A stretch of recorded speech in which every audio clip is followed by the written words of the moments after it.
Selamat pagi, good morning, cauan, osonong kosabon kepada semua yang masih hadir webinar hari kedua untuk Sabah Government Website Competition tahun ini.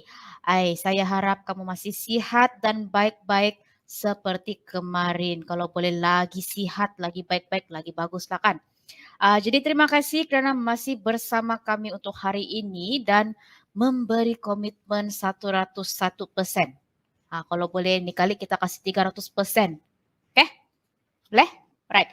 So kita tengok siapa yang sudah bangun ni. Wow, ramai. Rajin-rajin orang Sabah ni kan? Good morning Jet DX. Oh, ini sudah manang lucky draw kemarin ni. Ni tidak boleh manang lagi ni ya. Tapi kalau mau join, boleh sajalah. Good morning Lori, good morning Ijam. Macam banyak nama-nama baru ni tau. Good morning Miss Sarah, good morning Urus Setia ITD. ITD dari mana ni? Good morning Archilo. Pun pemenang kemarin juga kan, lucky draw nombor 3. Yes, so tidak boleh sudah menang ni hari ya. Kasih can orang lain dulu. Good morning Ajman, good morning Iwan. Good morning, susah sebut ni. Good morning Vinalin Ellen. Woi, cantik nama. Mesti cantik juga orang dia ni. Good morning. Siapa ini? Zecai. Sejai kah? Good morning Norman. Good morning Sheila. Good morning Di Lozan. Wow. Good morning Daisy. Good morning Natasha. Good morning Omar. Wah. Saya rapping lah ni ya. Good morning MD Pinampang. Good morning Mumuk. Good morning Nur Syafika. Good morning Kuzai. Nama betul-betul kah ini? Ya. Good morning Alexander. Oh, smart. Good morning Ornes. Ornesmo. Wih, macam nama orang putih tau. Good morning Jamil. Oh, si Archilo jawab. Oh, bagus. Good morning Putri Ashgar. Wah, ini pemenang juga nih kemarin. Pemenang surprise gift. Okay. Good morning Miss Siti. Good morning Sabah Forestry in Department. Wah. Good morning Frankie. Good morning Pepsi. Okay, banyak. Good morning semua. Sorry yang tidak tersebut namanya. Nanti saya kasih sambung balik. Good morning Edwan. Okay, paling last sudah tu. Alright. So, sebelum kita teruskan sesi kita ni, mari kita ambil kesempatan ni untuk ucapkan terima kasih jutaan dan ribuan terima kasih kepada speakers kita untuk hari ini kerana meluangkan masa untuk berkongsi ilmu dengan kita. Thank you so much to our speakers for spending your precious time with us. Sudah English ya. Jadi seperti biasa kan hari ini kita ada aktiviti dan games setiap akhir sesi kita. Jadi jangan kamu mau pergi tandas, jangan kamu tiba-tiba menghilang, jangan juga malas tune in sama kami. Jadi mesti pasang telinga dan pasang mata lah untuk memenang tu hadiah. Okay? Tapi okay, bahkan sambil kita tambah ilmu, sambil juga kita cuba kita punya nasib, orang dusun bilang. Okay, yang terlepas sesi webinar, sesi webinar kemarin memang rugi sikit lah sebab topik-topik yang kita bincang kemarin sangat menarik. Tapi ni hari pun sangat hebat topik dia, sangat orang bilang very informative. Orang putih bilang. Lepas tu banyak hadiah lagi untuk dimenangi untuk hari ini. So jangan ke mana-mana lah, okay? Alright, mari kita start sesi kita yang pertama.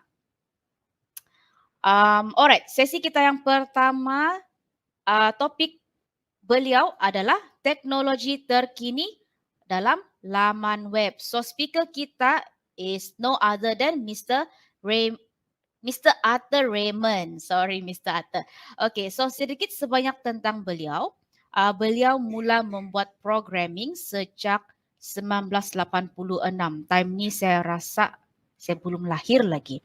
Jadi telah menceburi bidang profesional software industri di Kota Kinabalu dari tahun 1999 atau 19 dalam 2000. Begitu.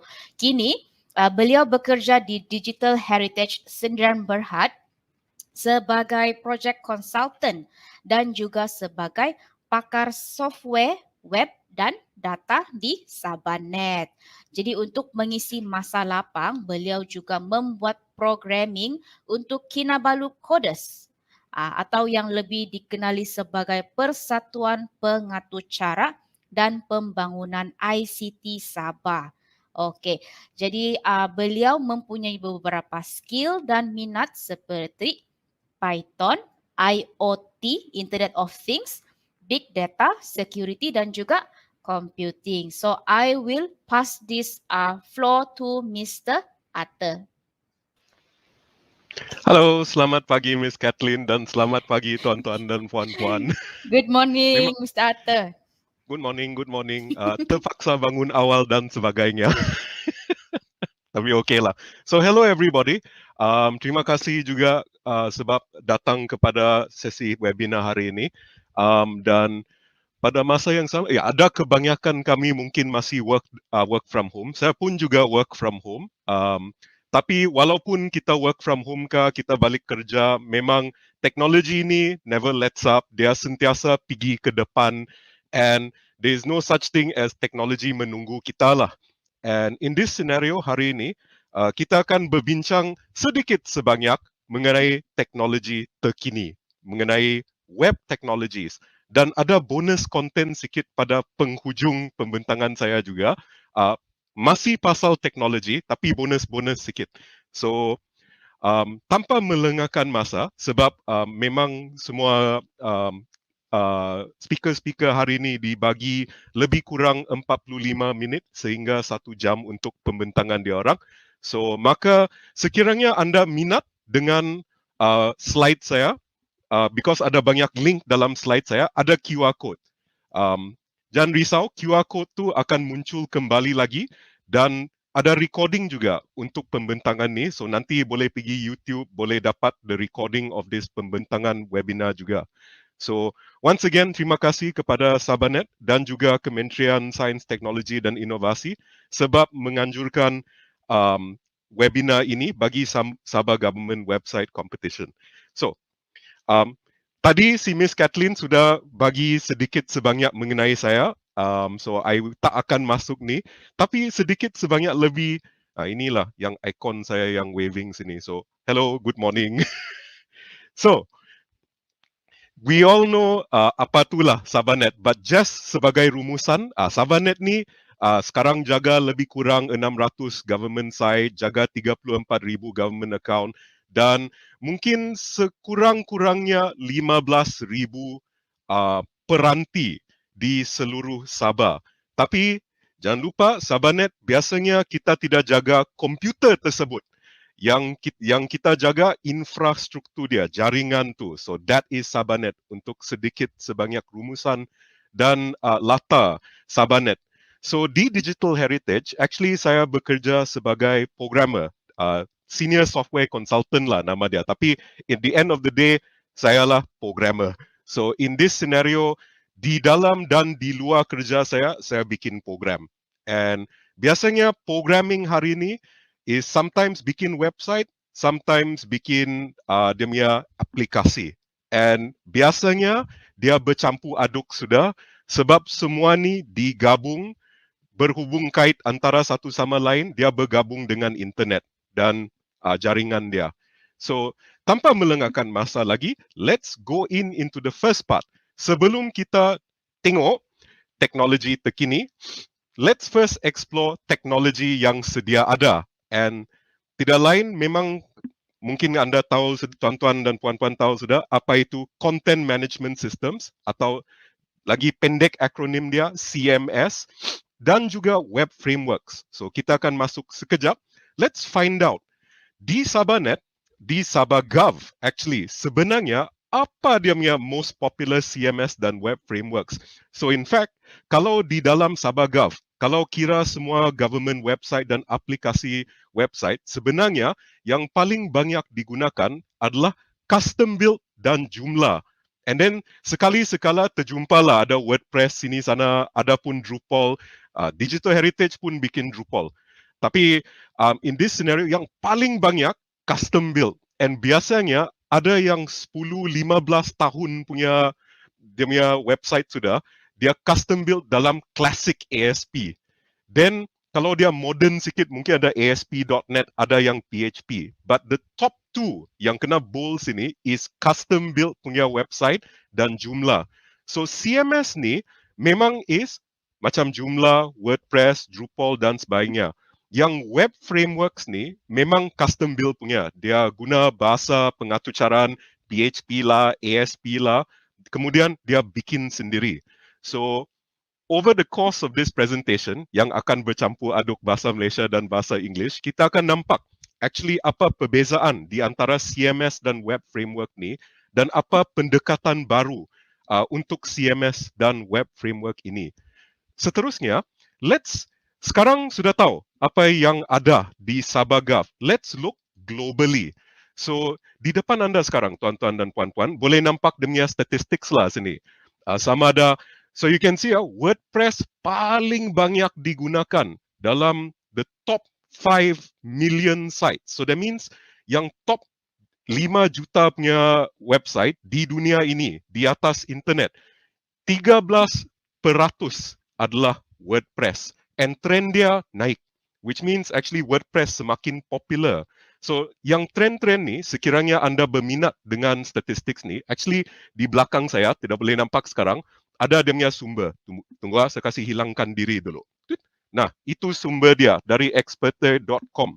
So, in case you need to confirm mana-mana dia punya statistik dia, boleh cek di sana. Muncul lagi saya. So, the next is Drupal. The next is Joomla. But you can see, kalau berbanding dengan WordPress, memang dia kurang. WordPress is really more than 1 in 10 sites. 1 dalam 10 website online guna WordPress. Kalau dia guna CMS lah. And in this scenario, Drupal Joomla tu kecil sikit. Kecil. So, you can see trend dia pun kurang sikit. And semua ni adalah statistik bagi tahun 2021. So, WordPress kian naik, yang lain kian merosot sikit. And then, dia punya cloud punya CMS macam Squarespace dan Wix yang biasanya tidak diguna pakai di kerajaan negeri, itu pun naik. Tapi this one is lebih kepada for small companies atau private websites dan sebagainya. So, just to give a bit of idea. Tapi let's bandingkan also. Dari segi security, di antara Joomla, WordPress dan Drupal, manalah yang paling banyak dilaporkan ada masalah vulnerability. So vulnerability ni adalah yang hacker guna. Kalau ada di antara tuan-tuan dan puan-puan yang attend sesi Tuan Zulkifli kemarin, dia ada bercakap pasal tu vulnerability, pasal cyber security. So biasanya what happens is di antara CMS dan web framework ni, dia ada vulnerability. Vulnerability ni adalah cara hacker tu masuk dalam website anda. Cara dia godam tu website. So vulnerabilities ni memang dilaporkan kepada website CVE, Common Vulnerability Databases, di mana kita dapat mengira berapa banyak vulnerability untuk setiap produk yang ada. So in this case, you can see dari segi teknologi, statistik bagi tahun 2021 belum lagi lengkap. So saya bagi statistik bagi 2019 dan 2020 terlebih dahulu. Boleh nampak, dia actually jumlah paling tinggi. WordPress dekat-dekat. Actually boleh kata sama sudahlah. So Joomla dan WordPress memang sama tu dia punya vulnerability. Tapi Drupal paling kurang. Tapi ini bukan bermakna that Drupal lebih selamat. So ini adalah penting. Jangan ingat vulnerability kurang, dia selamat. Sebab jumlah bandingkan, kembali lagi, WordPress paling banyak digunakan, 1 in 10 sites. Because of this, bermakna lebih kemungkinan besar sebab WordPress paling banyak diguna That means lebih kerap vulnerability timbul dan dilaporkan. Kalau framework atau CMS tersebut kurang diguna pakai, that means dia punya pencarian vulnerability pun juga akan berkurang. Bukan maksud dia tiada, maksud dia tiada orang guna. So that's why daripada statistik-statistik yang saya tunjuk ni, tuan-tuan dan puan-puan kena buat rumusan sendiri. So in this scenario, sometimes dia punya vulnerability tinggi sebab penggunaan pun tinggi. Ini macam Windows bah. Banyak orang guna Windows. So dia orang cakap banyak virus dalam Windows. Tapi sebenarnya 90% of the world uses Windows. So kalau ada chance ada vulnerability, chance dia tinggi. And chance dia kena laporkan pun tinggi. Tapi sometimes when you look, Mac kurang virus, which is true for now, but Mac pun also bukan banyak orang guna. 1 in 10 computer users, mungkin kurang lagi di Sabah dan Malaysia, guna Mac. And because of this, laporan untuk vulnerability dia pun kurang sebab kurang user. So it doesn't mean vulnerability tinggi that platform tidak selamat. You have to look also dari segi berapa banyak orang, berapa banyak website menggunakan platform tersebut. So ini adalah situasi terkini lah mengenai CMS dan web framework ini. So sekarang kita akan masuk sedikit ke dalam apa pembaharuan dalam topik ini. Sebelum tu, let us look lah. Ini dia punya perbezaan antara CMS tersebut dengan web framework. So tak payah baca semua. Just so you know, biasanya penggunaan content management system, umpama WordPress, Drupal dan Joomla, biasanya lebih murah daripada penggunaan web frameworks. Because web frameworks kena bikin sendiri. You must have a team of programmers. Kalau tak ada dia punya programmers, then you kena hire syarikat bikin. Of course, you can also hire syarikat bikin content management system lah. Seperti mana kita di Digital Heritage, kami di Digital Heritage, kami pun also bikin website untuk agensi kerajaan lain. Tapi just so you know, biasanya ini just anggaran harga saja, bukan dari Digital Heritage, tapi harga pasaran. Which means that if you're doing CMS tu ringkas sikit, mungkin dia murah sikit. Tapi kalau nak bikin sendiri, custom build dengan web frameworks, then maka dia start dari let's say 5,000. Tapi biasanya lagi tinggi melambung harga dia. 10,000, 50,000. Bergantung sama ada e-commerce kah, ada special process kah, mungkin licensing dan sebagainya. Tapi yang penting di sini adalah line yang terakhir sini. Tunggu, right behind me. Dia punya security updates. So biasanya sekiranya anda jaga content management system, anda sebagai administrator website tersebut hanya perlu jaga security bagi CMS. Yang CMS tersebut, which means anda kena update CMS tersebut. Mungkin setiap kali sebulan atau setiap kali 2 bulan. Tetapi sekiranya anda bikin dengan web framework di belakang saya sekarang, web framework ni you kena jaga server, you kena jaga framework dan you juga kena jaga tu website. So inilah kenapa dia makan kos dan masa, kos yang besar dan banyak masa untuk jaga. Which is why if you are small agency atau mau start sendiri, mau cuba-cuba dan sebagainya, lebih baik anda pergi pathway CMS. Go the CMS path sekiranya tujuan anda adalah untuk bikin data dissemination, which means mau bikin blog, mau post pasal laporan, mau update rakyat pasal apa yang berlaku, let's say, di daerah anda dan sebagainya. So, content management system ni jauh lagi murah daripada bikin sendiri dengan web framework. Walau bagaimanapun, sekiranya anda berminat nak belajar programming kah, nak cuba-cuba dengan web framework yang canggih lagi menawan, boleh gunalah web framework. Tapi just jaga. Biasanya, cost dia is dari segi penjagaan dia, bukan pembikinan dia. Kalau nak jaga tu website, kena update. Sering kali kena update. Otherwise, dia kena hack nanti. Dia akan digodam. So, this is perbezaan antara CMS dan web framework. So, moving forward, ini adalah biasanya konsep-konsep dalam web lah. I think semua tahu sudah, kita semua tahu sudah apa itu case. Keep it simple, silly. Biasanya jangan bikin website yang kompleks-kompleks. User datang, susah nak navigate, klik sini, klik sana, dia pun sesat, tidak tahu pergi mana dalam website tu. Tapi number two, lagi penting bagi administrator, dry.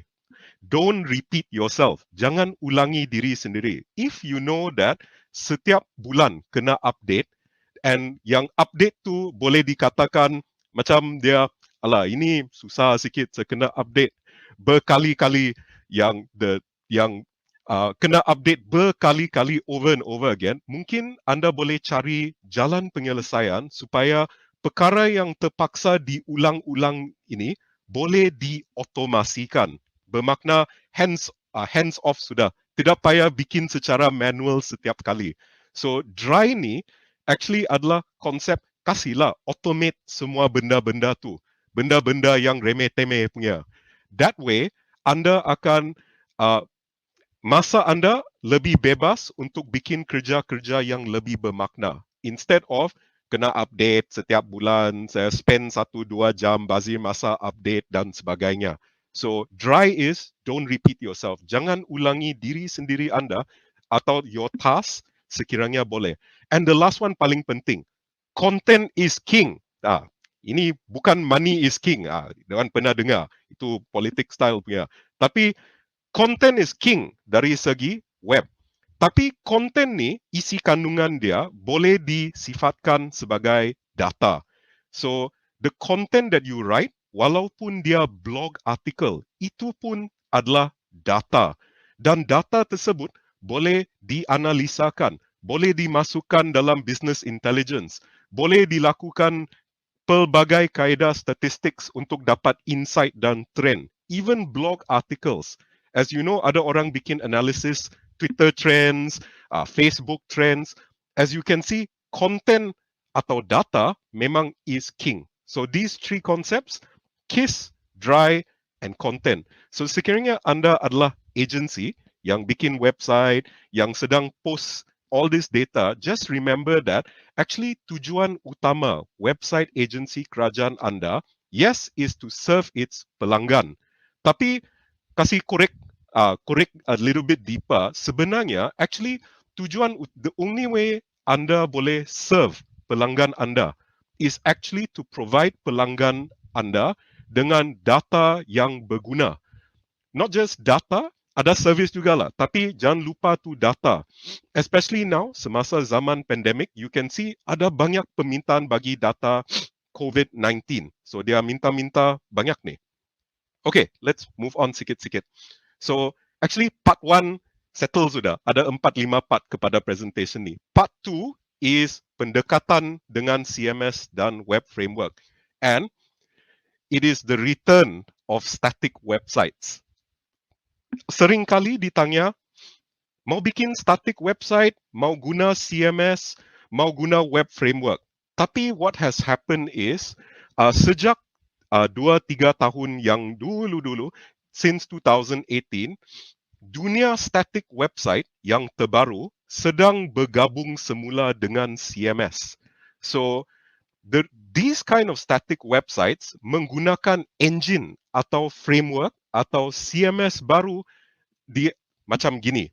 We have, ini contoh-contoh saja, actually ada banyak ni, static website generators yang nama dia, let's say Hugo, atau Jekyll, atau Gatsby. Okay, tapi Gatsby ni jangan ingat dia krim rambut. So Gatsby adalah nama CMS framework. So ini bukan Gatsby yang krim rambut punya. So antara CMS static website yang baru ni, dia memang dikenali sebagai static gen. So static generators. And for those yang bikin website, as you know, static website ini terdiri daripada HTML, JavaScript, CSS saja. Tiada back-end. Dia memang tiada back-end. Dia semua static, dia semua flat. Tapi mungkin menghairankan, ada banyak website sekarang, mungkin kamu ingat dia dynamic, ada CMS, tapi sebenarnya dia tiada back-end sudah. The website is entirely static. One of the biggest websites sekarang, especially for designer-designer, yang menggunakan static gen is Smashing Magazine. Smashingmagazine.com is the design website, is the website design yang sering kali visited by designers. That entire website, 10,000, 20,000 laman web di sana, semuanya static. And they are actually running, if I'm not mistaken, on Hugo. If I'm not mistaken. Kalau salah nanti boleh bagi tahu juga. Tapi memang dia running on a static gen. How does static generators work? Macam gini. Di sebelah kiri anda, you can see that's how you do it. To use a static website, tak payah belajar HTML, tak payah belajar JavaScript, CSS. All you need to do is buka Notepad, type saja seperti biasa, tapi ada format dia tertentu sikit. Nama dia Markdown. Ada link sana tu. So there's a Markdown. For example, you type Hello Rakyat. Here are a few links. And then lepas tu, secara automatic, Static Gen akan baca Notepad tersebut dan janakan website anda. So this is a static website generator in which kamu type saja guna Notepad, tidak payah belajar HTML semua yang rumit-rumit, terus boleh bikin website. Dia proses secara automatic, dia jadi website. So, in this scenario, satu tip di sini juga lah, you can see that Markdown di sebelah kiri anda is memang macam ringkas, boleh baca secara biasa saja. You see, hello rakyat. Yang special sikit mungkin pautan saja. So let me pecahkan Markdown sikit. Ini struktur dia. Kena letak title, kena letak header guna dia punya hash symbol. Dia punya normal text type seperti biasa, yang bold macam saja WhatsApp, tambah 2 star. Kasih surround dia dengan 2 star. And then kalau list item, guna star, ada link, title dan URL. So ini adalah format Markdown. So satu tips ini, sekiranya anda sering kali ambil nota peribadi menggunakan notepad atau sticky notes, right? Markdown ini adalah format yang sesuai juga untuk ambil nota secara peribadi. So ini tip peribadi juga, bukan just tip programmer. So this is a consistent, standardized format untuk store dia punya data. So in case you're interested, dalam slide saya boleh nampak dia punya Markdown di atas sana is berwarna biru. So ada link tu kepada tutorial Markdown sekiranya anda minat lepas webinar ini nak belajar sedikit sebanyak mengenai Markdown. Tapi Markdown ni sebab dia standardized, dia boleh diguna pakai untuk static website generator because komputer pun senang baca Markdown. Dan daripada Markdown tersebut, dia boleh janakan static website terus. So static website tersebut akan ikut website template yang sudah kena upload dalam dia punya static website generator. So, let's go forward a bit. So, because of this, static website ni, popularity dia pun also sekarang untuk 3 tahun ni sudah mula naik lagi. Because orang malas bah, dia orang tidak mau jaga CMS, dia orang tidak mau jaga web framework. So, dia guna static website generator because lagi senang. Why is it senang? Number one, sentiasa open source. Yang number 2 mungkin paling penting, tiada framework untuk hack. Because static website ni, dia HTML, JavaScript dan CSS. Which means, just when you buka server right, you just upload to file atau dia upload secara automatic, terus ada website, tapi tiada login, tiada password mau hack. So that means there's nothing to hack on static websites. Dia memang light on server, which means dia tidak guna banyak CPU untuk processing because biasanya kalau nak run PHP, Python, WordPress, sometimes berat to server bila dia kena banyak visitor, 1,000, 2,000 visitor setiap saat, website crash. Tapi static website tidak ada masalah ini because beribu-ribu orang boleh kasih kena tu website sebab dia static, dia masih ringan di atas server. Then, the other thing is, you can see the 4th point is, dia training time pun kurang. Why? Because boleh guna notepad saja bah. Tidak payah belajar guna dia punya interface type, kena press sinilah guna HTML tag ini dan sebagainya. So it reduces training time, which means you can actually get more staff involved. Because biasanya dalam agensi kerajaan, satu kekangan yang dihadapi is kekangan dari segi training. You need to train like satu dua staff, dia orang yang expert, tapi satu hari mungkin dia terpaksa, not to say kerja dari rumah lah, tapi mungkin dia sakit satu hari, dia kena pulang rumah, which means tiada staff mau update, kena tunggu dia balik, atau rumah punya internet kena potong, so then dia tak boleh. So one of the advantages of static gen site is that lebih banyak staff dan kurang training. So this lebih banyak staff datangnya because tidak payah train banyak bah. Cuma kena tahu format-format yang ringkas, then dia orang tahu sudah, oh ini style saya boleh update. Which is why static gen is really useful for frequent content updates bah. Sering kali boleh update berkali-kali. And mungkin ada banyak sumber untuk update tu. Bukan satu orang saja yang update sudah. Bukan satu orang yang update dan jaga. So static websites is something new. And ini sebahagian daripada rumusan teknologi yang saya bentangkan hari inilah. So now we've seen the web frameworks, the CMS, and now the return of the static gen. Tapi sebenarnya static gen ni adalah CMS juga. It's a CMS for static websites. That's why dia ada kategori sendiri yang dinama static website generators. So just to let you know lah pasal the static websites.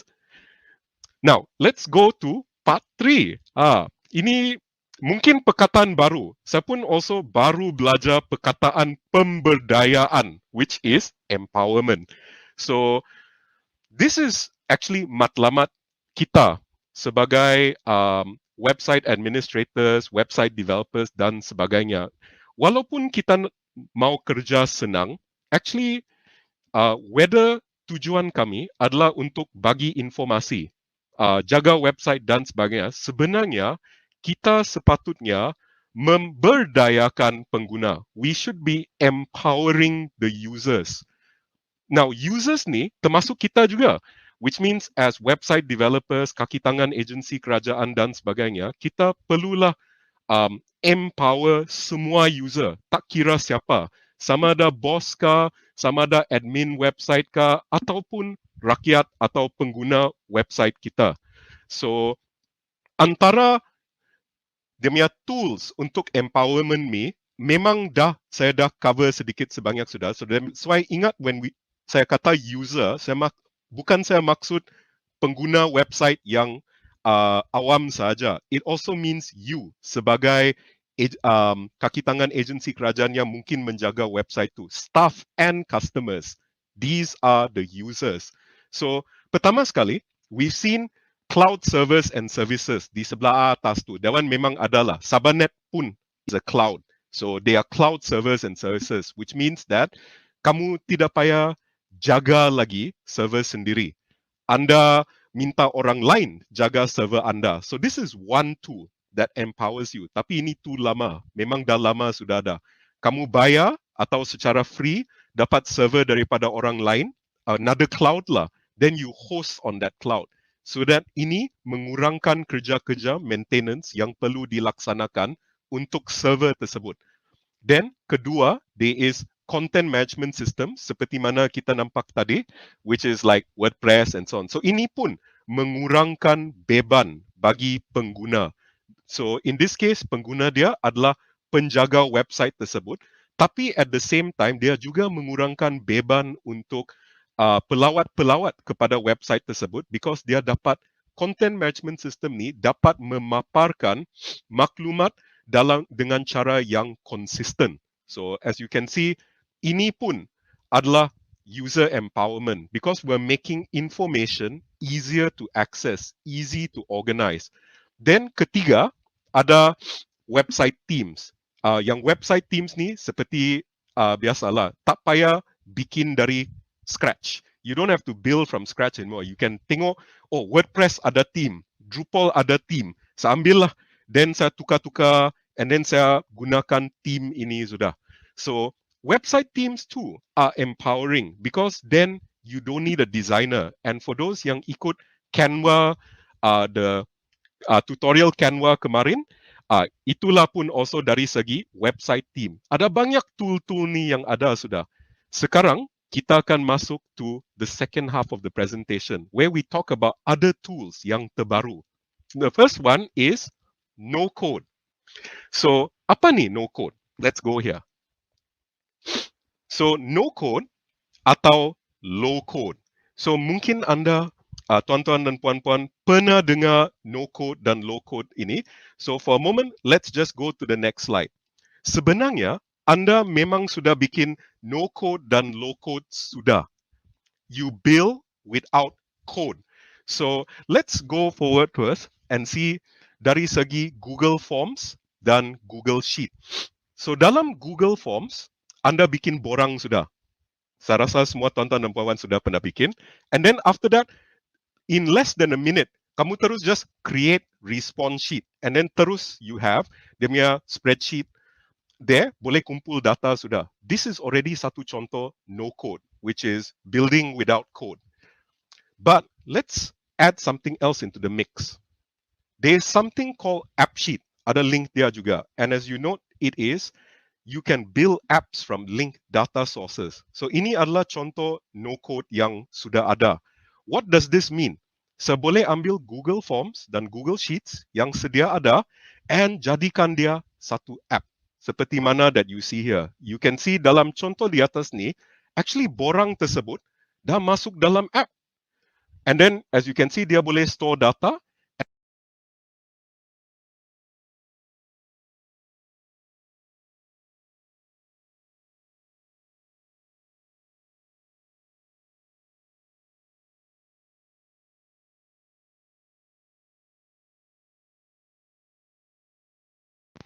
Sebentar. Macam semua, saya ingat saya charge sudah semua headset, tapi apparently dia run out of dia run out of battery. Sebentar. Okay. Tadi hijau. Anyway, just to look at, saya nampak ada 51 komen. So just what? Everybody okay kan di sana tu in the comments juga. So ada di comments. So I hope everybody is fine juga. So untuk to resume, sorry, maaf, masalah technical tadi, mikrofon habis bateri. You can see dari segi dia punya app, ada pun dashboard yang ringkas. So this is satu pendekatan no code. And semua ni tak payah programming. All you have to do is link app sheet dengan Google Sheets anda, terus boleh bikin app yang ringkas, yang boleh diguna pakai untuk masuk data, untuk tengok data. And semua ni dia ambil 20-30 minit saja. So this is the promise of no code. Boleh bikin tanpa programming. So again, this is empowering users. So some of the advantages of this, for example, is they are memang useful for building internal data collection apps and simple mobile dashboards. Tiada code, tapi banyak clicking. So of course lah, I have to point click, saya mau bikin interface macam gini. Juga macam Canva, but think of it as Canva for apps. And then there's a free version of AppSheet. Yang free punya, ini biasa lah. The free version boleh bikin 10 unique logins. So sekiranya anda di agensi kerajaan yang kecil punya, yang 10 unique logins tu, who knows, you need to do project yang kecil, just kumpul data di pejabat daerah anda atau whatever. Why not try it out? You know, it's better than Google Forms, then boleh edit juga online and so on. Tapi paid memang is unlimited lah. So just so you know, this is something that you can explore. Nama dia AppSheet. So, okay. Seterusnya, let's go on to the next one.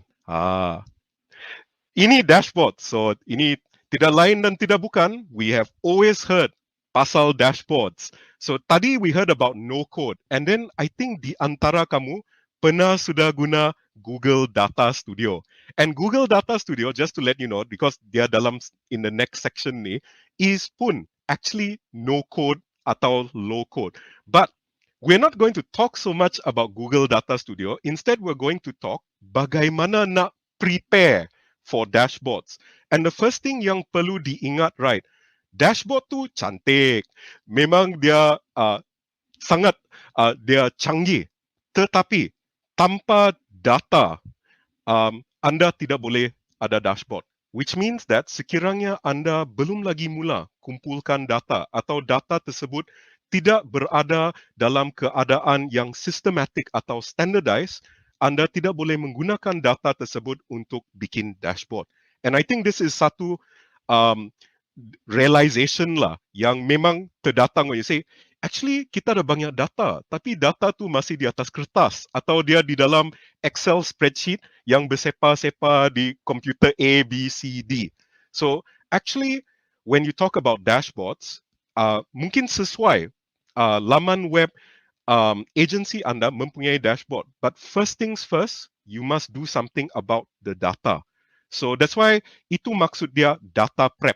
Data prep ni is persediaan data, which means anda perlu kumpulkan data tersebut, anda perlu pastikan data tersebut adalah dalam keadaan sistematik, baru saja anda boleh bikin dashboard. So actually, when we say 80-20, this means paling banyak kerja tu bukan bikin dashboard, is 80% kamu bikin persediaan. So this one is just something to remember lah. Especially for this competition, anda mungkin akan mendapat ilham. Saya nak letak dashboard di atas website saya, sudah tentu saya menang. So, tapi ingat, kalau meletak dashboard tu, data tu mesti munasabah. And to do that, anda mesti bikin data prep. So data prep tu is really kerja-kerja masuk dalam spreadsheet, pastikan kolom-kolom dia betul dan sebagainya. So jangan lupa, if you want to do dashboards, pastikan anda lakukan bikin tu data prep awal. Jangan tunggu sampai last minute because otherwise habis tu. You will not prepare your data in time untuk bikin dashboard yang bagus. So just to let you know. In case by the way anda berminat dengan dashboard di belakang saya, ada satu YouTube playlist. Pautan dia di sebelah kiri ini slide, boleh nampak nanti because sekarang dia kena tutup by my name. Ada link di atas slide ini kepada satu YouTube playlist yang memaparkan semua dashboard ini yang anda lihat di belakang saya. Ini semua dashboard awam ni yang actually dibuat semasa pertandingan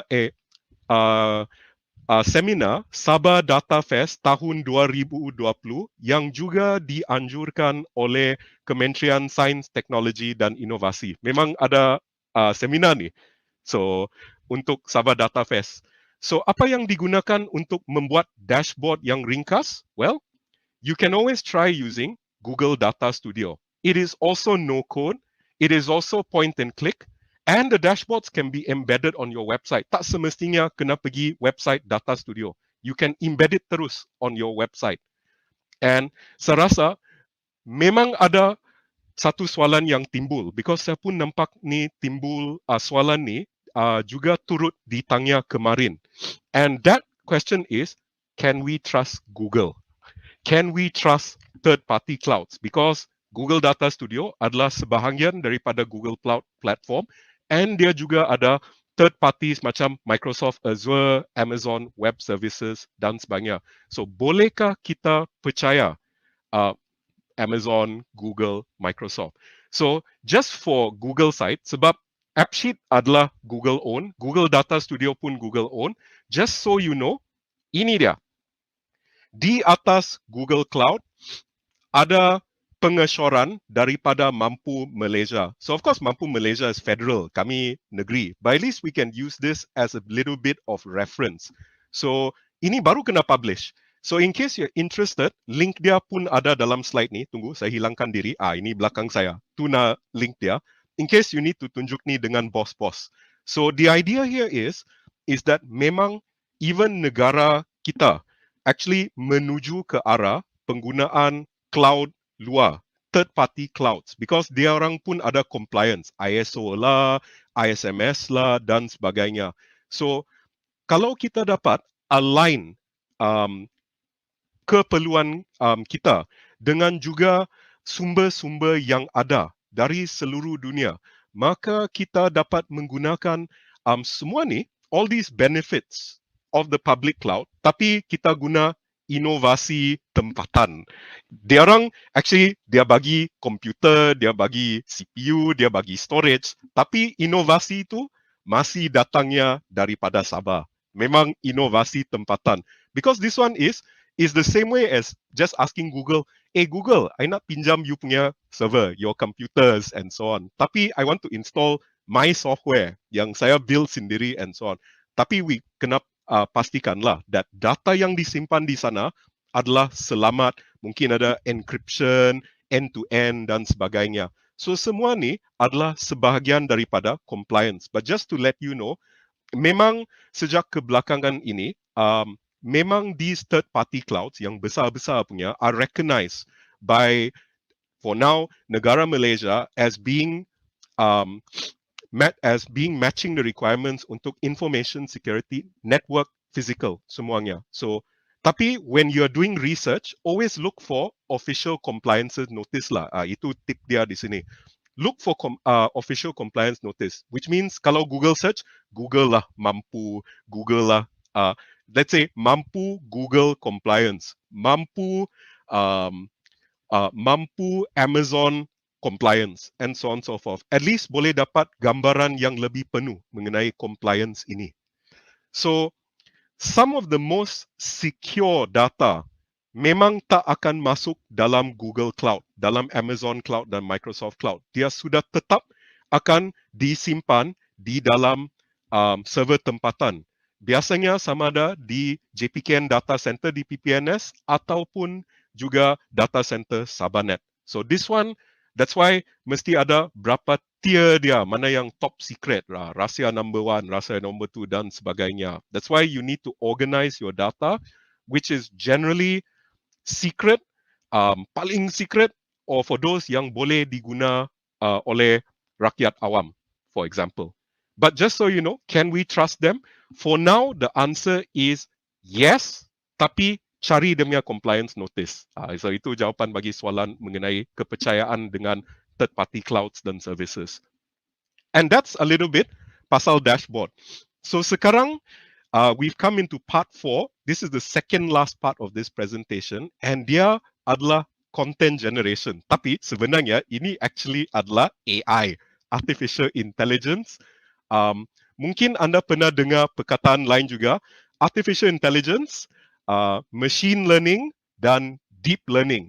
And then kalau dalam BM sekurang pasti apa sebenarnya, sama ada kecerdikan buatan atau kecerdasan buatan. Saya pun tidak tahu. AI, kena tanya dengan DBP tu. But for this matter, when we say dalam presentation ni, kalau saya cakap AI, machine learning, deep learning, actually sama tu. Konsep dia sama bagi ni. So let's talk a bit about content generation. Biasanya, kita sebagai penjaga website, susah nak cari konten bagi mengisi website kita. So that means, even kalau kami di Digital Heritage, bila kita tanya agensi-agensi kerajaan, actually website dah habis bikin, tapi tiada konten, bolehkah kaki tangan agensi tersebut masukkan isi kandungan ke dalam website tersebut? And then after that, untuk let's say 1-2 minggu, 1 bulan pun tiada tu konten masuk. Yang kekangan ni, bukan saya blame agensi kerajaan lah. Maksud saya is, memang susah nak cari konten kan. Because sometimes you ingat, oh saya ada write up pasal agensi saya. Saya copy paste lah. Tapi itu satu muka surat saja. Bagaimana anda pastikan that konten anda banyak? And then supaya ini dapat menarik perhatian pelawat-pelawat baru kepada website anda. So ini yang menjadi cabaran bagi agensi tersebut because susah nak hasilkan konten. So pasal content generation ni, ini belum lagi ada lah di Sabah, but one day this might become the new norm. So ini dah masuk future saja.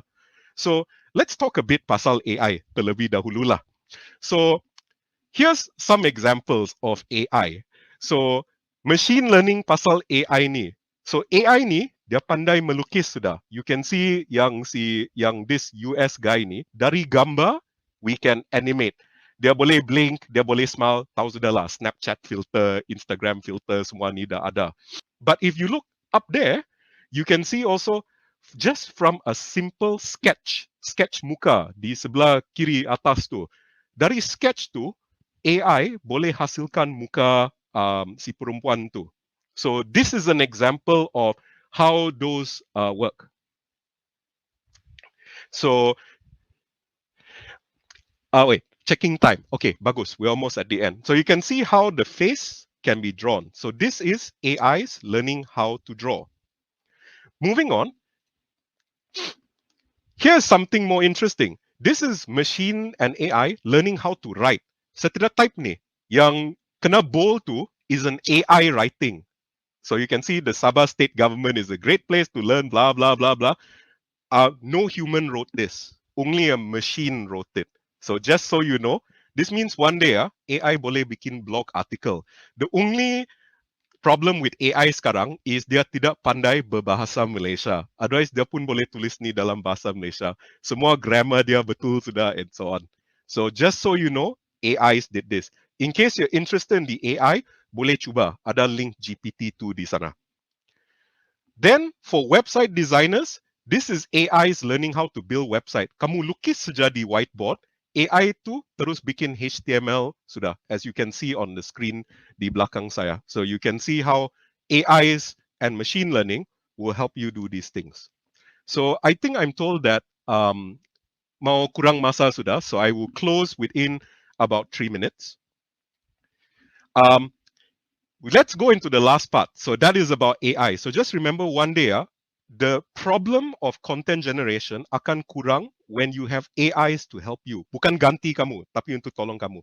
So there was a question, so saya mau jawab ni, apa itu blockchain? So don't worry, ini bukan kompleks punya. So this is the last bonus content sebelum saya berakhir.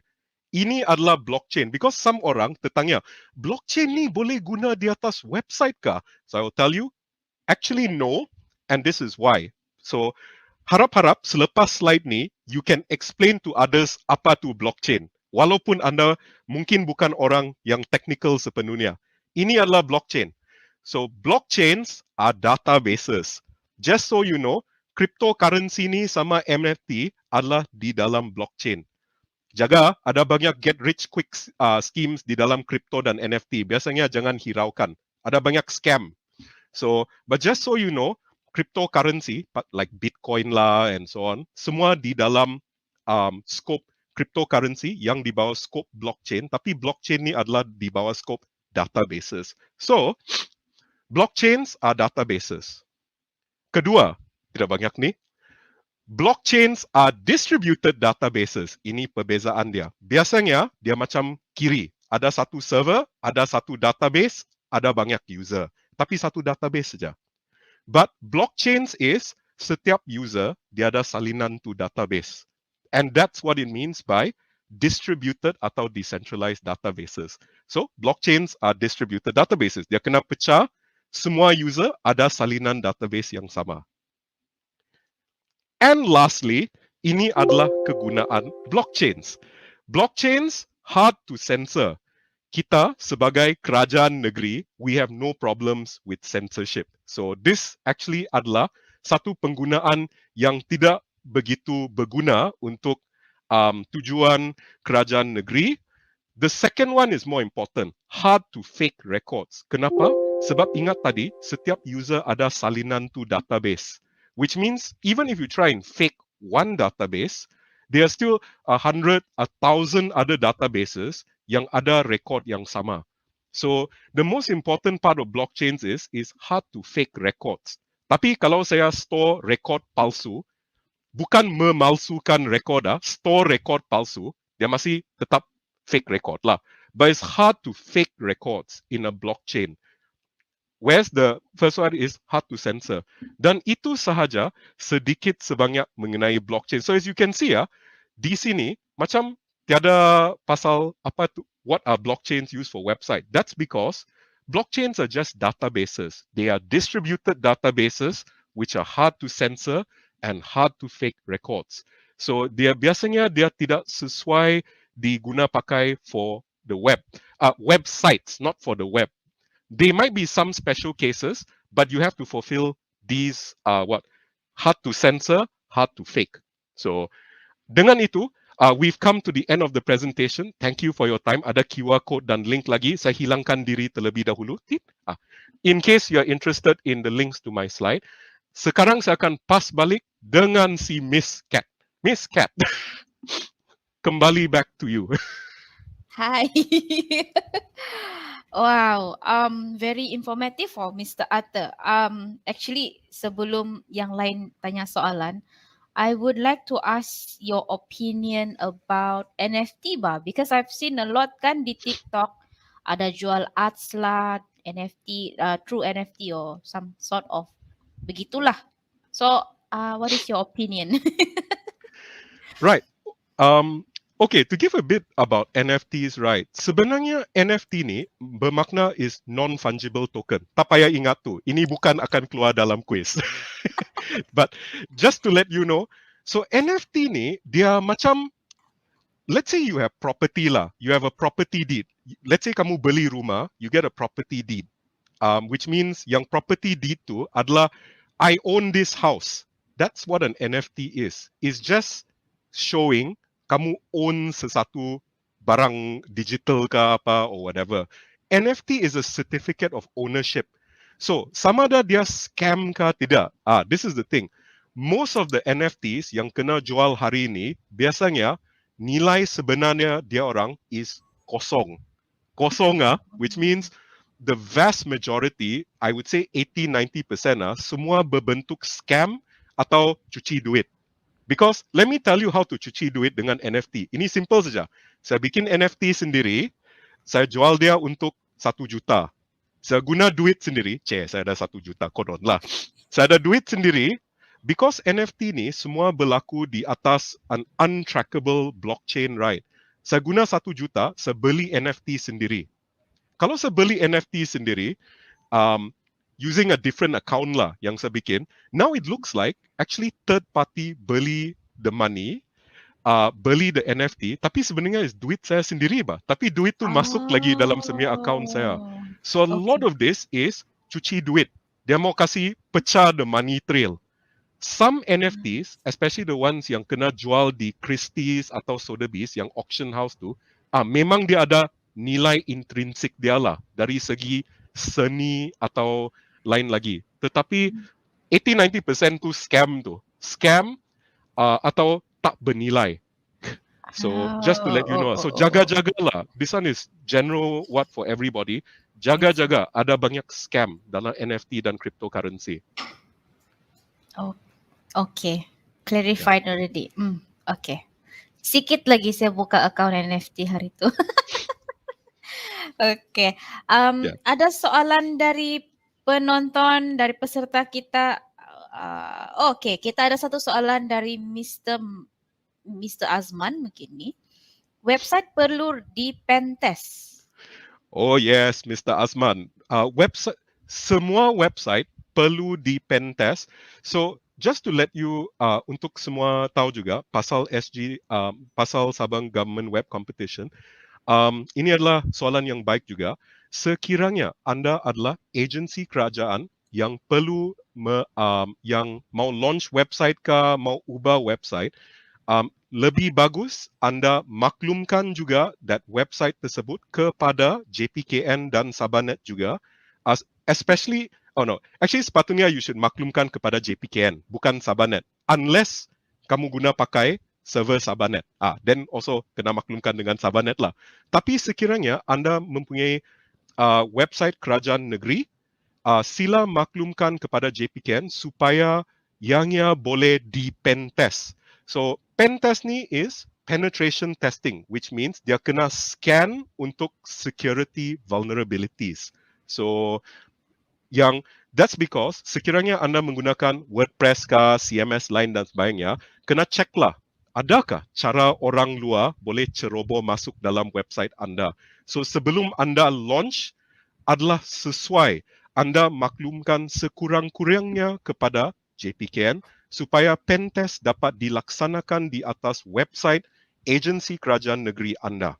So harap-harap anda bikin ni lah. So jangan tunggu sampai last minute baru saja mau launch. Lebih baik prepare website, bagi 2-3 hari, maklumkan kepada pihak JPKN supaya boleh scan, boleh bikin pen testing.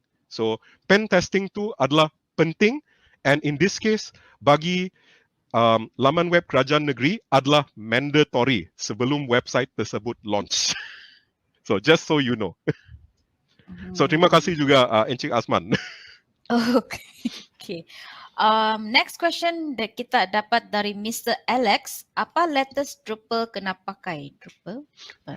Wah, rasanya bagi Drupal, Mr. Alex, it is Drupal 9. I think lah, mungkin ada Drupal 10 sudah kah? Because kalau kita di Digital Heritage, we are just in Drupal 8, Drupal 9. Tapi here's the thing, Drupal actually berlainan sedikit daripada jumlah in WordPress because antara versi-versi besar Drupal, Drupal 7, Drupal 8, Drupal 9, they are not compatible with each other, which means plugin dari Drupal 7 tidak compatible dengan Drupal 8 dan sebaliknya, dan sebagainya lah untuk semua version besar. So, I think the latest version of Drupal right now is macam, let me check. Pun also kurang pasti because biasanya we stick to one Drupal because it doesn't matter which major version of Drupal you're using as long as dia masih dapat security update. So the latest Drupal is Drupal 10. Tapi bukan maksud dia if you really need to that you jump straight to Drupal 10. Which means that let's say sekarang guna Drupal 9, dia masih ada security update, you're still good. So but you should prepare lah. Jangan secara tergesa-gesa rush from one version to the next version. Especially dalam dunia open source, versi terbaru bukan maksud dia versi terbagus atau versi yang paling stable. The most stable versions is macam like Drupal 8, Drupal 9 paling stable. Drupal 10 tu cutting edge, yang terbaru, yang paling canggih, tapi also kurang stable. So jangan anggap version terbesar adalah version terbagus dalam dunia sumber terbuka. Back to you. Okay. Another question dari Mr. D. Lozan. Does apa ini? Laravel. Okay, Laravel suitable for website development. Tidak tahu betul. Senang kata, Laravel, yes, is suitable for website development. In fact, it is built for website development. So, sekiranya anda adalah Laravel programmer yang menggunakan PHP and Laravel, yes, Laravel is used for website development. And bagi kami di Digital Heritage, kami pun guna Laravel. But not just Laravel. In Digital Heritage, kami guna PHP sama Python, and then sekarang sedikit sebanyak ada Node.js sudah. So jangan, my general advice as a programmer juga is jangan terkongkong dalam satu framework saja. You know they say tunnel vision, right? So if you just keep using Laravel tanpa belajar framework baru atau bahasa baru, then eventually kamu dapat tunnel vision. You can only see satu arah saja. So although ini bukan saya show penggunaan Laravel atau saying don't use Laravel. It's more like Laravel we use it for website development. You can use it for website development. But kalau boleh, explore framework lain juga. So bukan negatif atau positif. It's just untuk self-development, sendiri-sendiri punya pembangunan tu. Okay. Kita boleh ambil satu question lagi. Okay. Let's have Mr. Disney Lai. Awesome sharing, Arthur. How do you balance between aesthetics and functionality? Ini susah punya soalan pasal design. Okay. This is a challenge lah, satu cabaran yang besar untuk mana-mana kerajaan di dunia ini. And sometimes agency kena mengambil keputusan mengenai balance ni pasal aesthetics dan functionality. Sebab kerajaan last time when we say we want to put data, they said kami mau lihat semua data di dalam satu muka surat, which means the front page lah. The front page jadi besar, jadi panjang, jadi berat.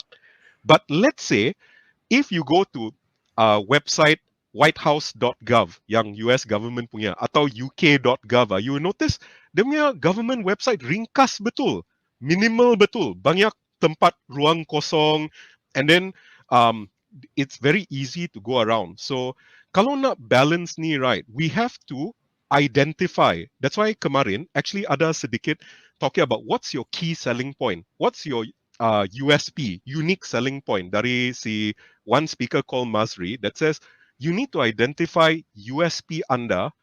And this is the other reason why. Sebab anda boleh meringkaskan layout dan isi kandungan website anda.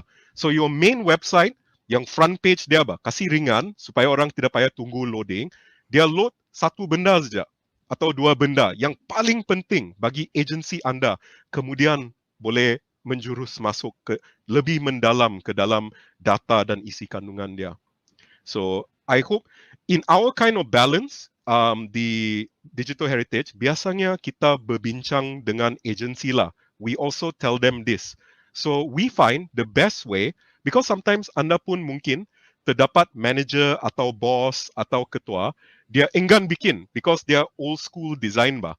So we try and educate them. We tell them how to, why this is important, why we should do it this way and so on. That, and then we show contoh-contoh daripada website lain. Why not kami ikut contoh ini? So, I hope that jawab sedikit demi soalan dia. Okay, thank you for the answers. By the way, I saw one question dari si Azman because dia ada tanya, yang data studio tu kena pentest kah tidak? So, I want to say, hanya website yang kena host di atas infrastruktur Sabah Gov. When I say this means sekiranya anda, ini adalah penambahan juga, sekiranya anda host website tersebut di atas infrastruktur Sabah Gov, which means server JPKN, server Sabahnet, ataupun komputer-komputer yang ada di dalam Sabahnet, Sabah Gov lah, maka dia kena pentest. Tapi if you're using outside punya server, that one I'm not really sure. Mungkin anda boleh merujuk kepada JPKN bagi SOP yang sepenuhnya. Bagi website-website yang di luar tu Sabah Gov punya jaringan. Okay. Alright. Sorry, tercelah. No. Okay. Banyak actually soalan-soalan dorang ni, tapi kita running out of time because lepas ni sekarang ni kita ada pop quiz, kan? Mr. Atta? Tak ada pop quiz. Yes. Because saya masih baca soalan, ada saya kalau jika guna, sebelum saya masuk soalan, saya mau jawab, because semua ni pasal data it's like, ada si Mr. Amirul, dia tanya jika guna outsource, pentest juga? Yes, kalau outsource, pentest juga. Yes, kalau outsource mesti pentest, because dia masih, pentesting ni adalah demi, boleh dikatakan maruah kerajaan negeri Kalau website kerajaan negeri kena hack, then maruah terganggu sikit kan. So lebih baik dapat pentest. Because that way, janji website tidak kena godam the moment dia kena launch. Otherwise, malu kalau website kena godam terus dia launch, lepas besar-besar dia launch activity. Okay. So, let's go to question and answer. Balik lagi saya. Ini dia. So, we are back here. So, should I start dengan the question what sudah Kathleen? Yes. Boleh start? Yeah, kita start dengan first question. Okay, question pertama yang anda boleh melihat dipaparkan di skrin anda adalah soalan pertama. Dalam Markdown, aksara apa yang digunakan untuk bullet list? Saya pun tidak tahu yang bullet list ni dalam bahasa Malaysia macam senarai berbulat. Taulah DBP. So apa aksara tersebut? Karakter. Apa karakter dalam Markdown yang digunakan untuk bullet list?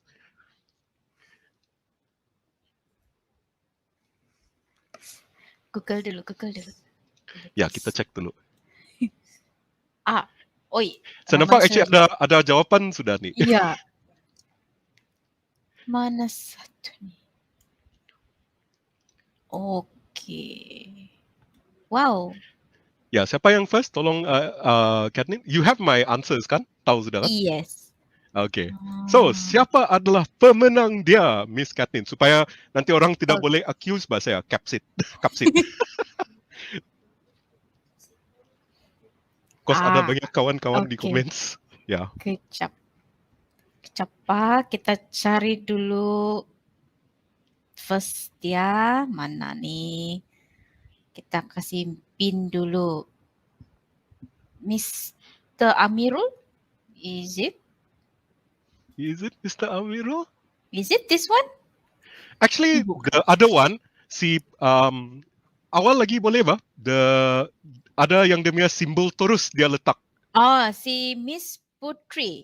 Ya, si Putri yang first Yes, si rasanya. Miss Okay, we agree. Putri. Because dia guna star terus. Dia tidak payah type lagi. Tapi Oh. asterisk. So, betul, dalam markdown, the star is untuk setiap item dalam bullet list. Itu saja, simple. Some people guna dash, some people. Tapi dalam markdown, dia set sudah guna star. So, Alamak. Syabas. Tapi si Miss Putri sudah menang menang lucky draw ni kemarin atau menang salah satu hadiah. So kita select the next fastest comment. Nur Fasiha. Boleh? Nur Fasila. Boleh. For me, saya okay. Saya rasa mau equal semua ba. Tapi Miss Kathleen yang suggest. So okay, Syabas Nur Fasila. Tapi Syabas juga by the way Putri, sebab anda juga dapat soalan tu dengan betul. So I just want to acknowledge juga lah. So Syabas Puan Nur Fasila. Miss Nur Fasila. Yeah. Yes. Okay. Next question, Mr. Atta. Okay. Wait a moment. I need to shift samnya kepala saya sedikit. Okay. Soalan kedua. Tering. Dalam konteks web, apakah itu Gatsby? Jangan kau cakap krim rambut. Ini free soalan ni. This is the only free question. Apa itu Gatsby? Wow. Okay. So I want to say, saya tengok komen sekarang sebelum lagi nampak jawapan penuh. Yet. Belum lagi. Oh wait. Okay, ada sudah jawapan betul dalam the comments I can see. Tapi it mesti penuh matching the list. So just so you know, tunggu let me check balik. Belum ada lagi ni kan? Ada ngam-ngam sikit. Tunggu.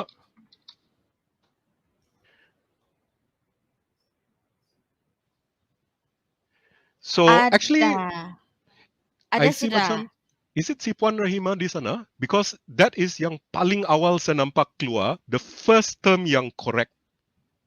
Because ada. Mana?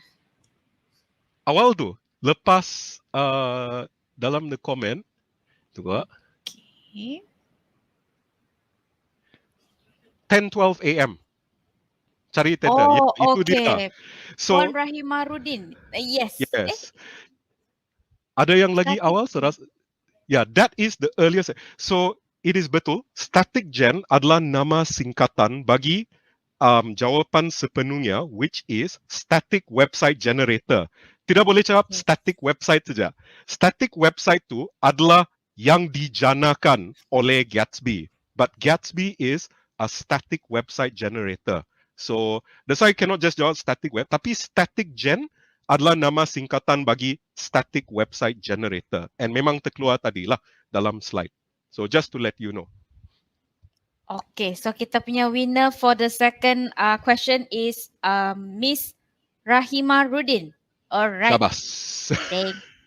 Congratulations. Okay, next question. Okay, soalan ketiga dan terakhir. Saya pun terlupa apa soalan ni. So next. Soalan ketiga, apakah itu dry? Ini free question. Apakah itu dry? Dalam bahasa Malaysia, dalam bahasa Inggeris pun boleh. Bukan kering. Okay, jawab. Ini mesti Google ni. Terus dorang Google ni. Ya. Apakah itu dry? Ada sudah. Mr. Wan Ahmad. Ini senang. Tapi you see, everybody sekarang sedang repeating sendiri di dalam chat. But it's true. Dry maksudnya don't repeat yourself. Dia adalah satu konsep dalam programming dan website supaya jangan sentiasa bikin kerja yang sama berkali-kali. Kalau boleh, kasih automate. If you realize you're doing this, bikinlah kerja senang sikit. Belajar sedikit programming kah, atau guna tool untuk kasih automate yang kerja yang manual dan membebankan tersebut. So that's why Dry ni penting. Dia ajar kami jadi malas sikit, tapi while we malas sikit, it means proses tu jadi lebih lancar walaupun kita malas. So itulah konsep Dry. Ngam. Ya. Ngam. So jangan ingat malas tu sentiasa buruk. Sometimes sekiranya anda malas, anda akan cari jalan kerja untuk selesaikan masalah anda dengan lebih senang dan optimal. So that is one reason why you shouldn't repeat yourself. Jangan ulangi kerja diri sendiri all the time. Dengan itu, saya rasa dah siap sudah pembentangan dan juga. So saya terima kasih banyak-banyak untuk masa anda. Sekiranya anda ada soalan seterusnya, boleh tanya juga bah. Dalam slide ni ada email saya, yang business email saya. Feel free to contact us di Sabahnet atau Digital Heritage. And saya hand balik kepada Miss Kathleen. Miss Kathleen, back to you. Thank you, Atta, for the advice.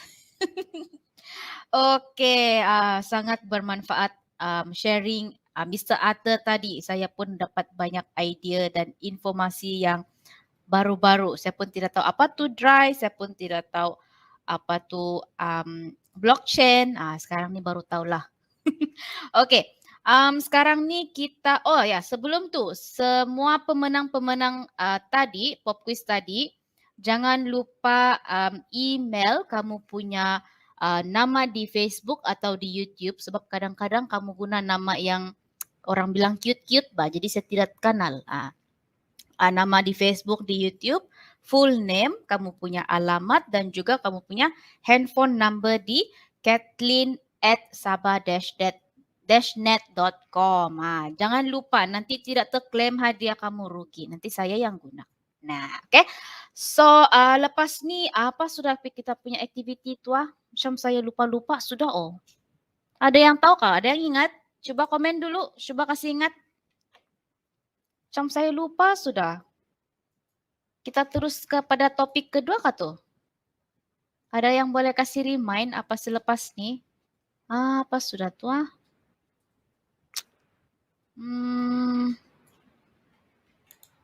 Ada yang ingat? Lucky draw. Oi.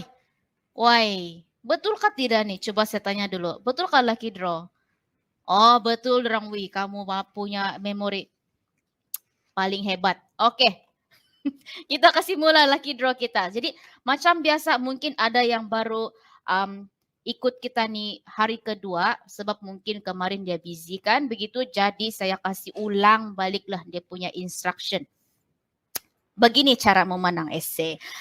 Kami akan bagi peserta dan penonton 2 minit untuk type lucky draw, hashtag lucky draw 5.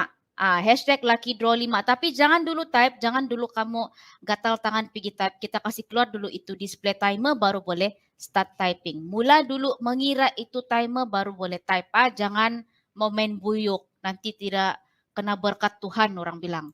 Okey? Jadi lepas tamat masa tu baru kita akan buat random lucky pick lah. Jadi jangan lambat, masa 2 minit saja tu mau type. Tapi jangan juga balik-balik spam. Nanti tu sistem merajuk, tidak mau pilih nama kamu. Alright? So, mari kita start itu timer. Kita start 1, 2, 3. Ada yang main buyuk nih, sudah type. Pergi type balik. Hashtag lucky draw 5. Kalau boleh, kamu mesti tajam mata tengok di display banner di bawah tu. Macam mana dia tulis. Jangan silap type, jangan pergi eja itu nombor, jangan buat ayat sendiri, jangan bilang hashtag lucky Kathleen, itu tidak boleh ya. Macam mana dia komen di display banner tu, ikut saja. Okey, ikut saja itu display banner punya ayat. Saya sudah bagi tips, nih bagus sudah saya nih bagi tips. Oke, ikut saja tuh banner, come on. Oke, 1 menit lagi. Type kamu orang. Laju. Oke, hashtag lucky draw 5 atau hashtag lucky draw 5. Hashtag lucky draw 5. Si Jahit nih bukan sudah menang kah kemarin nih? Ini nih saya nih, Buyuk nih nama dia nih. Ada lain nih, karena disqualify nih. Yang sudah menang kemarin bagilah bacaan sama yang lain. Si Jahit sudah menang kemarin. Si Miss Scholastica pun sudah menang kemarin. Si Mr. Archilo pun sudah menang kemarin. Nah, kalau saya nampak lagi nama kamu, awas mana sudah turutan tuh. Oke. Hashtag lucky draw 5. 10 saat lagi. 9, 8, 7, 6, 5, 4, 3, 2. Habis masa. Alalah. Siapa yang lambat tuh? Tidak apa, next time lah pula. Next session kita ada lagi. Nah, ada yang lambat. Make sure kamu kasih refresh itu YouTube atau Facebook supaya kamu tengok ini webinar real time. Nanti ada yang tengok masa yang awal-awal kan. Aduh, ada juga comment time lunch time kemarin. Padahal kita sudah start lama sudah mulai. Kesian juga saya nampak. Oke. Jadi sekarang nih kita kasih compile lah pula. Compile itu nama-nama kamu untuk random lucky pick. Keluar sudah di screen. Jadi kita tekan dulu start 1, 2, 3. Nah, sembayang kamu. Siapa kanan nih? Sembayang. Oke. Mau mula-mula palan sudah dia. Nah. Wow. Oke, kita ada pemenang lucky draw yang pertama untuk hari ini, which is Miss Dayang Intan Syahera Haris. Wih, panjang nama dan sangat cantik nama dia. Wow, Miss Dayang, are you still here? Coba komen-komen dulu. I'm here bilang. Pernah menang. Miss Dayang Intan belum menang. Jangan juga kamu begitu. Miss Dayang, are you here? Coba hello dulu. Nah, Bugiwan.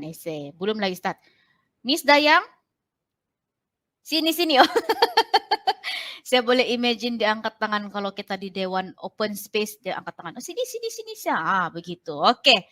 Miss Dayang, congratulations sebab telah memenangi cash voucher bernilai RM150 dari 99 Speed Mart. Wih, banyak tuh, boleh beli banyak barang. Es krim pun boleh sapu habis. Oke.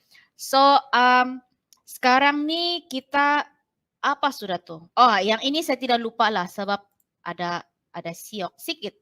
Oke. Jadi selepas ini kita ada surprise gift.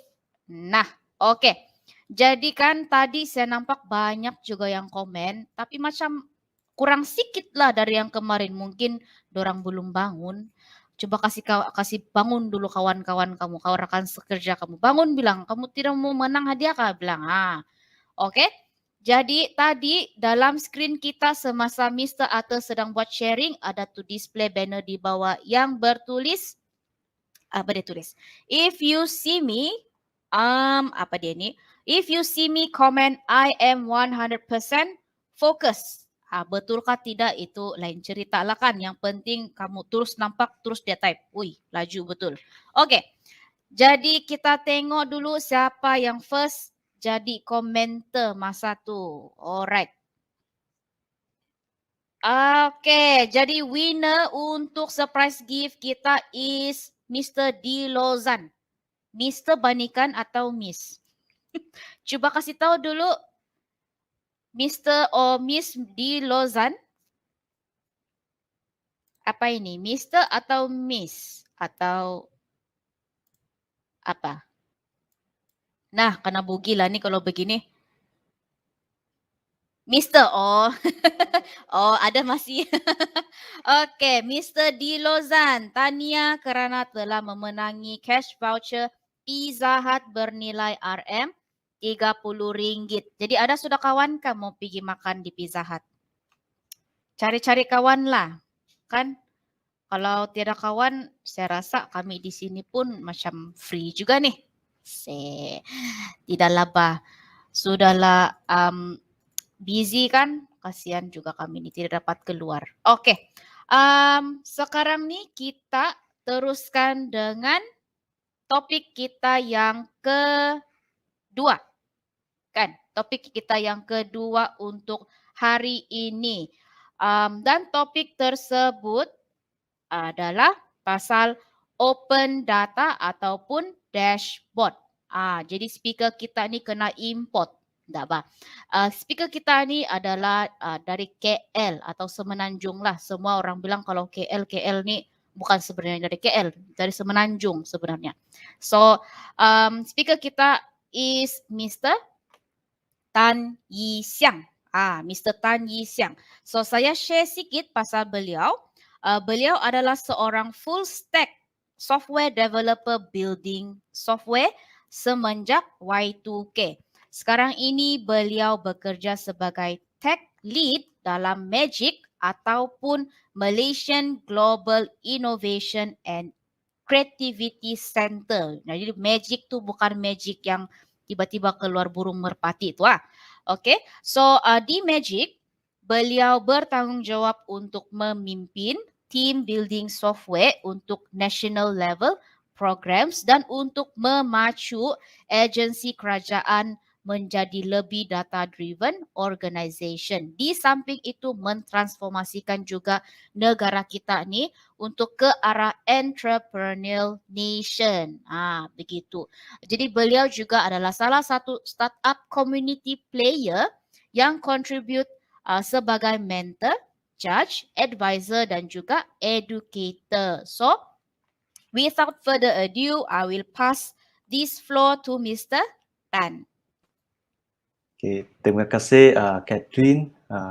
You already done a good introduction about me. So I would like to start with minta izin lah, so I can sampaikan sesi ini dalam bahasa Inggeris. Bukan sebab bahasa Inggeris saya lebih terror. Saya lebih biasa cakap dengan komputer ya, dengan bahasa programming language macam PHP, JavaScript. So long time didn't speak to real human also because of MCO at home. So minta maaf if the sesi is not perfect, right? Yeah. So let's start my topic today. I'd like to always ask first, how many of you here are programmers?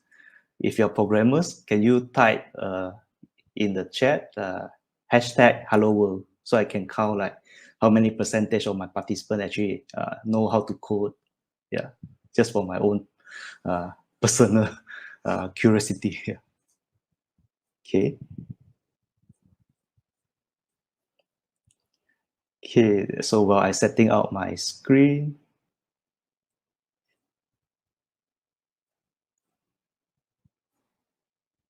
Okay, I hope you guys can see my screen.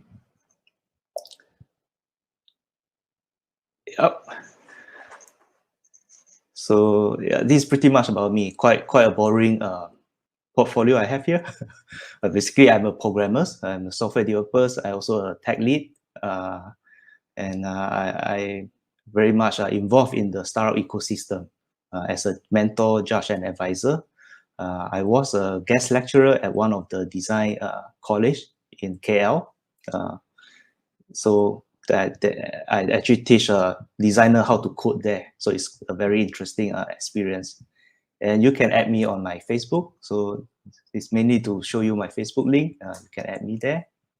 And you can call me Alan. I think a lot of people have an English name in Sabah. Right? And like Mr. Arthur just now did a very good sharing session. He's always someone that I look onto. So next, I'd like to give a brief introduction about the organization I'm attached with now, which is Magic. So if you have been to KL, Semenanjung, so you will drop by the airport kan, airport to KL, KLIA. So just about 15-minute drive from airport, you'll pass by the Cyberjaya, which is next to the Putrajaya. And Cyberjaya is where our Magic HQ located right now. So our mission is actually to create a vibrant and sustainable startup and social enterprise ecosystem, right? So we want to build more impact-driven innovation that's more inclusive lah. So that's the word sounds very glamour, right? But actually what we do is very simple, right? We want to create more startups, we want to create more social enterprise, and we like to see them to be successful. Yeah. So Magic is a government agency. Right now, we are under MOSTI, Ministry of Science and Technology and Innovations. And as you can see on the right-hand side is our auditorium. So we have a campus here in Cyberjaya, where we actually have this building where there's auditorium, there's co-working space to run our programs. So the kind of programs that we run in Cyberjaya is like bootcamp, workshop, trainings, accelerator programs. So you might be new to the words accelerator, but accelerator is actually basically the programs of 3 months or 4 months that our selected participants, the startup, they will come to Cyberjaya, and we will give them intense training in order for them to improve their startups. And hopefully by the end of the programs, they will be investment ready. That means they can present and pitch to the investor confidentially. So who will invest in the startups, right? It's not anyone who will want to invest in the startup.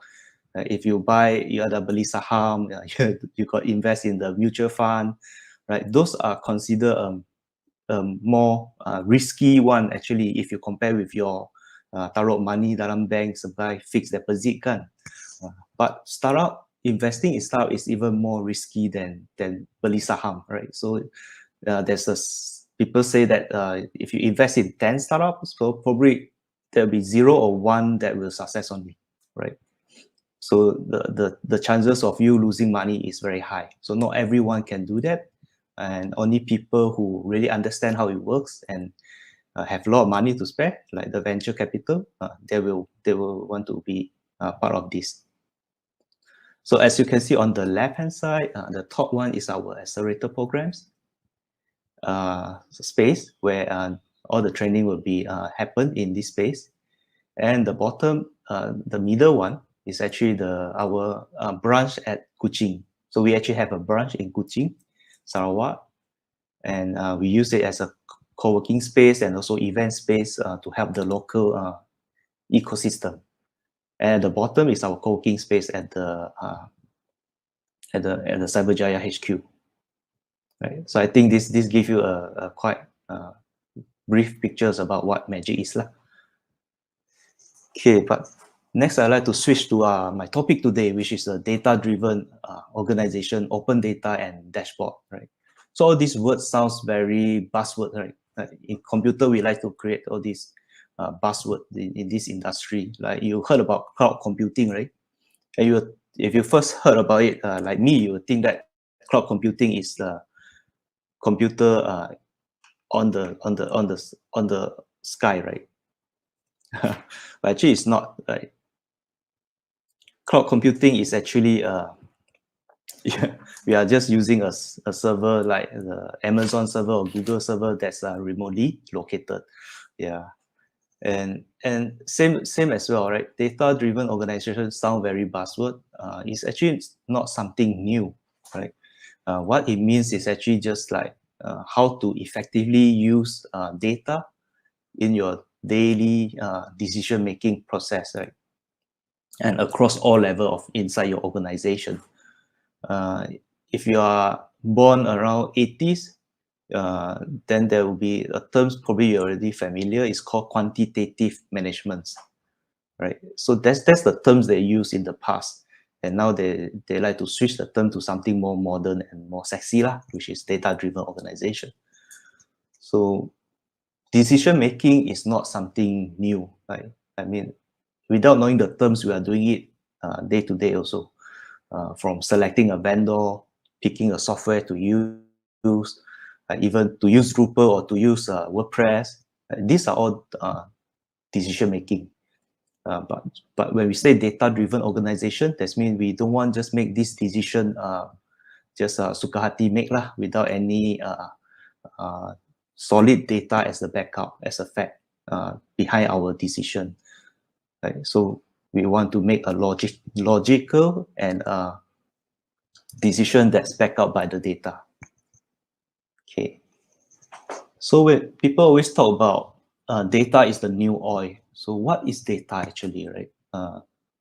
So these are probably quite simple questions, right? But if you break it down, you can know data is actually means a lot. For example, we'll be creating data, collecting data of who come to your website. Right? Google Analytics is the tools that we will use to collect this data, right? And they will help you format this information nicely. And they will tag the label. Okay, these visits come from Sabah, for example. This visit come from Cyberjaya, for example. So they can tell you in the end of the month, like how many of your visitors come from Sabah, how many visitors come from Selangor, for example. Right. So this actually, the system will try to help you make sense out of the data you have. And when we done connecting all this information, you actually have the knowledge, right? You kind of know that, okay, does it people who come to my website from Selangor prefer more on this page A, for example, right? So this is how you apply the knowledge from the data you collect. And insight is basically you make assumptions, right? You say, okay, I assume that people who come to my site, who are from Selangor, they actually come to the page A because I have a competition running right now. So you want to validate these assumptions, right? That's how you try to get the data to tell a story, and that's actually will give you the wisdom of it. So it shows a path among your mass of data. So when we talk about data nowadays and compared to what we have in the 80s, is very different in the sense that the amount we have right now is so huge, right? It's a gigantic that you are calling it a new term called big data right now. In the 80s, maybe your data is only stored on the Excel formats, not more than even a floppy disk that time. Probably is considered quite a huge amount of data you have already. But now your data can easily span across thousands of hundreds of thousands of floppy disks, right?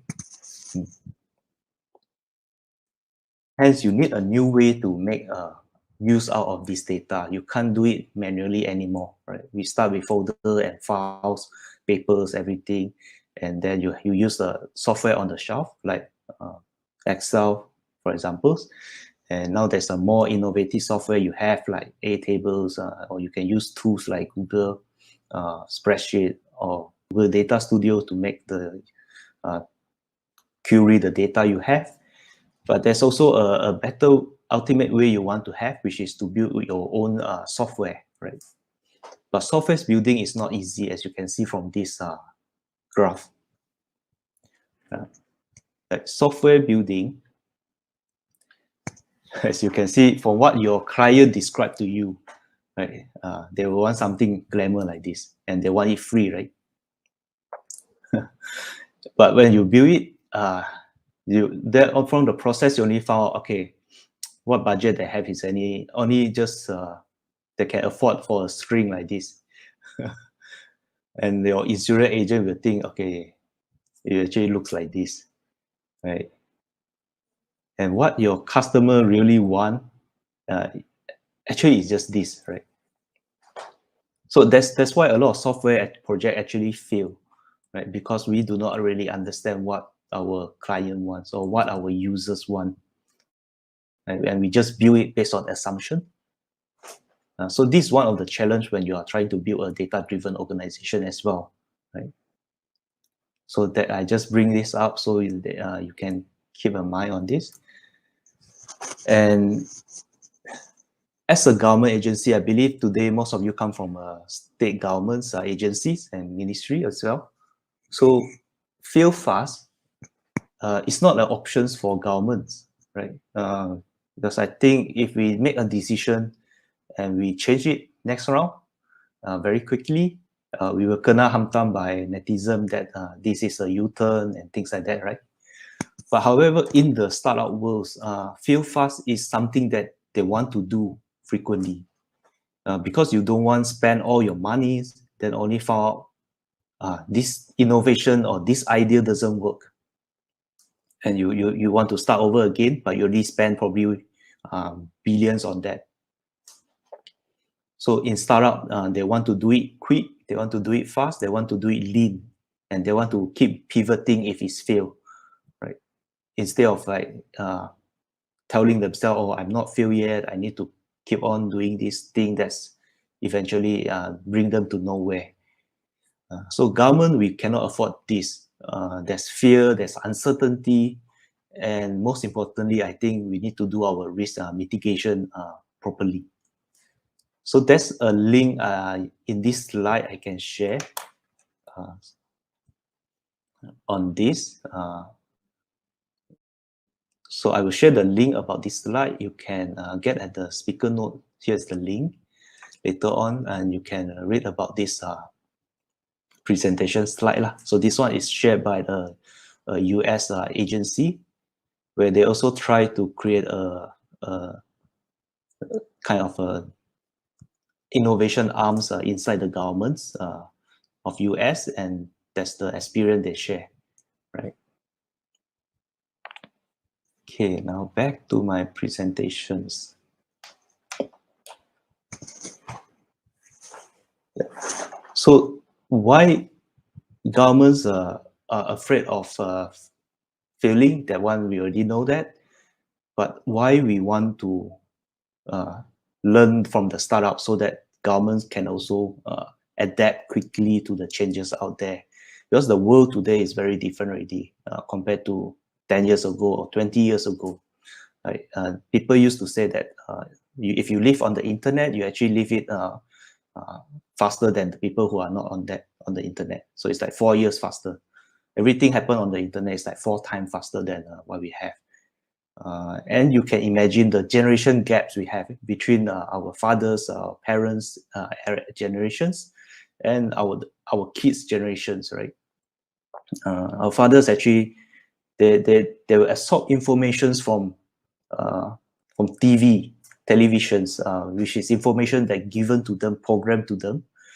They just the choices that can make is just switching between the TV1, TV2, TV3 in my era, right? After that, you have Astro, you have more channels. But now my kids actually watching on the content videos on the YouTube, right? It's not just a few channels. Right? He can go to, I don't know, right, billion or million of video clip he can access to. So the kind of concept that people want out of the media, people want out of their expectation to the government is very different as well. So we need to be able to match the expectation. We need to evolve also to stay ahead of the competition also, right? So we will become relevant to the time. Okay. So next, I'm going to share you my experience in Magic, where we built our own system, which is called Magic Central. Then I will also share with you our dashboard. And last, I will share with you the tips that we learned from our journey of building this system to empower our visions to be a data-driven organization.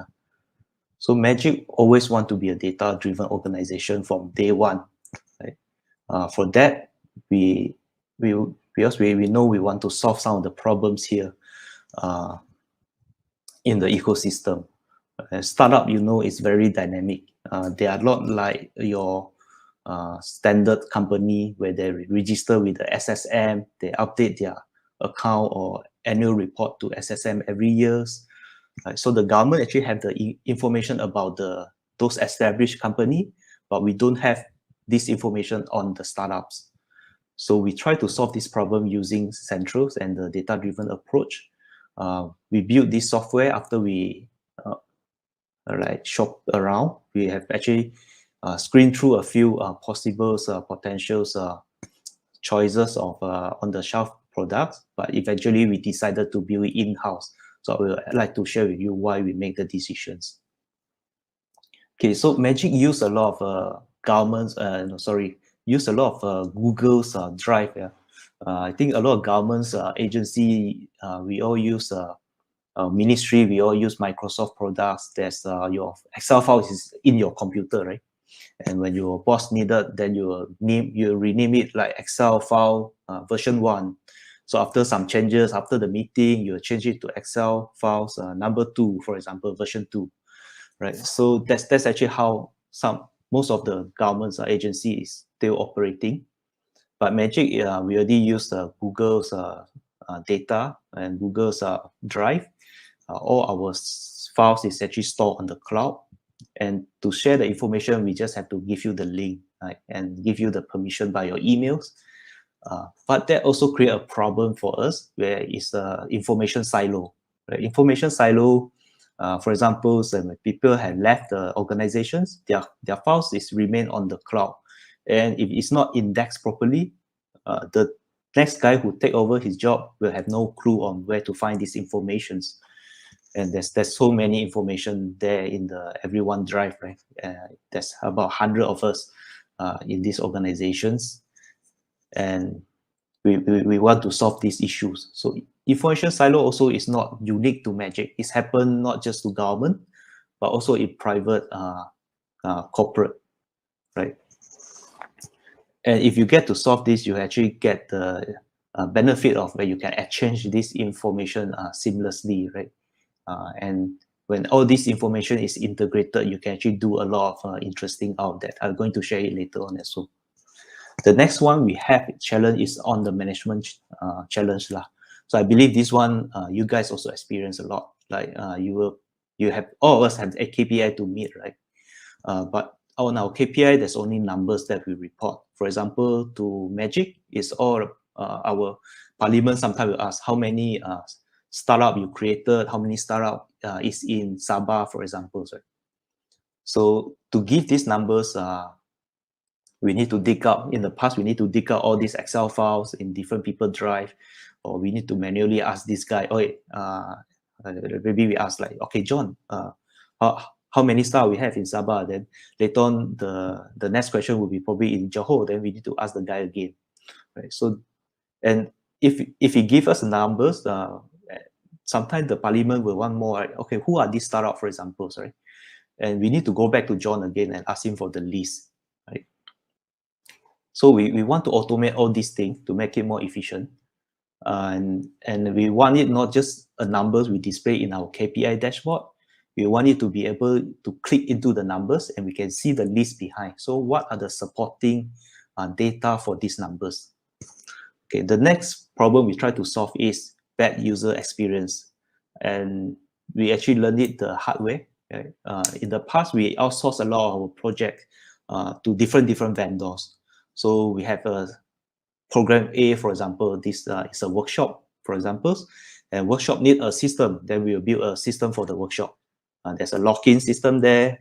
There's a registration system. Everything works fine until you have another program. Program B, for example, is a boot camp. Then you want to build another system for boot camp, right? Eventually, if you have 10 or 100 of programs, then you have 10 or 100 of system, up to a point that you will not be able to manage all of them because they are all run by your vendor, right? If the vendor don't get any renewal contract in the next year, the system is going to be deprecated, and the data you might not be able to migrate it back into your core system. And from the user side of points of view, it's a very bad user experience for them also. That means they have to create multiple user account in your different system. And sometimes different system have a different design, different language.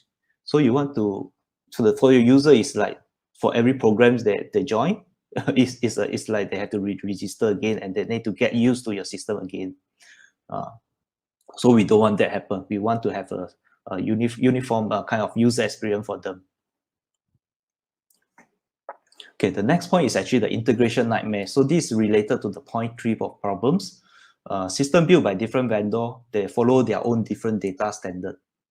They also use a different stack of technology. Like for example, Author might build it using Drupal, for example, and someone else might build it using WordPress. Right? And when all these systems come back to Magic, we have a problem to get this system talk to each other. And we can't hire different programmers. Right? We can't hire programmers who do PHP, and we can't get another one who do Ruby on Rails. And, and the cost is actually very, very big if we try to hire different programmers to manage different stack of technology that built by vendor. And the last one we like to solve, this is challenging, but we still like to solve, is that everyone in the ecosystem seems to have their own resource directory. Right? Everyone will have their own system. We try to tell you not to do a redundant effort. We should do all these things together. So 1 + 1 is not equal to 2, but maybe equal to 3 or 4. Right? So that's what we try to solve using Central. So after all the text, now you get to see the picture of a bit visualization of what the Central is. Very quickly, I walk you through this. So on the right-hand side is our end user. Central is a user-centric system. So we design based on our user point of view, not from the magician point of view. We want it to be user-friendly, so they will use it often. Then they will, by using it often, that means they will pass us their data that we can actually collect in a less effort. So these users will be the aspiring entrepreneur. That can be someone from an established company, someone from the university student, or a foreign entrepreneur, or it can be the Sabah net, or it can be CNIC, for example, right?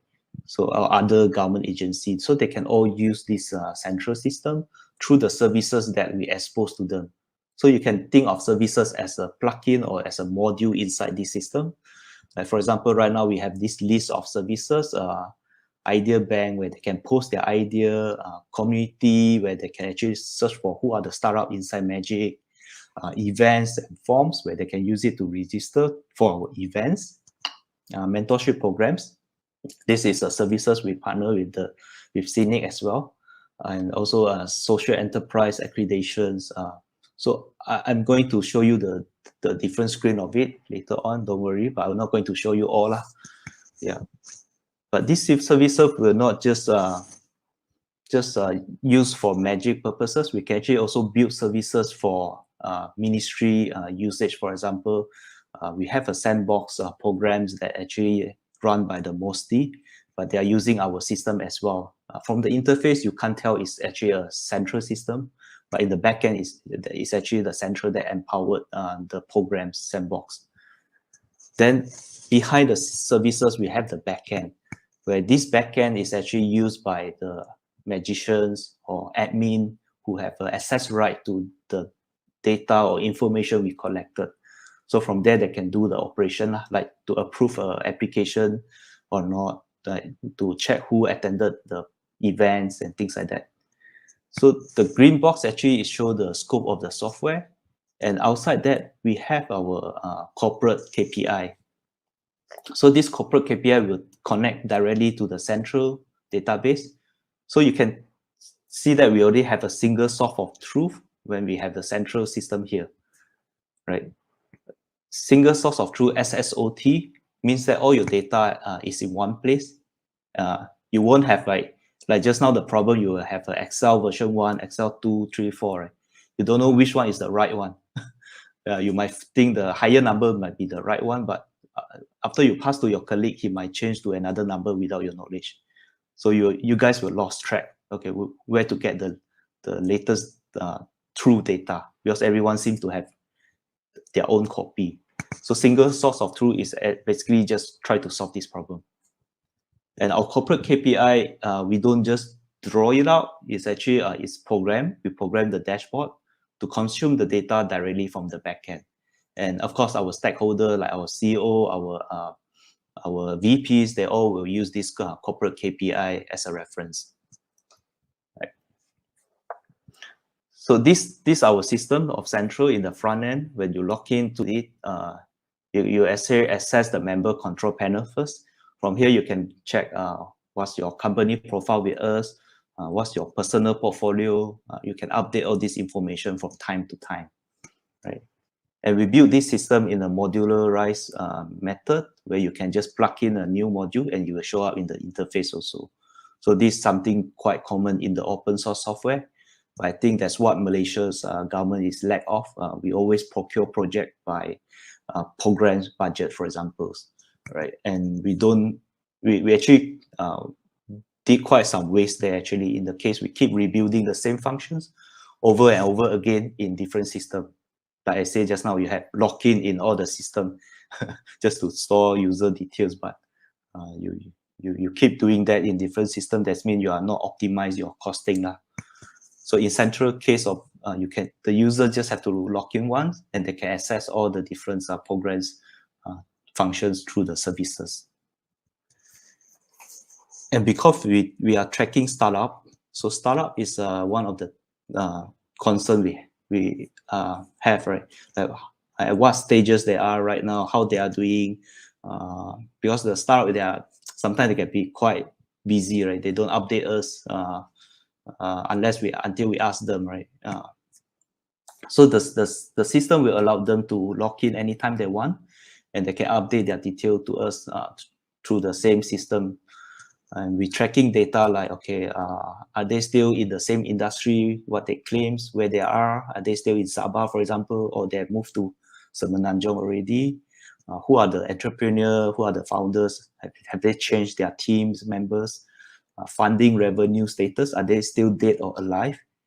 Like I said just now, startup have a high chance to go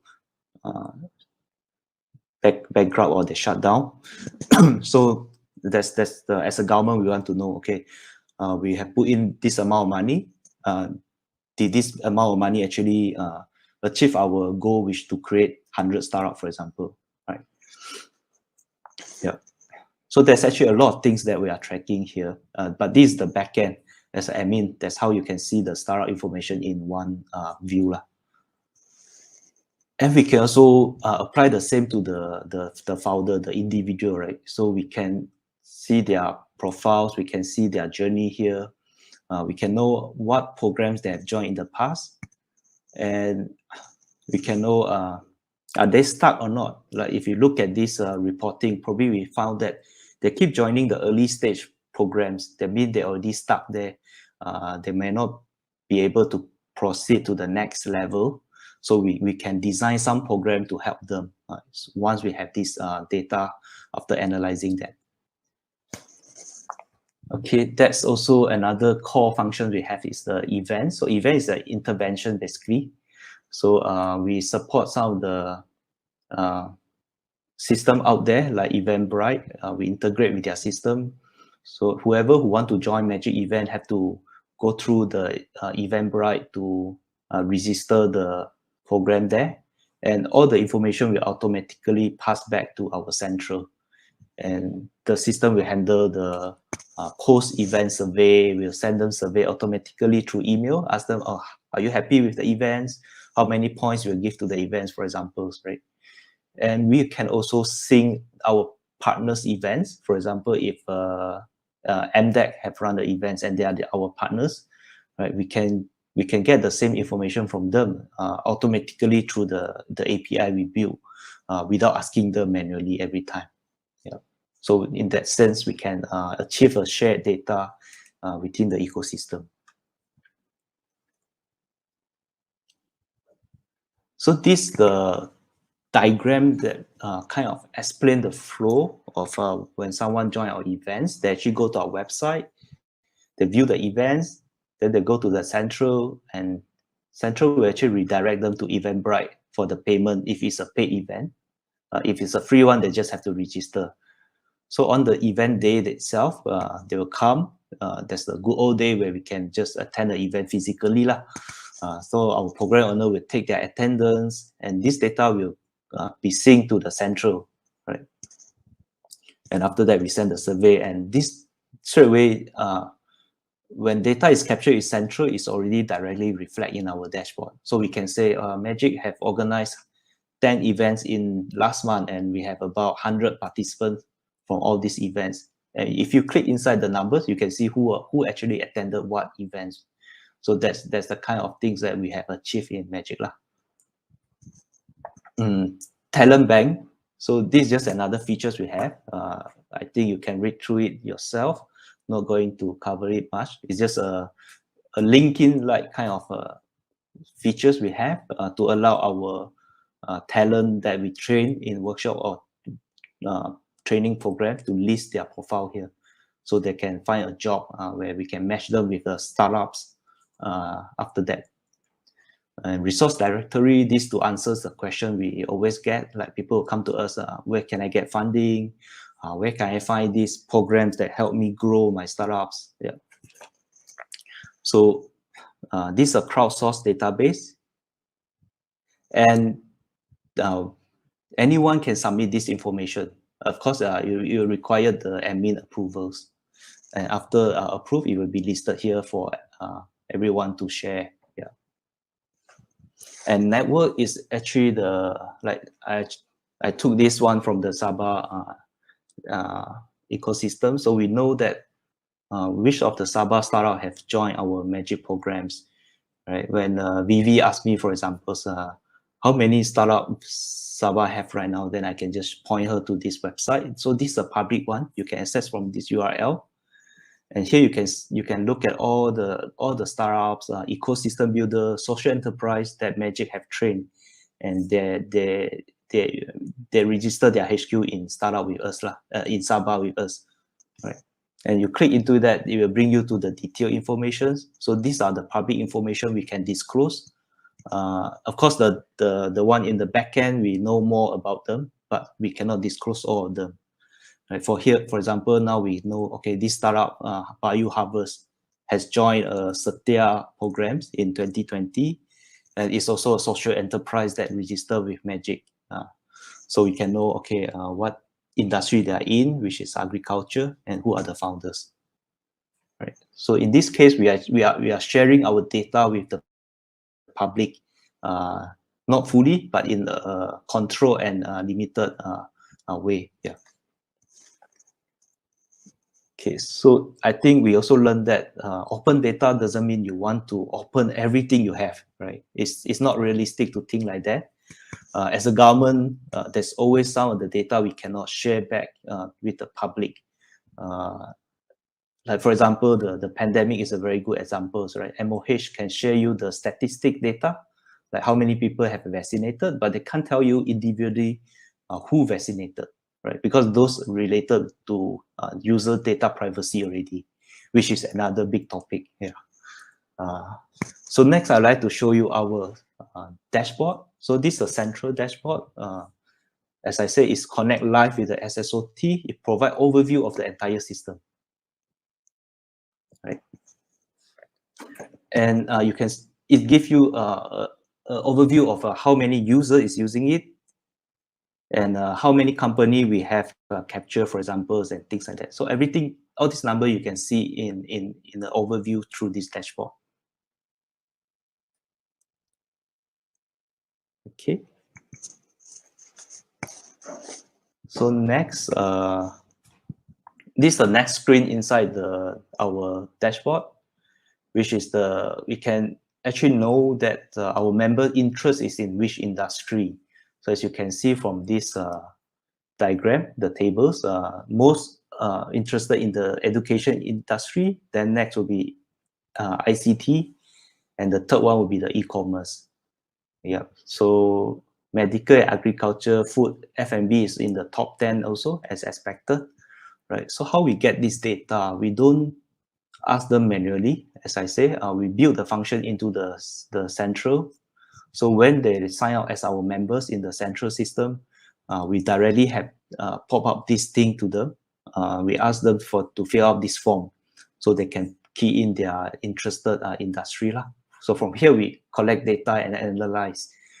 The good thing about doing this is that you don't need to clean up the data. Imagine if you pass them a form, they might fill in the name differently. Agriculture, some might fill in agri, some interns lah.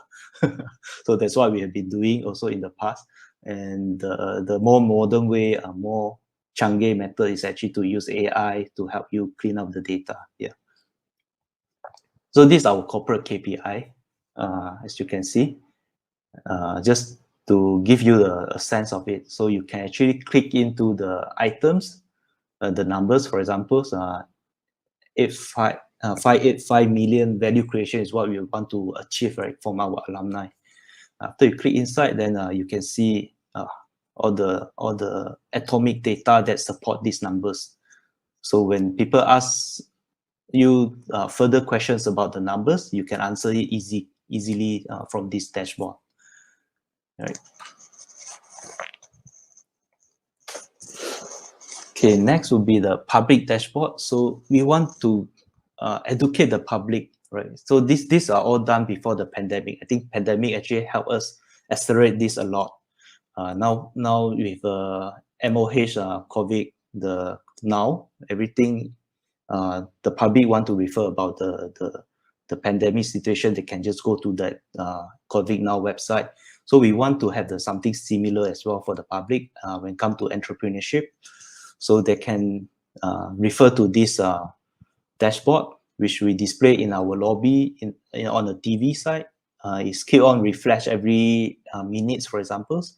And we also display in our website, as you can see here. This what I cropped from our website. And the data is actually come from the same source, so the number is the same. Just the channel you display to them are different. Okay, so here I'd like to share some of the data I have also about Sabah, right? So state-based ecosystem, I can select from the drop-down Sabah, and I can straight away see how many alumni we have with Sabah. So this is more for our backend usage. We developed this before we came out the network service just now, right? And we can actually click and we can go to their website here, and we know where they are located at and things like that. And when we want to look for ecosystem builder, so this is another program that Magic run. We kind of like help to train more Sabahan to be the ecosystem builder, so they can help to carry out those local outreach programs more effectively. So from here we can know who are there, right? And I can actually change the state, and all these are built using Google Data Studio. So it's a free tools, and it's very powerful. Yeah. The SE beneficiaries. So this is for the social enterprise. For example, a social enterprise, they might base in KL, but their beneficiary groups could be in Sabah, for example. And this dashboard is quite useful, for example, when, let's say, touch wood lah, but there's a banjir happen in, for example, Selangor. If there's a banjir happen, then we want to see which startup, which social enterprise we can get help with, so they can mobilize their volunteer to help the victim of the banjir, right? Then this dashboard, we can actually filter down to the state, and we can know, okay, these actually are the social enterprise that have a working group at this Selangor state, and they can actually help on the flood victim, for example.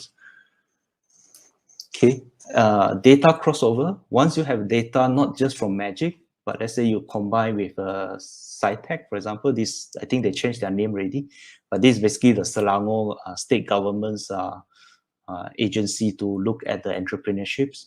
So we have some MOU with them. We can get their data on their startup who participated in their programs, and we can do this crossover, and we can find out, okay, which of Magic startup also joins SciTech programs. Those green one is actually the crossover one, right? So this gives you a a more holistic view of the ecosystem, right? Then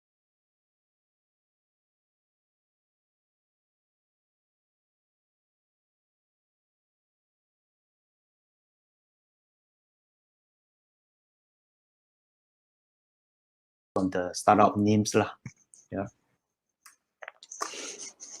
Okay, bagaimana kami melakukannya sebagai satu agensi kerajaan? Yeah. So I have demo you the output of what we have done, but how we do it, how's the process of it?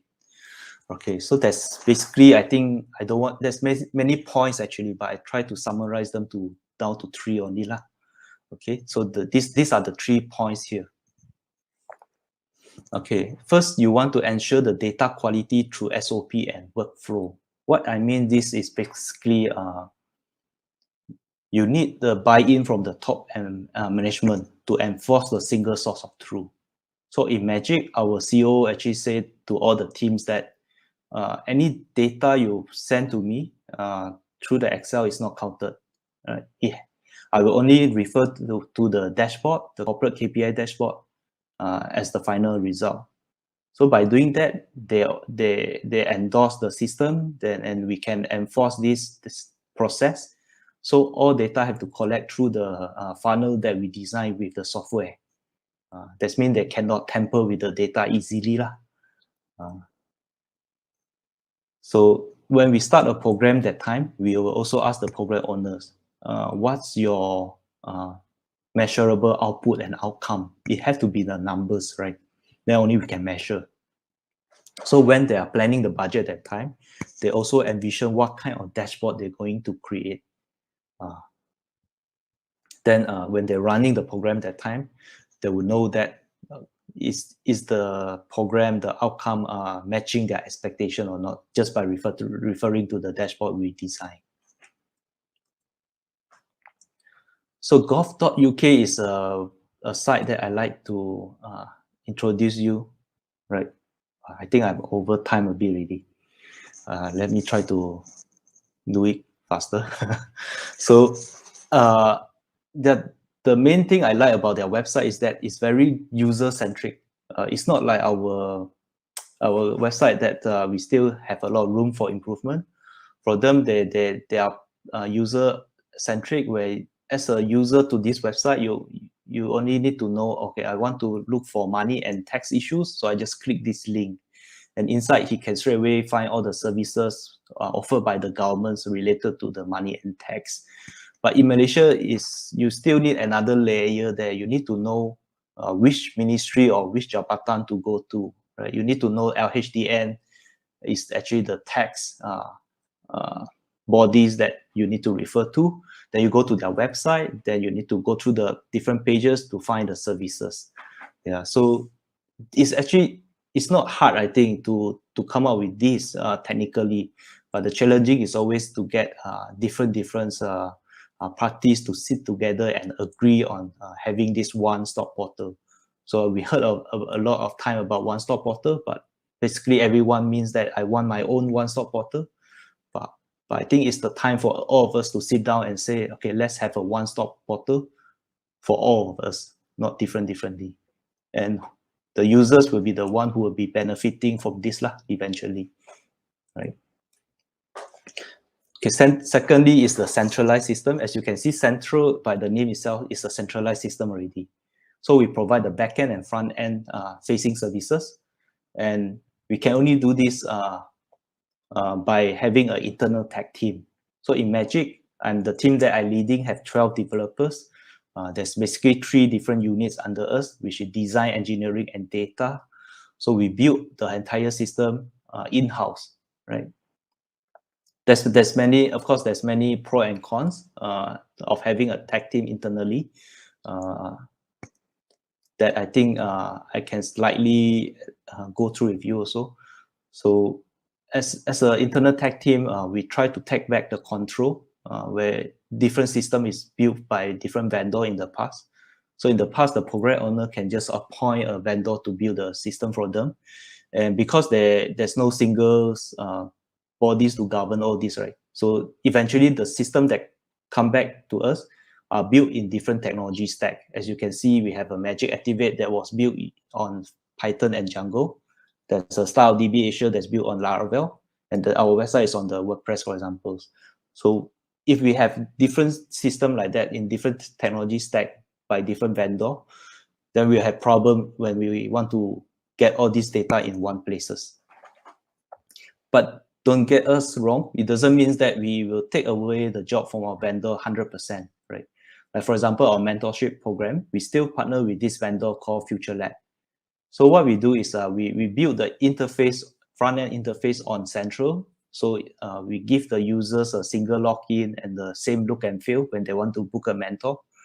But when the backend is actually powered by the Future Lab software behind the scene. So we use API and all this to communicate between the different systems. Right. So this is actually a better way for our vendor because they can just focus on their software. Like Future Lab, they just want to focus on building a good mentorship system. So they don't have to rebuild everything for us, right? They don't need to rebuild the login system, everything. And they just have to focus on what they are good at. In this way, we can enable our vendor to be more specialist, right? To what they are good at. And we also use the Central as a digital infrastructure because it's modularized features, right? If you use WordPress, you use Drupal, then you would know you can actually search for module on the marketplace and you can actually buy it, or if it's free, you just have to install to your setup. So Central function the same way as well. As you can see, this is our sandbox website. The design and looks and feel doesn't look exactly like the Central website. You can see here. Yeah. So the look and feel are totally different. But actually behind the skin is the same system we use. So this allows us to support any ad hoc project given to us very quickly. Like within, we build this within 1.5 months, right? But if we need to build everything from ground up, we will not be able to do so. This is the architecture diagram behind the Central. So we build it on top of the E framework. It's an open source PHP framework. And on top of that, we have our Open Hub core, which is our open source code also. And it supports different modules. So NTS Sandbox is just another module in our system. You can refer to this one later on, or you can text me if you're interested more on these architecture things. Okay, the last point would be the API strategy, right? You will want your system to be able to communicate with other people's system. So the only way to do it effectively is through building an API gateway. Then you will be asking, okay, what kind of data I want to share, right? These are very important questions as a government agency. And my advice to you, my tips would be to start with the low-hanging fruit, which is from the existing public data on the website. Like for example, for Magic, we started with the news and events data we have. So we list out on this date, got what events, and what's the location of it, and that's the kind of data we open up first. So this kind of help us to redefine the risk. Right? We are not afraid of accidentally sharing something that we should not share with the public, because all this info already on our website. If we don't put in the machine-friendly format, for example, CSV file, others developers, external developers will still come and crawl our website for this data. So might as well we put it in the format that they can just download and use it straight away, right? So this is my first tips for you. And for us, we participate in the Mampu program, which is Data GovMy. I think there's nothing new also. You might already know this project from them. We create a snapshot of our data yearly, and we publish on this portal just to show our support to their initiative. And we also set up our own developer portals where there's API gateway available. And you can actually sign up as a external developer to get an API key, and you can start integrate with our system.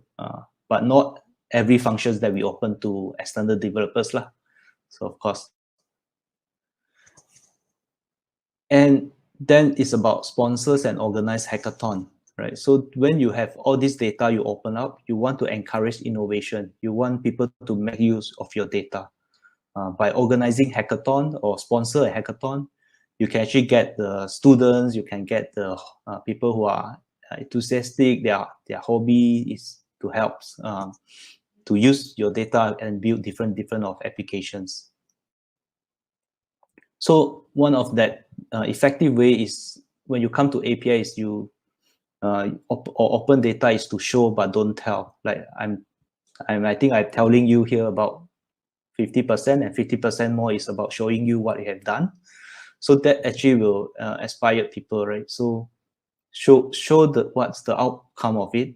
Let people experience your application is better than you tell them, okay, you should use this API, you should do this, you should do that. Yeah. So based on that, we actually developed a mobile app using Flutter and some of the Google services. So this a wall we have. We put a sticker of a logo of our alumni startups, but most of our visitors will be brought to this wall, and our magician will actually tell them, oh, these are all our alumni. But if they want to know more about the startup, previously they don't have any straightforward way.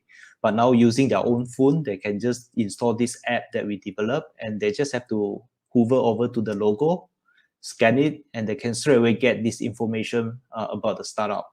And we don't do this thing hard-coded. That means the data actually come live from our central single source of truth database. That means the startup can update their description anytime on their own from our cPanels. Okay, so we also build these Gmail apps.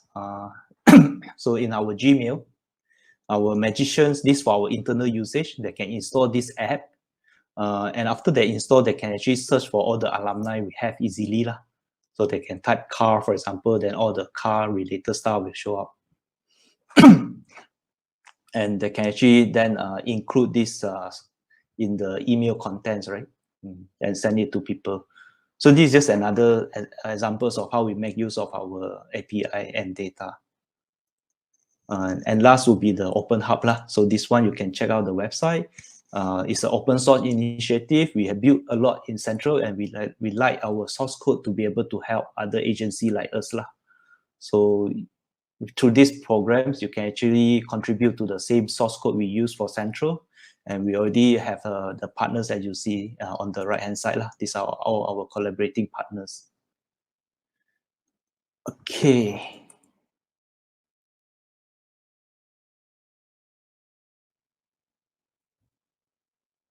I think that's all. Kathleen, for my presentation. Sorry, I took quite a lot from your time. It's okay. It's very informative. I'm actually, I don't know anything about open data, but learning a bit lah from your sharing. Yeah. Okay, so we go for our Q&A session. Anyone ada soalan untuk Mr. Tan? Ni bukan selalu ni Mr. Tan bersama-sama dengan kita. Jadi kamu ask away, orang putih bilang. Tanya saja. Macam tadi banyak soalan pasal open data dengan Mr. Arthur. Cuba tanya balik. Ya, boleh tanya dalam bahasa Malaysia juga. Saya Yeah. try to answer as best as I can. Okay, kita ada satu soalan from Mr. D. Lozan. In the recent story about the JPN API hack, what is your suggestion for best solution in API implementation? Wow, these are very good questions. Oh. I need to be careful answering this kind of question. Because this is the public also, I share to the public. Yeah, I learned about the news yesterday from the Lawyat post, so quite shocking also. I think it's not leaked from the API.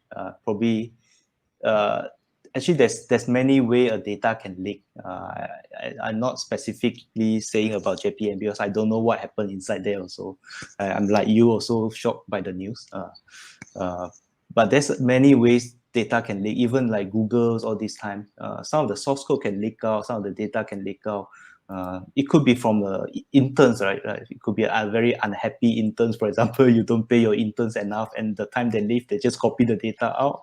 And if your company don't have a good data governing policy or this risk mitigation plan, then you suffer the consequences lah. So people sometimes always thought it's a jungle hacker who come in and hack all this data out. Actually, it's not something. I think most cases is done from internal. Yeah. So that's, if it's done from internal, that means we have control to mitigate the risk, right? We can apply better firewall. We can apply better policy. So there's something we can definitely improve on. And if you are afraid of data leakage and you want to be protective and don't want to share this out, then the other side, you are actually sacrifice the cost of having the efficiency of sharing this data, right? So it's something you need to balance. Right? I understand as a government, data sometimes can be sensitive. We want to keep it secret. Like Arthur said just now also, you need to categorize your data to different tier. Those you can do public, those you can share it. Those who are really private, you want to store it yourself. Right? So that's actually the different things you need to do first before you want to roll out your data sharing policy. Okay. Another question from Miss Farah Bell. How we know data leak protection? Okay, how we know data leak protection? I think you are asking question about how we can protect from data from leaking lah. Right. So like first I say you don't want to give the same data to everyone. I mean, startup do this because startup, they are flat, right? They are flat organization. They want to function more effectively, so everyone can access to the same informations. But as a government, you may not want to do that. It's not a very good idea because you might have a senior manager who can only access specific set of data. Well, some you can actually open to the like interns and also your working level executive. So internally, you need to have a way to give permission of this data lah. Like in Google Drive, you can always share a slide or a spreadsheet to certain people, right? Yeah. So that's how you can protect your data leak. And some company like banking or what, they even go extra miles to ensure what you can install on your laptop, what software you can install, and every activity you do on your laptop, they actually log it. So if anything happens, they can trace back to that. Yeah. So I always find this is a trade-off lah. Again, you need to balance out. If you have too much control, that means you can't really give much space for innovation to happen, right? Innovation sometimes it needs space, flexibility to happen. So you need to balance between these two. Okay. Alright. So, ada apa-apa soalan lagi? Tanya saja. Mr. Tan cuba menjawab soalan kamu.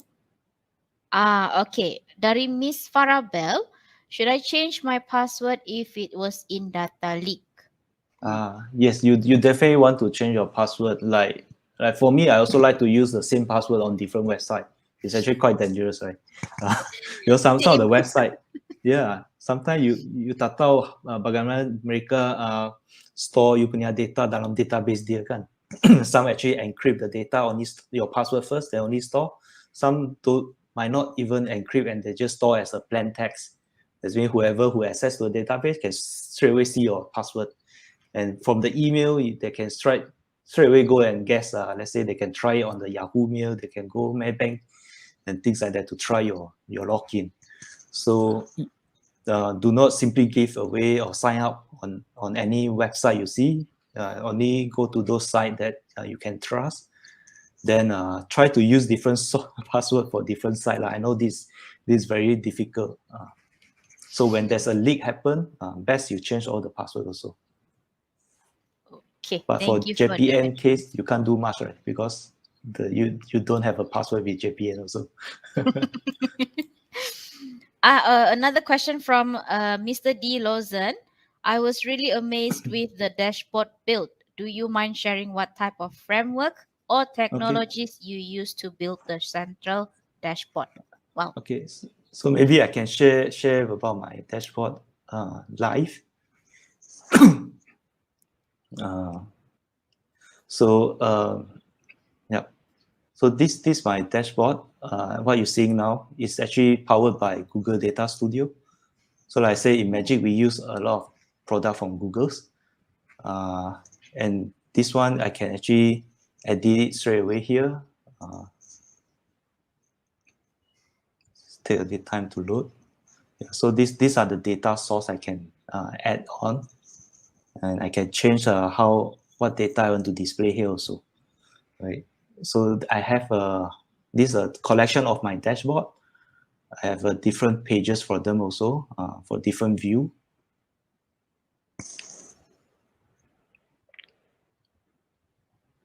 Take some time to load. Sometimes let me pick a less heavy one. Yeah.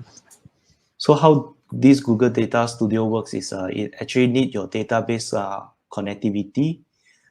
Then it will connect to your database and pull the data at the fixed interval.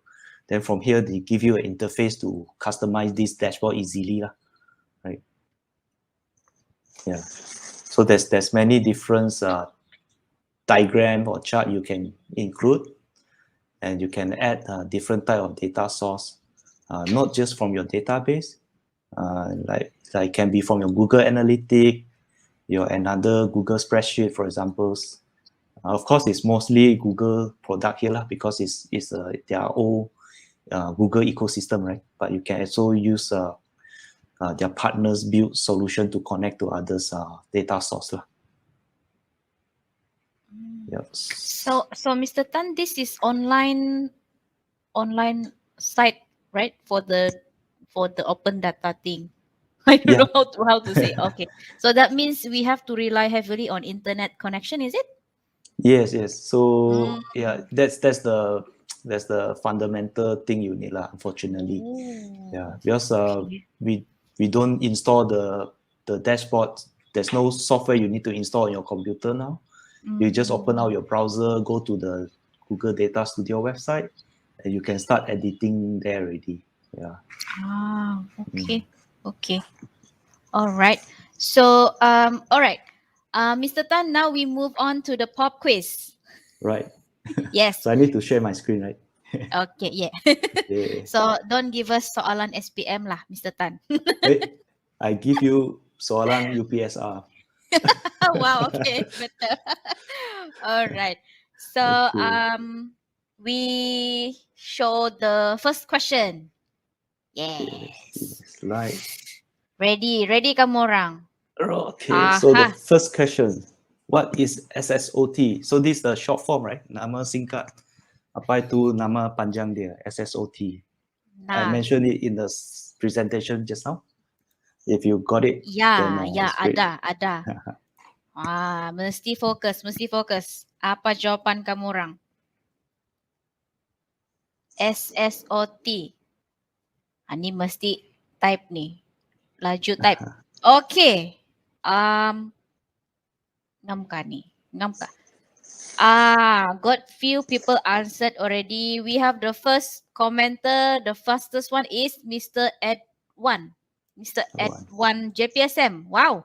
Dari JPSM nih, Mr. Edwan. Champion kamu. So, dia punya answer single source of truth. Ngam kan, Mr. Tan? Correct. Congratulations. Yay. Tania. Wow, JPSM. Yeah.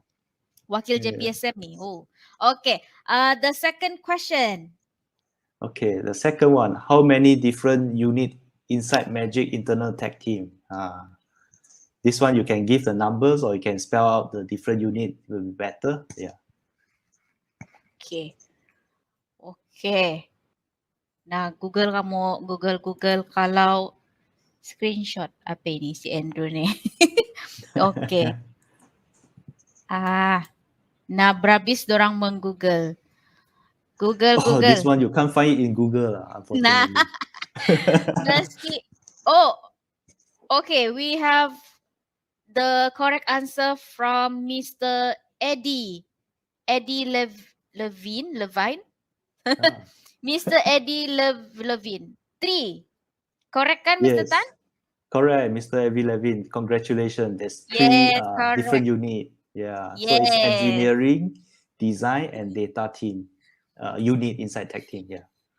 Wah, there are so many different answers actually, Mr. Tan. Ada yang cakap 12, ada 11, ada 8. Wow. Okay, I Dari always mana like dorang dapat? number 3, right? So easy to remember, 3 only. Yeah.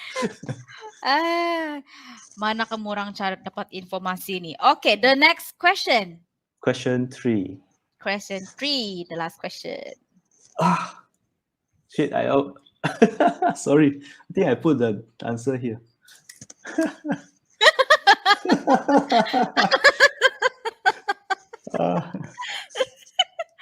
Tengok, Okay. we Can I tengok kalau change my dorang question dapat. now? I think I need to change my question now. Sorry. Okay. So I think just name another open API strategy lah. Name another API strategy in open data other than using your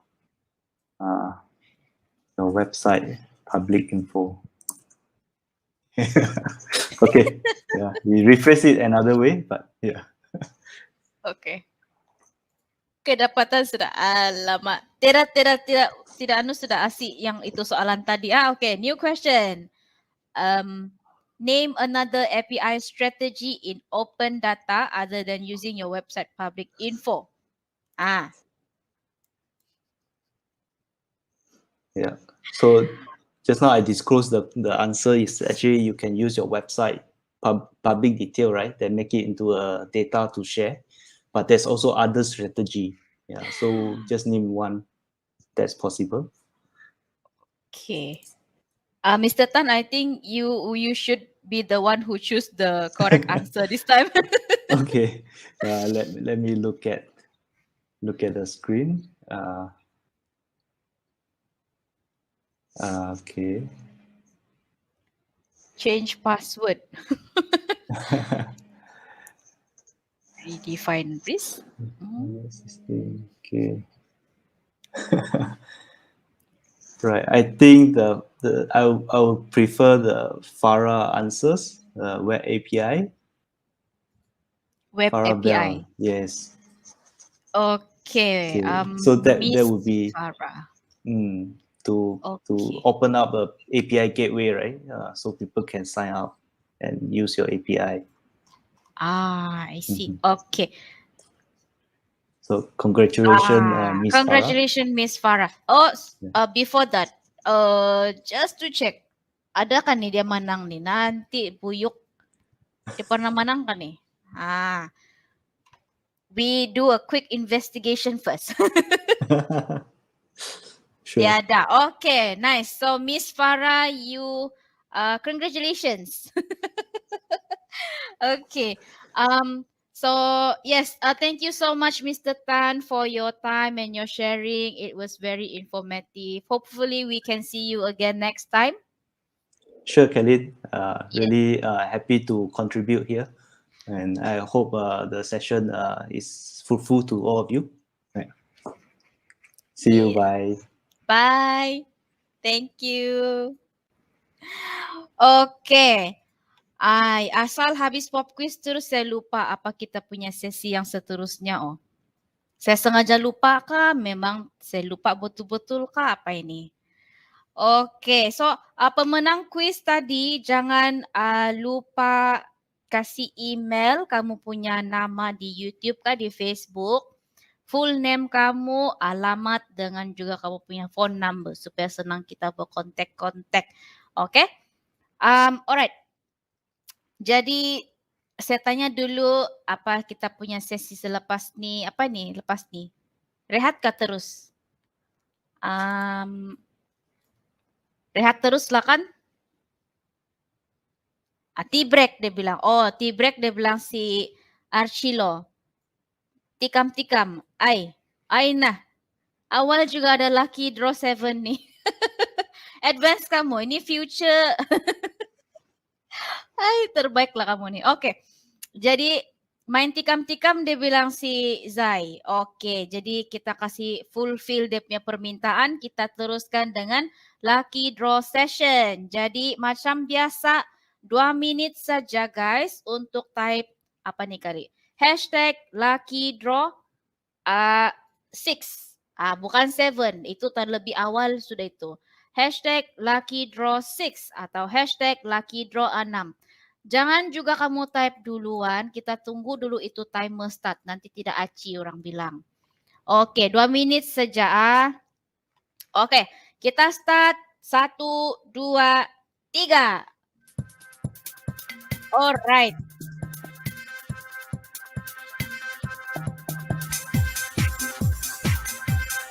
Start. Lucky draw. Nah, type kamu. Macam di bundle pula, macam menjual bundle kita nih. Type kamu orang hashtag lucky draw 6. Hashtag lucky draw 6. Kamu ikut saja itu yang di display banner di bawah tuh. Jangan kamu pandai-pandai create kamu punya hashtag. Hashtag lucky draw 6. Macam ada yang pergi join balik kau sudah balik manang lucky draw nih, tidak boleh join sudah. Oke. Macam saya tidak nampak sudah nama si Mr. Jahit. Mungkin dia bilang, oh saya tidak boleh join sudah, dia bilang. Tidak payahlah. Ada kasih Mr. Jahit pergi komen. Ya dah. Oke, nice. Kena M sudah si Mr. Jahit.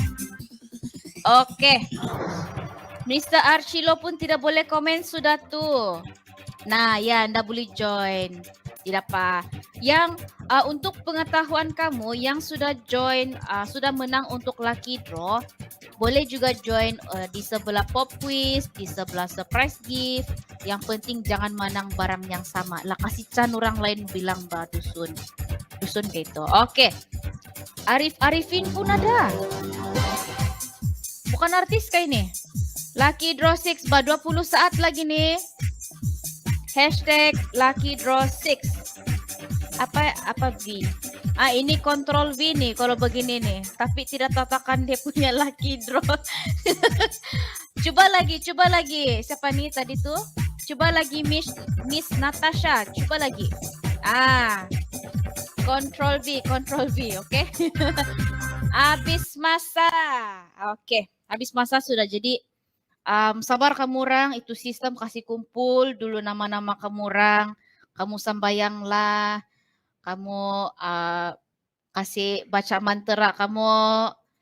Sambayang. Oke, kajap kamu Alright. Oke. Tinggal 2 lagi kita punya lucky draw nih kan. Tapi tidak apa, banyak bapak quiz boleh menang. Oke, ada yang terlambat. Yang terlambat sudah tuh next lucky draw kamu join Oke, keluar sudah kita punya random lucky pick. Jadi kita tekan 1, 2, 3. Woi, banyak nama-nama sini nih. Oke, nah Moslo sudah dia. Siapa pemilik hadiah? Oke, nice. Tania Mr. Faizal Hisham. Oke. Nah, yang si Mr. Ian ni dia bilang pui kiri, pui kanan, dia bilang Allah tidak kena. Oke.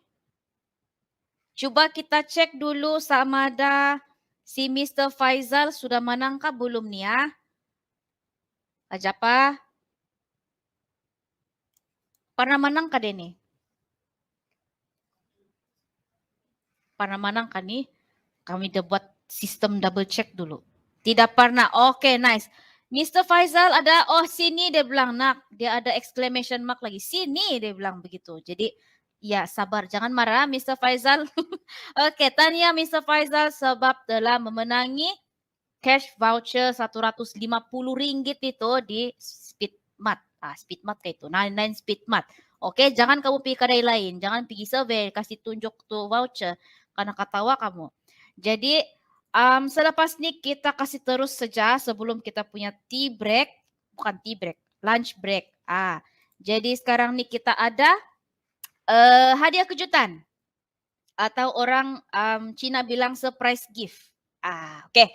So, ini kali dia punya surprise gift challenging sikit. Ada susah sikit, tapi macam ramai juga lah yang dapat betul. Tapi ada yang ada salah-salah typo tuh macam disqualified lah. Oh, Sionopola dia bilang dusun. Oke. So, tadi di display banner kita tuh kena tulis, if you see me, comment, I will be here until the end of webinar. Saya ulang. I will be here until the end of webinar. Ada yang tulis I will be here until the end of webinar. Itu disqualified. Ada yang tulis juga I will be here until the end of the webinar pun tidak mesti 100% ikut itu komen tadi, display banner tadi, oke? So mari kita cari siapa pemenang dia tadi ya. Siapa ini lucky guy, lucky girl, lucky miss and mister. Oke. Pemenang surprise gift kita is Miss Nur Syafika. Adakah ini Miss Nur Syafika? Nah, kalau tiada, bugilah nih. Bugiwan. Nah, enggak bah. Jangan dulu bah, guys. Miss Nur Syafika, jangan pergi tandas. Mr. Luko, itu yang tadi itu. Ada, nah. Marah dia. Ada, dia bilang. Oke. Tanya Miss Nur Syafika Matsa sebab telah memenangi cash voucher Pizza Hut bernilai RM30. Ada kawan sudah makankah? Boleh saya volunteer kah? Dah. Oke. Jadi kita mau lunch sudah nih. Saya punya perut pun berbunyi sudah. Saya tera breakfast tadi. Kesian saya. Jadi kalau ada yang mau bawa pergi Pizza Hut kah, pergi KFC kah, boleh juga kan? Tuh, kesian. Kamu tidak kesian saya kah? Oke. Jadi kita rest dulu. Kita punya rest nih sampai jam 1 patang. Jadi ada beberapa menit lah untuk kamu makan, rest, chill dulu kan, relax dulu. So, thank you semua kepada pemenang-pemenang tadi. Jangan lupa balik-balik sudah saya ulang nih. Jangan lupa kasih email saya itu nama kamu di Facebook kah di YouTube, full name kamu punya alamat, pastikan ada postcode alamat sama phone number supaya senang kita calling. Alright? So kita jumpa selepas ini. Make sure kamu berdatang balik sebab banyak lagi hadiah kita mau give away nih. Pemurah nih kita ini kali. Okay, so see you all. See you all. Bye. Jumpa lepas ini.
menjunjung namamu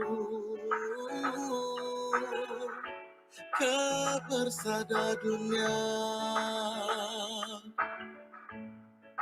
Ku rela berkorban demimu negeriku. Ku pegang janjiku, rakyat tanah airku, baktiku curahkan demimu. Sabah maju jaya. Kementerian Sains Teknologi dan Inovasi melahirkan generasi intelek dan inovatif. Kementerian Sains Teknologi dan Inovasi melahirkan masyarakat berbudaya tinggi. Teknologi sains diutamakan, inovasi terus dipajukan.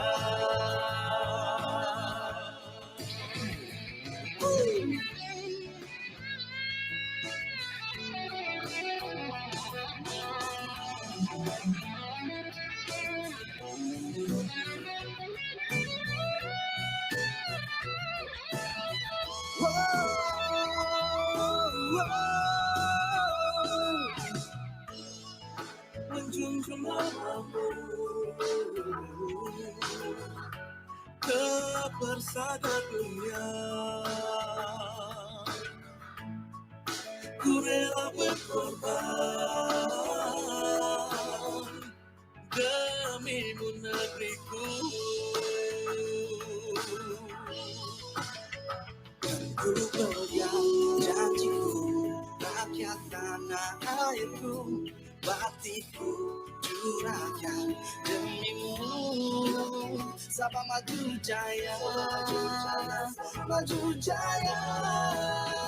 Kementerian Sains Teknologi dan Inovasi melahirkan generasi intelek dan inovatif. Kementerian Sains Teknologi dan Inovasi melahirkan masyarakat berbudaya tinggi. Teknologi sains diutamakan,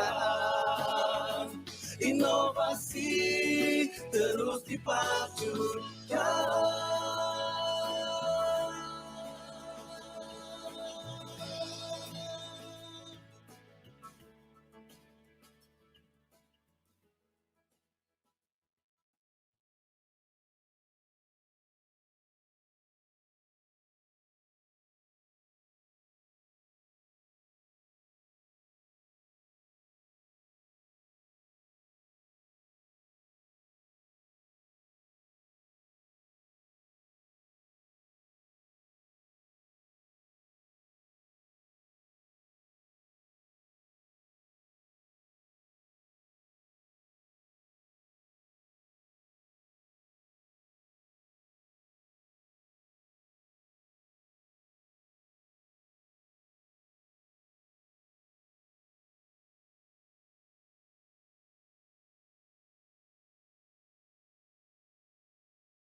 Over the past 20 years, we have seen changes that are affecting business, large and small.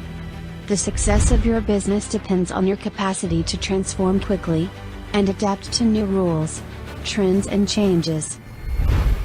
Staying ahead in the industry requires digitalization.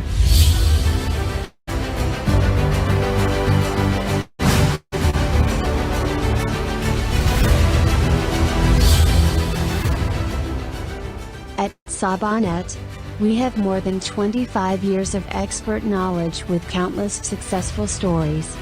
Our strategic alliances with industry leaders will be your business leverage.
Sabah.net is one of the leading digital services and solution providers, and we are not stopping there. We are constantly moving forward to meet the needs of our clients. From providing you a trusted network connectivity, protecting your valuable data, prioritizing your care, to innovating your solutions, our technological capacities are ready for you.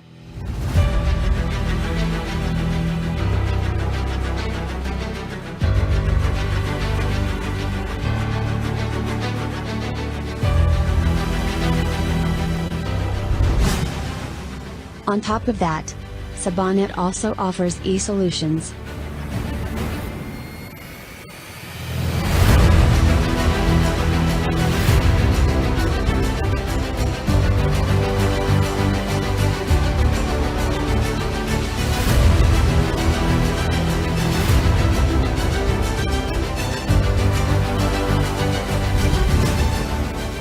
Our rich experience and strategic thoughts will be your leverage in staying ahead in the industry.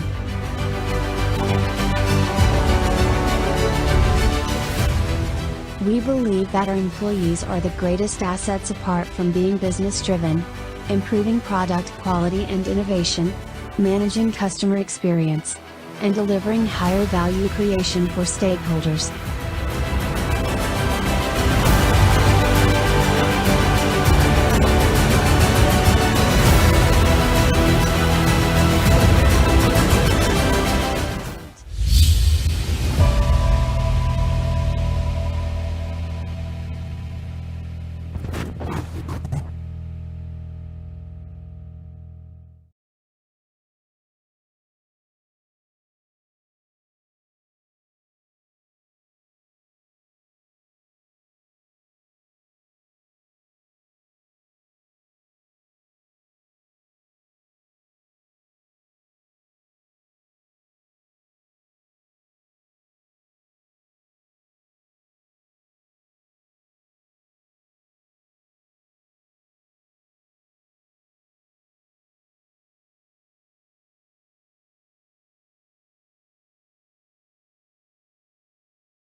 Menjunjung namamu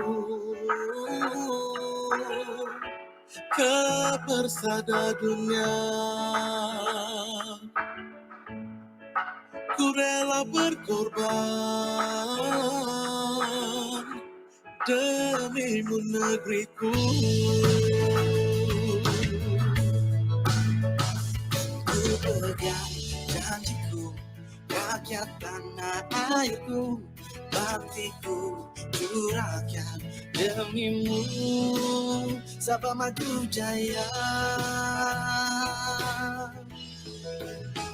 Kementerian Sains Teknologi dan Inovasi melahirkan generasi intelek dan inovatif. Kementerian Sains Teknologi dan Inovasi melahirkan masyarakat berbudaya tinggi. Teknologi sains diutamakan, inovasi terus dipajukan.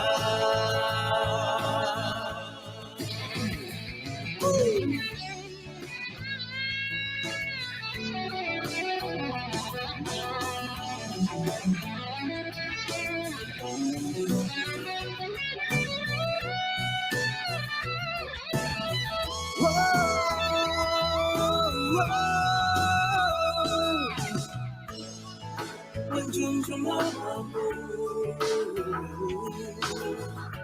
ke persada dunia, ku rela berkorban demi negeriku.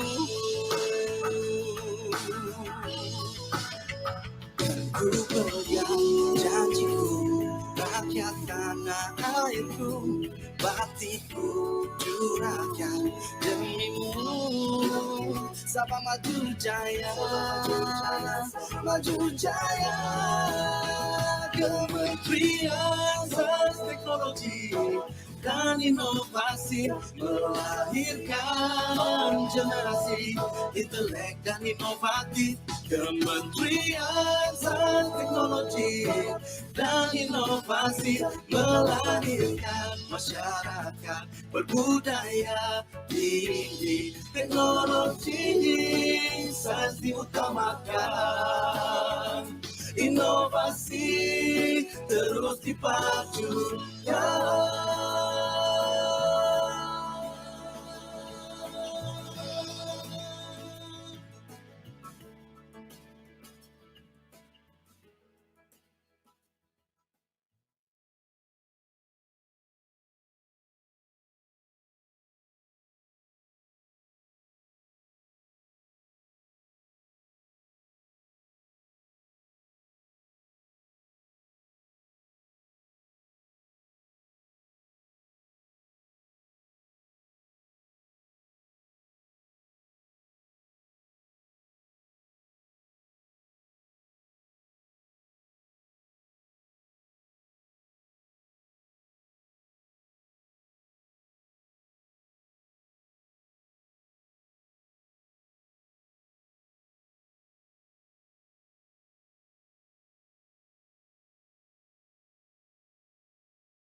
Hai, selamat kembali semua. Terima kasih kerana masih tune in dengan kami hari ini.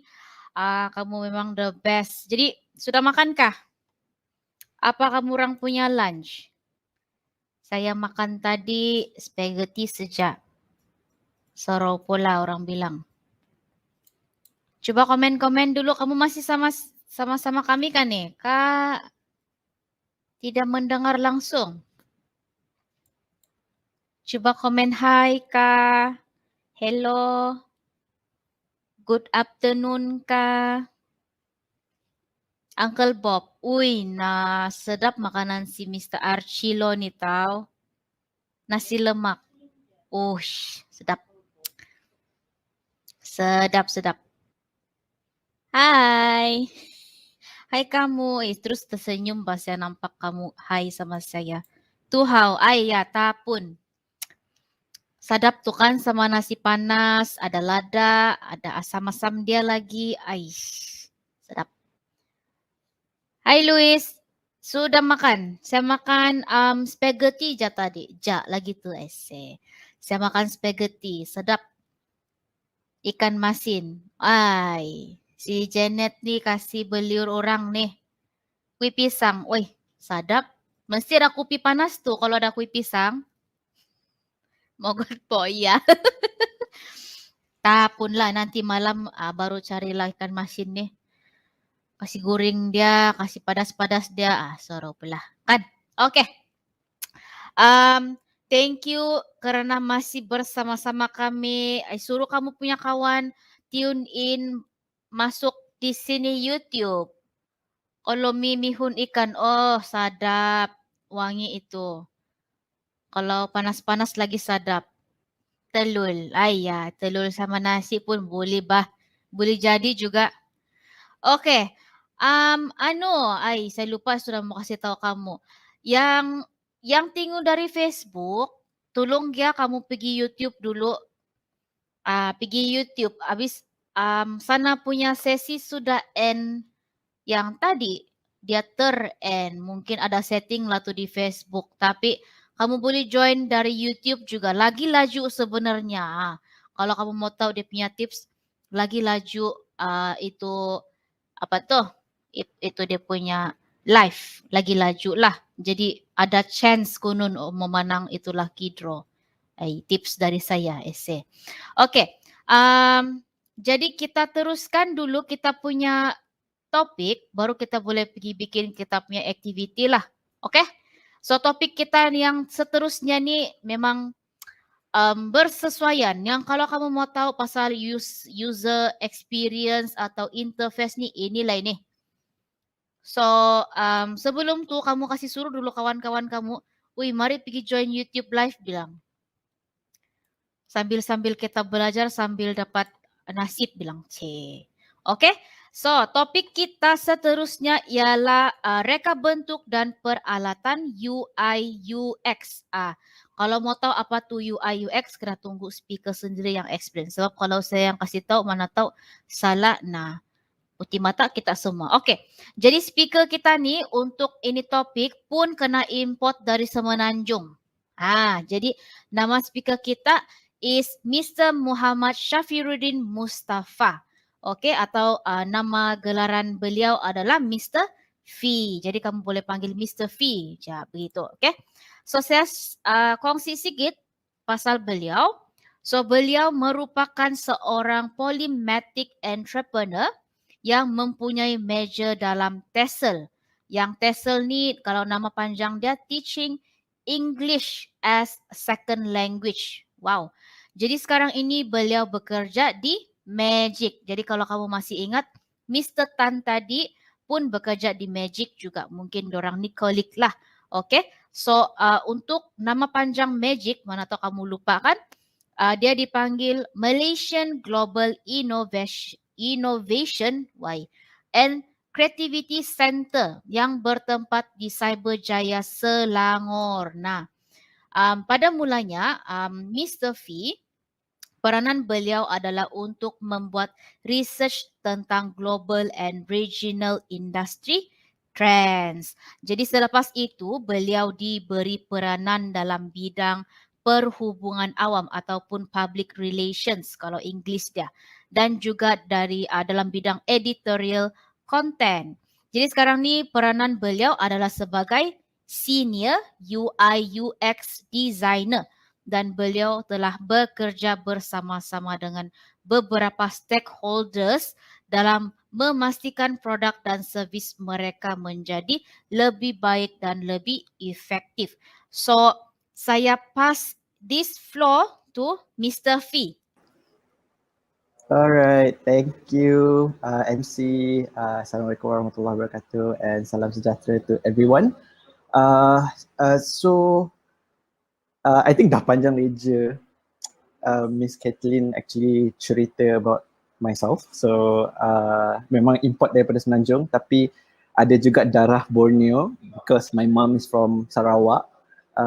So just jump into the topic lah kan. Let me share my screen kejap. How do I share? There you go.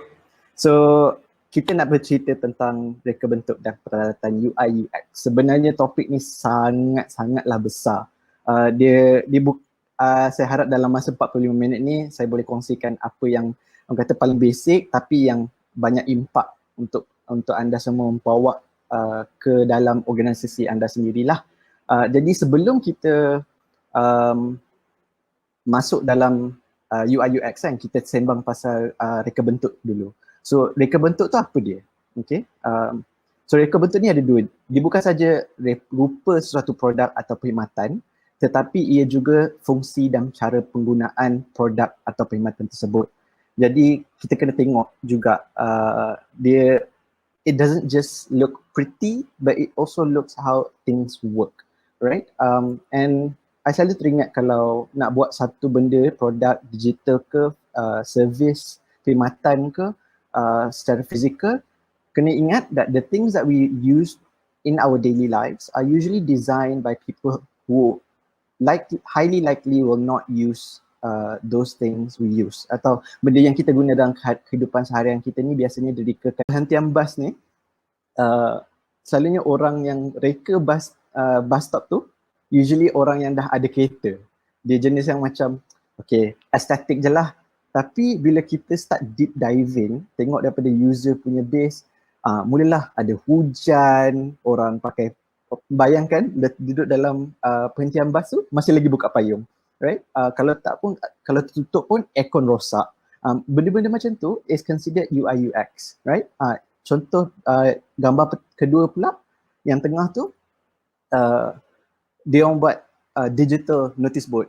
Canggih notice board. Tapi got blocked by rooftop dia. Reka bentuk ni bukan saja untuk bus stop, tapi kita boleh expand kepada pintu ni, for example. Contohnya, kat sini pintu tu kata push, right? Tapi kenapa dia ada pemegang handle pintu tu untuk tarik keluar? Itu contoh terbaik. Kenapa dia tak ada lepeh? Kan kalau macam toilet kitchen dekat restoran kan untuk tolak, so dia lepeh, dia tak pegang. So that is one example jugalah. So kita boleh tengok juga ada examples macam kat dalam public toilet. Kita tengok macam tempat nak tekan air tu, kita tengok pressure air, tiba dia percik depending on the sculpture, apa tu, reka bentuk sinki tu. And then kalau tengok gambar kedua pula, design laluan untuk pengayuh basikal, tiba-tiba ada block untuk tak bagi orang lalu situ beroda. So those are examples jugalah orang kata UI UX punya pemerhatian.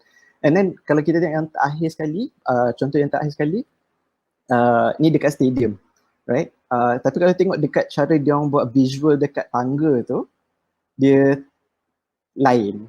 Dia sebenarnya baca daripada bawah, bukan daripada atas. Tapi secara user experience kita baca daripada atas ke bawah, betul tak? So macam pantang mengalah. Tapi kat bawah tiba-tiba is forever victory, temporary is pain. So dia macam tak klik dekat situ. So that is an example. Itu orang kata contoh terbaik lah. So you can actually start looking around dalam kehidupan seharian and see from design punya perspektif, daripada reka bentuk punya perspektif, right? So kena ingat juga, design buruk mudah diingat, design elok mudah terlepas pandang, tapi design hebat dia kita guna tanpa kita sedar dan dia lancar saja. So kalau kita tengok reka bentuk design ni, dia merangkumi antara pengguna user interface UI dan pengalaman pengguna user experience. So UI UX ni dekat Malaysia ni dia masih lagi sedang membangun. So topik UI UX ni sebenarnya dia banyak.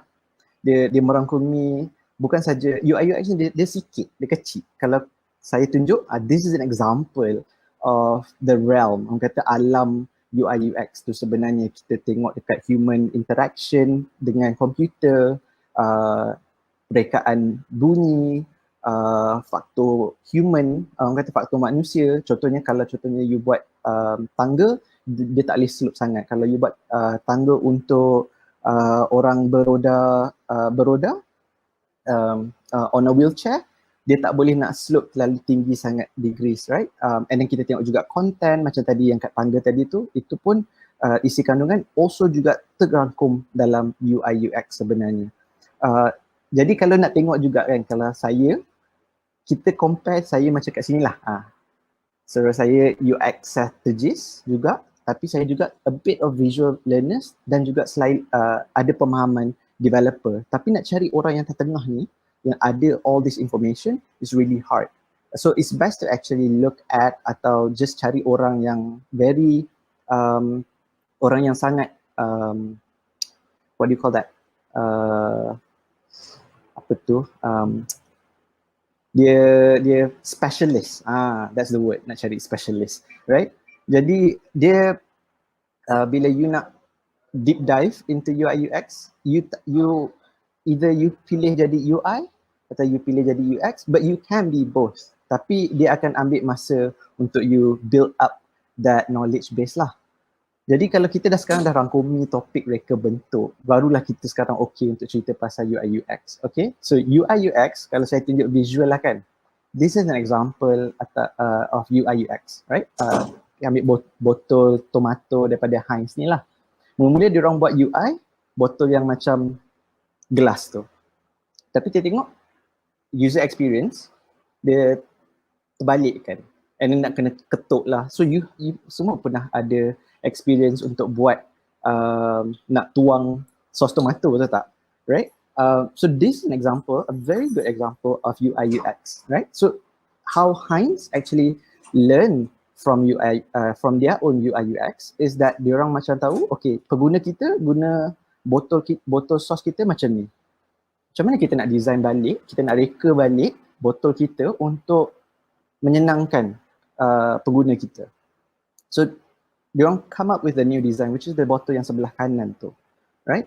So untuk UI yang mudah diguna dan disenangi oleh orang ramai, kita kena buat UX dulu. So UX ni user experience. So macam mana kita nak buat UX ni, kena ingat juga that UX ni sebenarnya besar juga, right? Macam tadi I cakap the realm of UX, UI UX tadi tu, dalam UX tu sendiri, dia ada information architecture, dia ada architecture itself, dia ada industrial design, dia ada human factor, dia ada content visual, and then dia ada interaction design, rekaan interaksi, macam mana you interact with berinteraksi dengan produk atau servis tersebut.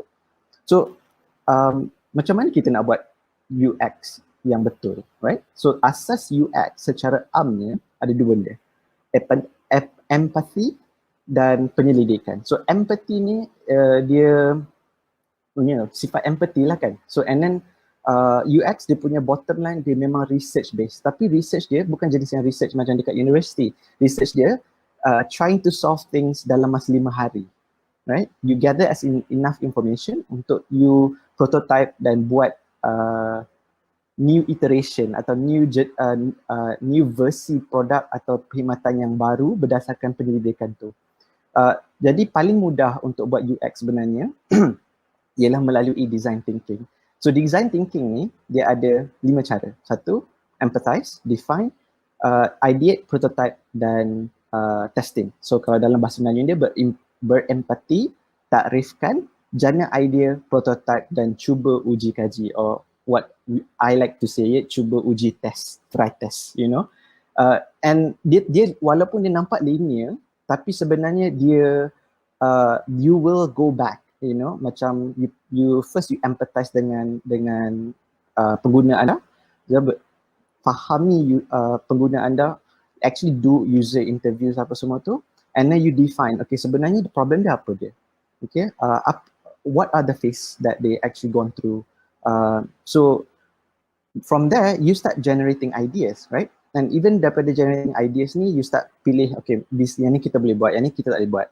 Lepas tu kita dah start prototyping. The moment kita sampai prototyping tu, kita akan buat testing. So bila sampai dekat testing ni, kita start collecting a lot of samples.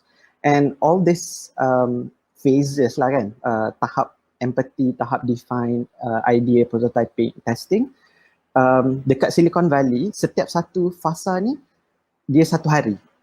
And you have to actually put aside, orang kata letak tepi telefon, tutup wifi kalau if orang kata hardcore lah kan, tutup wifi, and then you buat setiap satu proses ni, bagi tahu dekat higher up, dekat senior management, cakap kita nak buat design thinking untuk produk kita, untuk service kita. And then you go through all this process one by one, right? And then from there you start rolling balik. The moment you finish that 5 day, you akan start probably like jumping cuma sikit-sikit lah. You tak go through the whole process, but the process of design thinking tu dah berjalan secara kata continuously, right? Just to get a head start on new projects or existing projects. So from waktu ketika tahap uji kaji tadi tu, kalau kita tengok yang last sekali, kita dah mula buat pemetaan pengalaman pengguna. Okay, so basically user experience mapping. So dekat user experience mapping ni ada 3 jenis. Okay, persona pengguna, which is user persona, perjalanan pengguna, which is user journey, dan juga rangka tindakan perkhidmatan atau dalam bahasa Inggerisnya service blueprint. So ni contoh persona pengguna. Okay, persona pengguna ni is very important untuk you dapat tahu age group, you know, because all this are psychologies, right? Different age groups, different type of people have different way of using things, right? And then kalau dulu-dulu waktu kecil-kecil pernah selalu collect biodata kawan kan, That is basically the basis of user research sebenarnya. So kalau pernah buat macam tu, sebenarnya benda ni will actually come easy to you. But persona pengguna will start be developed bila you dah start going for the first phase, which is empathy. You dah start building that, orang kata backbone lah, the skeleton view. So once you dah ada persona pengguna, you dah boleh buat perjalanan pengguna, which is I would say user journey, right? So from user journey tu you boleh nampak lah daripada starting point dia untuk mula dia sentuh you punya brand sampailah ujung, sampailah dia habis, sampailah dia dah caw, right? If I were to actually use an example, hospital, right? Kalau contohnya I nak pergi hospital Sabah Jaya, daripada saya keluar rumah ke bus stop sampailah I habis ambil ubat and then on the way balik, tapi taklah sampai on the way balik, tapi sampai I keluar daripada compound hospital, that is basically your user journey. Dekat situ you boleh nampak what is the satisfaction rate, apa dia service and product yang kita boleh guna and boleh kita improve, the frustration levels, the time frame daripada I nak tunggu dekat lobby, ambil nombor, how long does it take, and person in charge the setiap touch point of that user. So sebenarnya UX ni dia panjang. Dia tak boleh buat apa kata sekali harum. You know, dia akan continuously dalam 2-3 hari, kadang-kadang sebulan. And then kat situ kita boleh nampak, okay, maybe dekat this part A ni kita kena boleh potong sikit. Oh, this person is redundant for the next step, sebab the next step nanti kita akan jumpa lagi orang yang sama. So why would we just compile? So user journey mapping ni is very useful sebab kalau you fikir nak buat benda tu long term. So ni nak bagi contoh, sebab sekarang ni just template, right? Dan nak bagi contoh you, this is what we do dekat Magic, right? Kita ada this orang boleh redeem perks, macam orang yang masuk startup kita orang, program kita orang, and then dia orang boleh macam dapat points bila dia orang pergi program kita orang. And then from there kita tengoklah touch point dia orang digitally, this is all digitally. And kita boleh nampak dekat back end kita orang siapa yang handle, dekat front end siapa yang handle, and then dekat public facing, which is the user punya nampak. Sebab kita, you know, have two realm, orang kata two side of the coin. The side of the coin that the user are looking, dia tak tahu, dia doesn't really care, he or she doesn't really care what's happening at the back. Sebab dia dah ada target dia nak buat, right? So the perk service ni dia nak redeem that perk. You know, macam I ada startup ni, I nak redeem this 10,000 USD credit daripada one of our startup who's also offering the perks. So that's the end goal, that's his intended goal. And then as they go through this process, kita boleh gather as much information because, you know, technology, right? So you could actually gather a lot of information as they go along in this journey.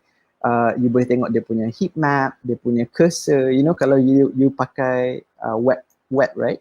Bila you gerak-gerak your cursor tu, we can track that, all that. Actually it's very creepy sebenarnya. But this is an example. So another example I can actually show you juga is that this is an NTIS punya service blueprint. Okay? National Technology and Innovation Sandbox. This is version 1. Okay, so kita ambil tengok sebab this is not just with Magic, but with TPM, EMOS, Futurize, and TDC. So kita tengok how many process a startup has to go through untuk masuk dalam sandbox itu. And then kita actually cakap, okay, kat sini paling banyak hari. Maybe kita boleh shorten up by automation. Those are the important things that we could actually do dengan adanya service blueprint ni. And all that is under user experience. So sekarang kita dah cover, right, user experience punya concept, right? Baru kita boleh mula reka antara muka pengguna, right? Antara muka pengguna UI. But the thing is, UI ni sebenarnya, I would not show you how to design. Because the thing is, one thing that you could take away is that dua benda. Universally accepted great design to save time. Banyak design dekat luar sana, in terms of web design, app design, dia dah ada template, dia dah ada, bukan template yang you boleh ambil daripada internet, but cara konsep, macam mana dia letak button dia, macam mana dia buat white spacing, semua dah ada. You just have to be a bit observant, you know, kena lebih berpandangan critical. So I would say like good artist copy but great artist stills. Tapi nanti I akan tunjuk jugalah some example of UI yang I personally like and kenapa it's considered as good UI. Okay, and then the other one is terrible design, right? Just because you but I would say that you will learn more dengan belajar daripada terrible design sebenarnya, sebab terrible design ni you could actually avoid the same mistakes. Kalau you buat UI yang baru and then you rasa benda ni macam pelik, you compare dengan other people in your competition or in your competitive landscape. Bila you compare, you akan sedar that oh sebenarnya dia pun buat macam ni juga. Oh startup A buat macam ni, startup B macam ni, or department A buat macam ni, department B buat macam ni. You can start seeing a lot of similar patterns. And then you can actually see benda-benda yang sangat berbeza. So for me, on my side, I would prefer concentrating on understanding user dulu. Sebab once you understand user, baru you boleh start buat a very good UI. Sebab kalau tak ada a strong basis of UX, UI you akan cloud. So I would say that why make your own mistakes, learn from others, right? So UI ni juga tak semestinya UI cantik tak semestinya senang dan mudah. So kena ingat tu. UI cantik tak semestinya senang dan mudah, malah mungkin susah untuk dilaksanakan. So a beautiful UI with animation and whatnot is a programmer's nightmare. Same goes macam kalau buildings kan, macam project building, is that the most amazing architectural design is an expert engineering's nightmare. So if I were to recap, kan, UI ini konsep dia adalah berurusan dengan interaksi pengguna dengan sistem komputer perisian artifak dan aplikasi. Apa itu? Is that benda-benda medium antara servis dan produk dan juga pengguna. Macam saya tengah bersama dengan anda melalui StreamYard. StreamYard tu adalah medium. Komputer I adalah medium. So that is UI. You know, macam how you guys are interacting through YouTube, Facebook, what you see on screen, itu consider UI. Right? Tapi pengalaman you, macam mana nak cari button, macam mana nak tukar tab, all of that is considered UX, user experience. Right? So dia secara menyeluruh lah. So kalau you ingat, UX ni dia secara menyeluruh daripada jenama, produk dan juga perkhidmatan. Okay, so now konsep UI UX kita dah cover. Jom kita tengok peralatan UI atau UX yang korang boleh guna. Okay, so the thing is UI dan UX punya barang, peralatan, platform, tools sebenarnya banyak. Back waktu 25 tahun, 10 tahun yang lepas, untuk you buat design atau programming, dia kena line by line. You kena probably tukar buat vector secara ni. Sekarang ni, it's very easy. I mean, not as a skill set, but access to all these tools. Sebab sekarang ni, kalau you tak ada programmer pun, just being a good designer pun okay. Sebab there's a lot of tools out there yang you tak perlu coding. They call it no code movement. So cuba cari NO-CODE movement. So dekat sini a lot of programmers yang dah orang kata senpai, this very expert programmers, they understood the tech people as a user and they realized that kalau kita buat drag and drop apa semua ni, I think it's better, right? So to actually give more access to the public people without going through a long term or long learning curve untuk you adopt skill sets. So these are just some examples lah, you know, macam documentation, user testing, Google optimization, Figma. I'm presenting guna Figma sekarang. So Figma ni walaupun dia guna untuk high fidelity atau high resolution mockup dan wireframing, dia juga boleh guna untuk animation dan juga prototyping. So it's actually one of the big thing out there lah. Figma ni sebenarnya I pun myself is recommending. The other one is kalau kat sini tiny PNG lah. You know, kalau you ambil gambar apa semua tu, you need to actually concise it, right? So these are just an example. You boleh cari dekat macam UI UX platform or tools. There are free version out there, there are open source out there. Tapi dekat dalam Magic kita ada 3 benda. Satu, kita guna Figma, right? Figma ni untuk prototyping lah, untuk kita share dengan buat design, share dengan our teammates, get their feedback as quickly as I can. You boleh guna Figma ni untuk buat remote working juga apa semua. And then once kita dah finalize design, kita akan start buat prototyping dekat Webflow, right? Webflow ni dia macam WordPress tapi dia drag and drop. And dia lagi extensive daripada situ. So I mean check out Webflow lah. I mean can't stress it enough. And then you boleh terus buat animation dalam Webflow and whatnot. And then the last one is Miro, right? So Miro ni bayangkan whiteboard tapi online. Macam Google Meet kan ada Google Sketchpad, I think if I'm not mistaken. I think Figma pun ada juga. Figma they call their version Figjam. So the reason why I suggesting Miro ni is, you know, those UX punya design thinking template, business model canvas apa semua tu, dalam Miro ni dah ada template. They have more than 30,000 template daripada community all around. Even myself, I pun ada buat juga template called Design Jam, which dalam masa design thinking punya proses tu, yang 5 hari tu, kita orang dekat Magic, kita orang concisekan jadi 1 hari saja. Because kita orang dah biasa buat design thinking, jadi the element, the essence, you know, asas bottom line design thinking punya konsep, we understood it perfectly to actually for us untuk kita orang buat sendiri, so that kita orang sebab nak cepat, right? So these are the recommended lah, Miro. So sekarang, okay, we reached to that point where I cakap that I nak tunjuk you some contoh of great design, right? So before that, kita buat refresher dulu. Okay, so kalau kita tengok ambil example ni kan, satu, orang dah reka untuk buat pedestrian tapi people keep on walking on the grass. So that is an example of design, user design versus user experience. So kat situ kita boleh even detailkan lagi by looking at, okay, dia nak gimana, user tu nak gimana, apa yang kita boleh buang as a defect, right?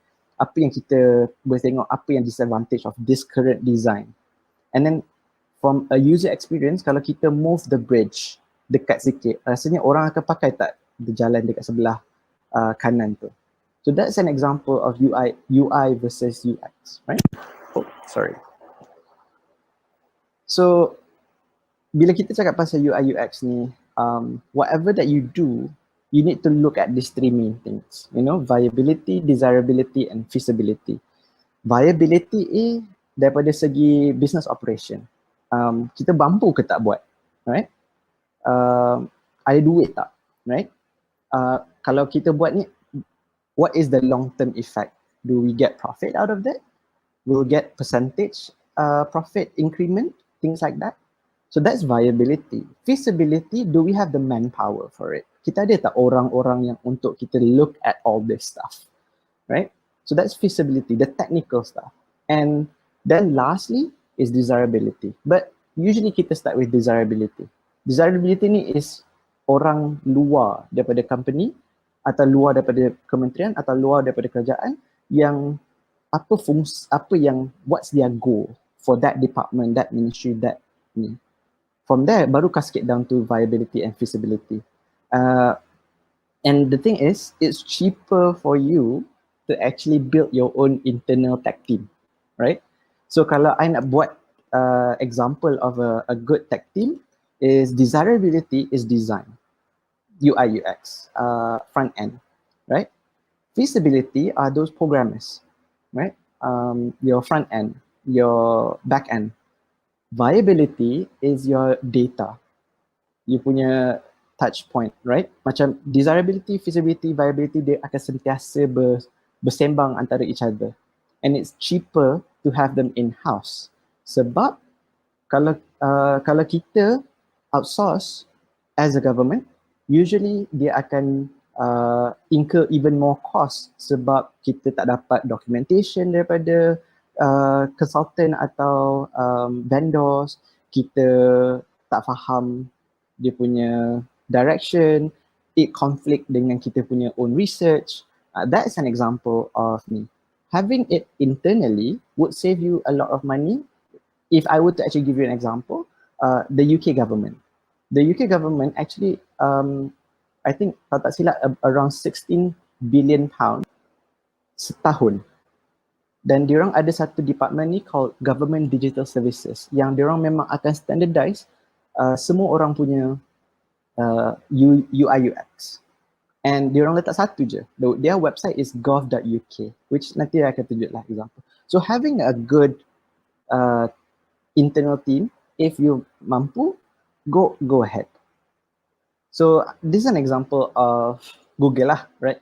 Google is the most, I would say, the simplest design, right? And their bottom line is that kita orang nak bagi you guys information. Their background, their bottom line is access to information, but their revenue model is ads, right? They have YouTube, they have Google, so they actually gain market. So this is a very simple design, right? I mean, kalau you ada buat startup atau you handle directory, please use this very simplistic design, because you're basically just trying to search something, right? All those filter apa semua ni comes later. The other one is Zoom, right? I love Zoom sebab they're simple, they're direct, right? You know that Zoom untuk you, kita work from home ni, kita tahu that Zoom is a tool for us to actually have a conference. But now at this level, Zoom, dia dah ada banyak integrasi dengan integration with Figma, with Webflow, that you could actually macam ada conference, macam I tengah bershare dengan you sekarang ni, and sebelah tu dia share screen terus dalam Zoom tu sendiri. And lastly is LinkedIn.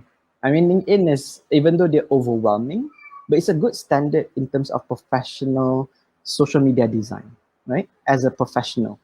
So you just boleh cari jobs, network, and a lot of social media design has the same parallel concepts, right?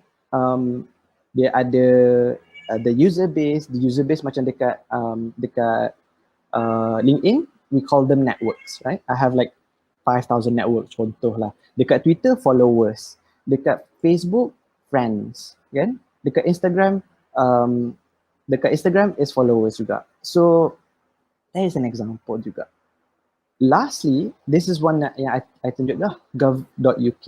So gov.uk ni, semua government agencies under gov.uk, they're using this link. And then dia memang service based. Dia bukan ministry atau department atau agency based. So you tak perlu risau because you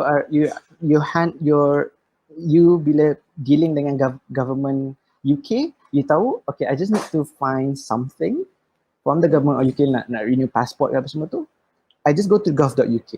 I don't have to actually go to, macam dekat Malaysia, we have to go through immigration. And sometimes confusingly, have to go to GPN.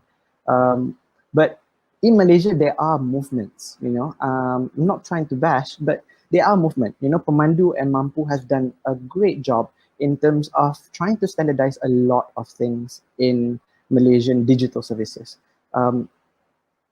So, I mean, we hopefully kita boleh sampai dekat gov.uk lah. So, dan habis dah. I guess kita nak kongsi juga cadangan sumber dan peralatan tambahan, right? Where do you need to learn all this? UI UX ni kan yang specifically secara orang kata base level lah. Kalau you ada modal pergi dekat interaction design, interaction design. Sorry, hello? Oh my God. Hello, can you guys hear me? Okay, I don't know. So interaction design is a paid, it's a paid, I would say online learning. Memang everything about UI UX, right? And then it's a subscription based. So kalau department you dah ada budget untuk learning, why not try and get an advocate, become an internal designer so that you could actually look at service design as a whole, as a user personas and things like that.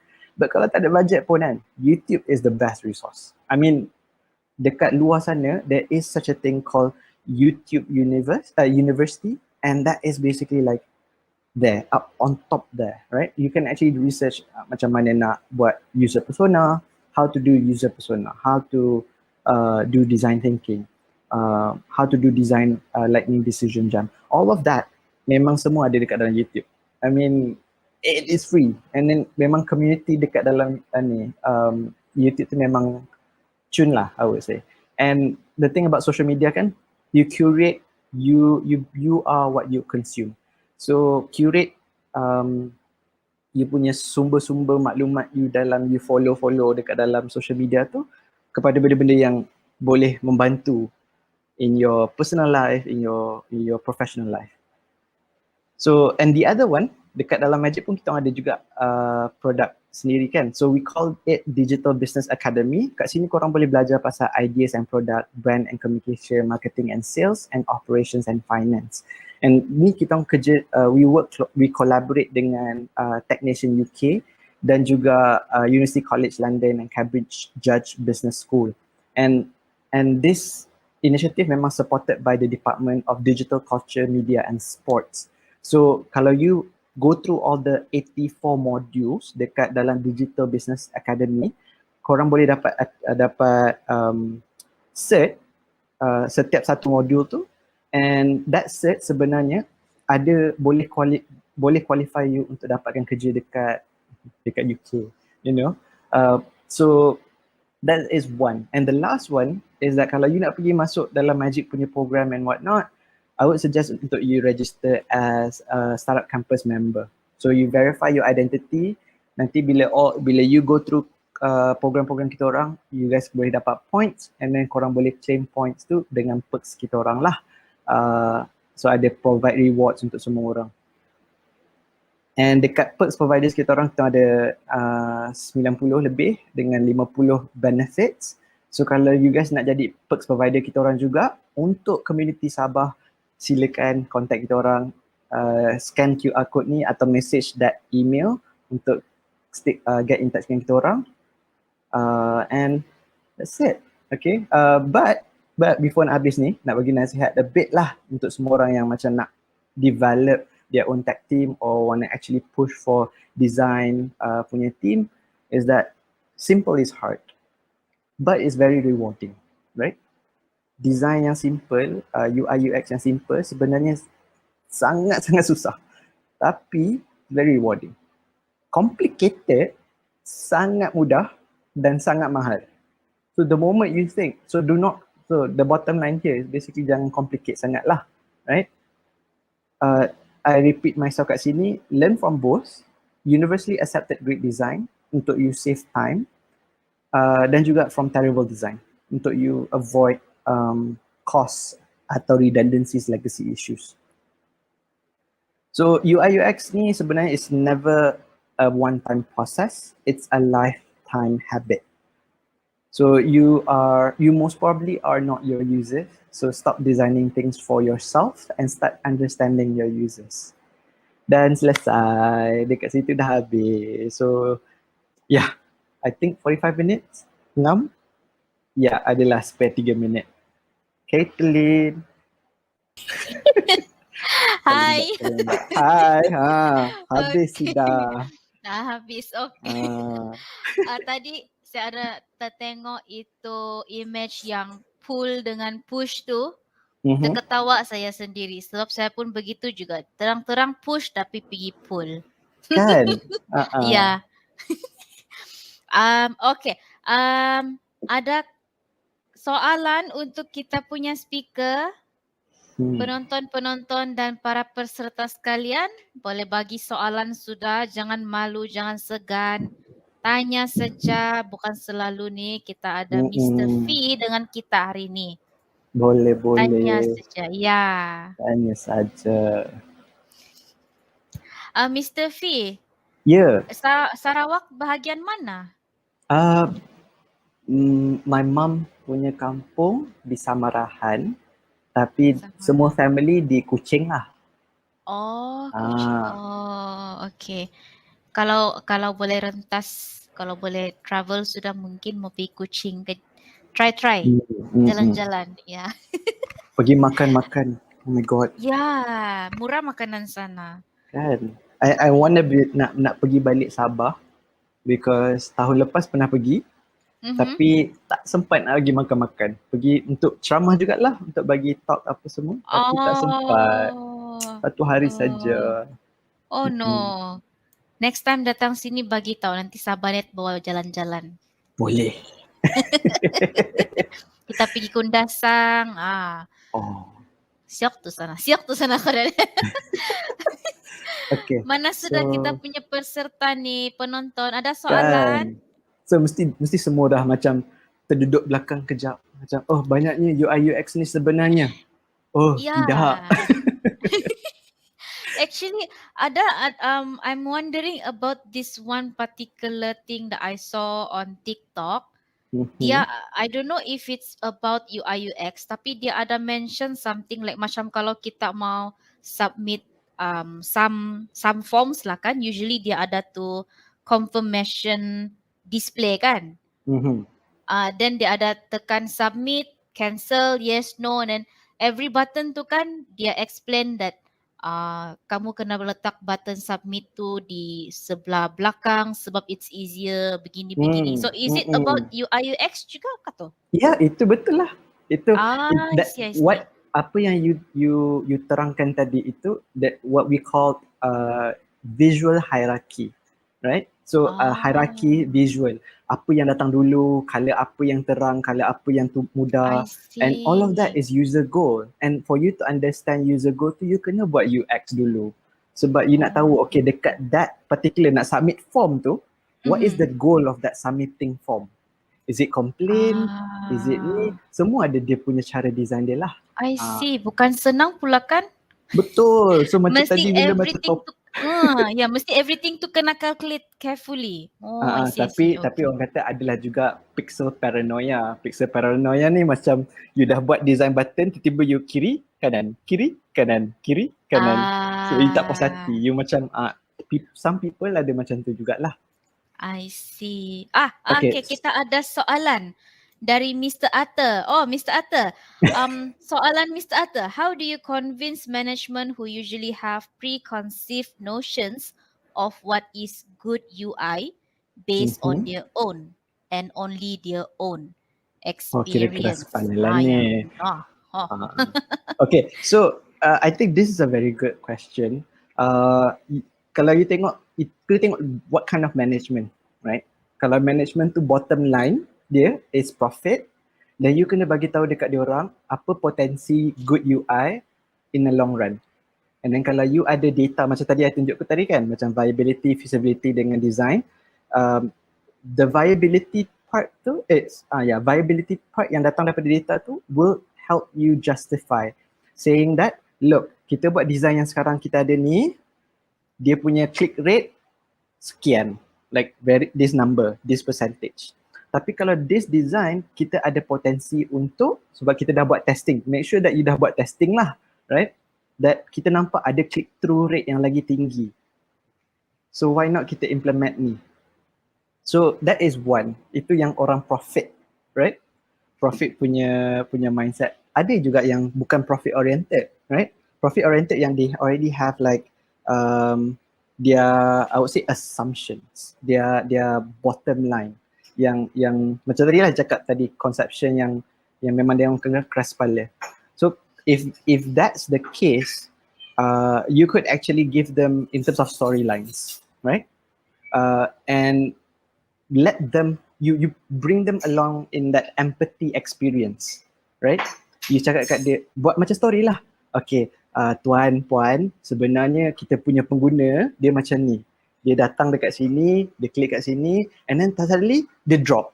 Sebab design yang kita buat sekarang ni tak elok. Right? Dia lari. Sama juga dengan physical product, right? Oh, lobby ni, pernah tengok tak orang dekat klinik, dia punya counter tu sama tinggi dengan kepala reception. So kalau orang datang, patient yang datang ke klinik, dia kena tunduk, dia kena bongkok and tunjuk bontot dekat orang. That's a bad UI UX, betul tak? So that is an example kita bertunjuk. It because it creates the discomfort to other people, and that in the long run boleh turunkan kita punya impact.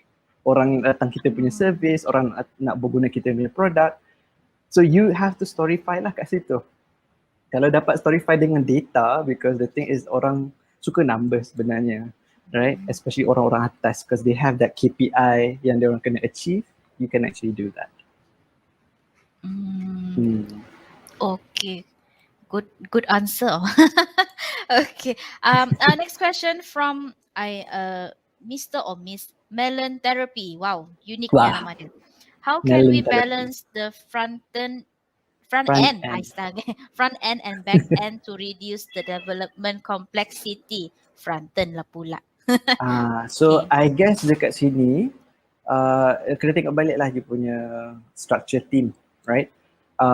From a design perspective, having a standardized design system, meaning that size button bersama mana, font dia apa dia, size font untuk header, untuk subcopy, untuk ni, all that, kalau you dah ada, it will balance out front end dengan back end sebab they are aligned, right?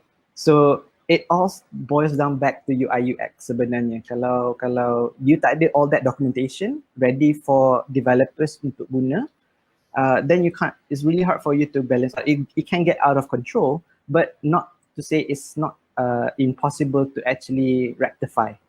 You boleh sebenarnya. I've seen companies, big companies yang memang baru nak start buat design system. So you try cari design system. Design system tu is actually a different set of topic, because you know sebab you kena tarik juga branding, you kena tarik juga orang marketing, you kena tarik juga operation, sebab they have the information for user experience that deal with them. You know, macam kalau you post up social media, copies you, penulisan you, that's content design, right? And content design ni juga reflect to user experience. So you need to tarik dia orang untuk you masuk sekali dalam that design system, untuk you have that standard rule untuk semua orang faham. Kalau tak ada, you will reach, the moment you dah buatlah basic design system, you will reach that point where, oh, ada satu elemen atau satu project atau satu service atau satu produk ni yang tak cover dalam design system. And then kat situ you boleh tambah lah. You can build on. So dia jadi macam kalau kita nak buka franchise, right? McDonald's, KFC, you bayar franchisee fee and then you dapat that book, right? Yes. And that book is McDonald's dan KFC punya version of design system. You should start doing that juga. Mana lagi penting? Mana lagi penting? Good UI atau good functionality bagi end user? From Sheila, Miss Sheila. Okay. Good UI atau good functionality. This one, if you have good UI, it will translate to good functionality. It is never either or, right? Tapi kalau you dapat buat a simple UI, it will translate to good functionalities. And just because it works doesn't mean it can't be improved.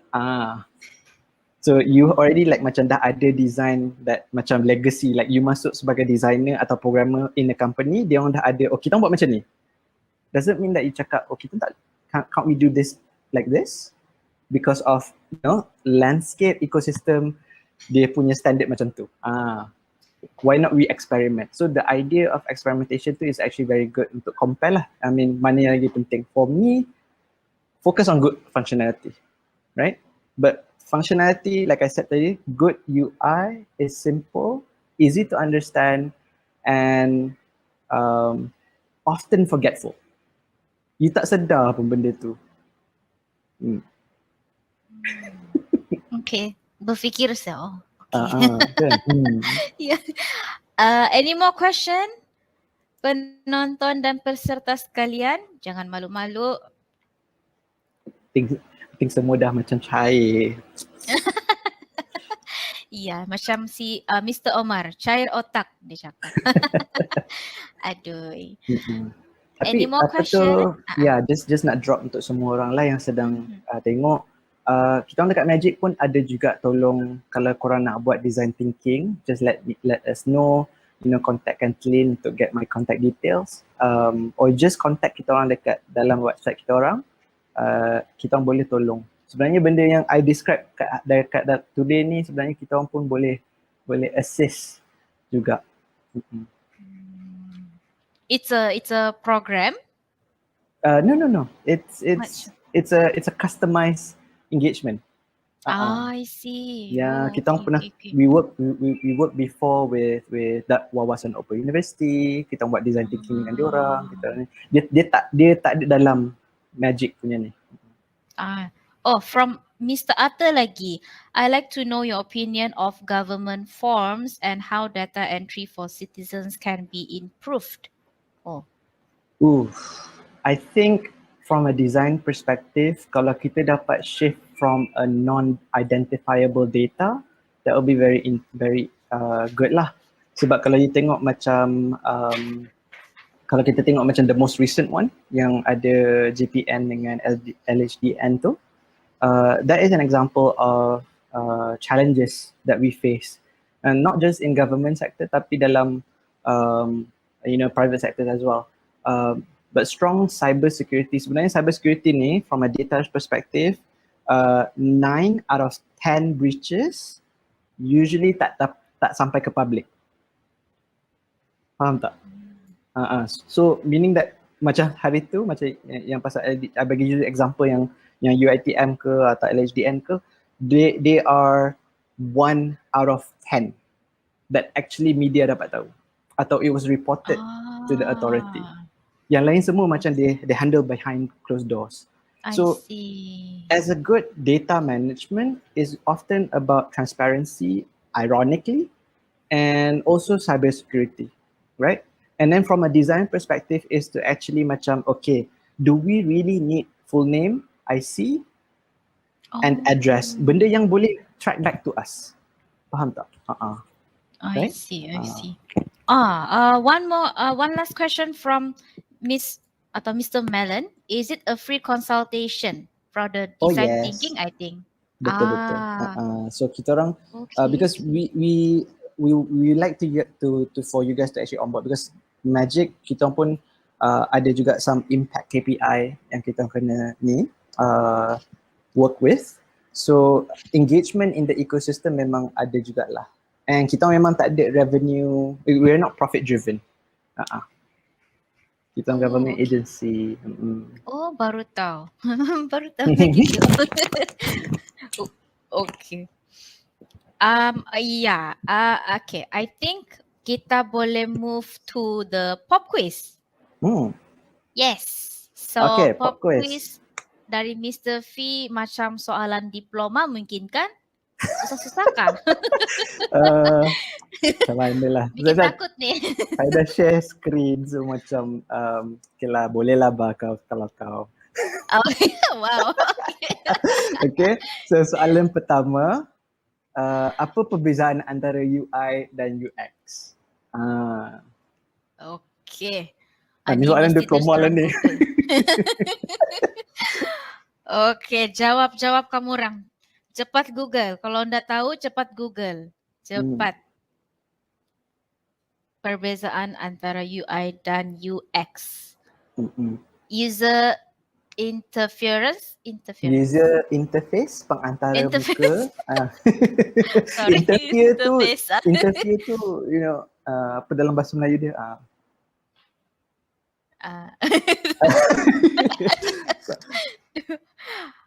UI design, UX user experience. Dia orang reply dengan programming. Untuk pengetahuan peserta dan penonton, jawapan lah pula. Pemenang akan Okay. dipilih oleh Mr. Mm-mm. V. Kita dah jumpa satu. Okey. Tu Mana SF satu, Mr. Yusin tu. SF Hussein. Okey. So betul. Jawapan dulu. dia ialah I UI see. berurusan antara interaksi pengguna dan sistem komputer artifak perisian atau aplikasi. UX lebih berurusan secara menyeluruh secara pengalaman dia lah. Wow. Yay, congratulations. Tahniah SF That's a very Hussein. concise answer tu. Oh, wow. Ini macam Google ni, straight away Google ni kan? Itulah Google Translate. Ya. Okay, so apakah yes, next satu question. sifat, soalan kedua, apakah satu sifat yang penting untuk pelaksanaan UX yang berjaya dan kenapa?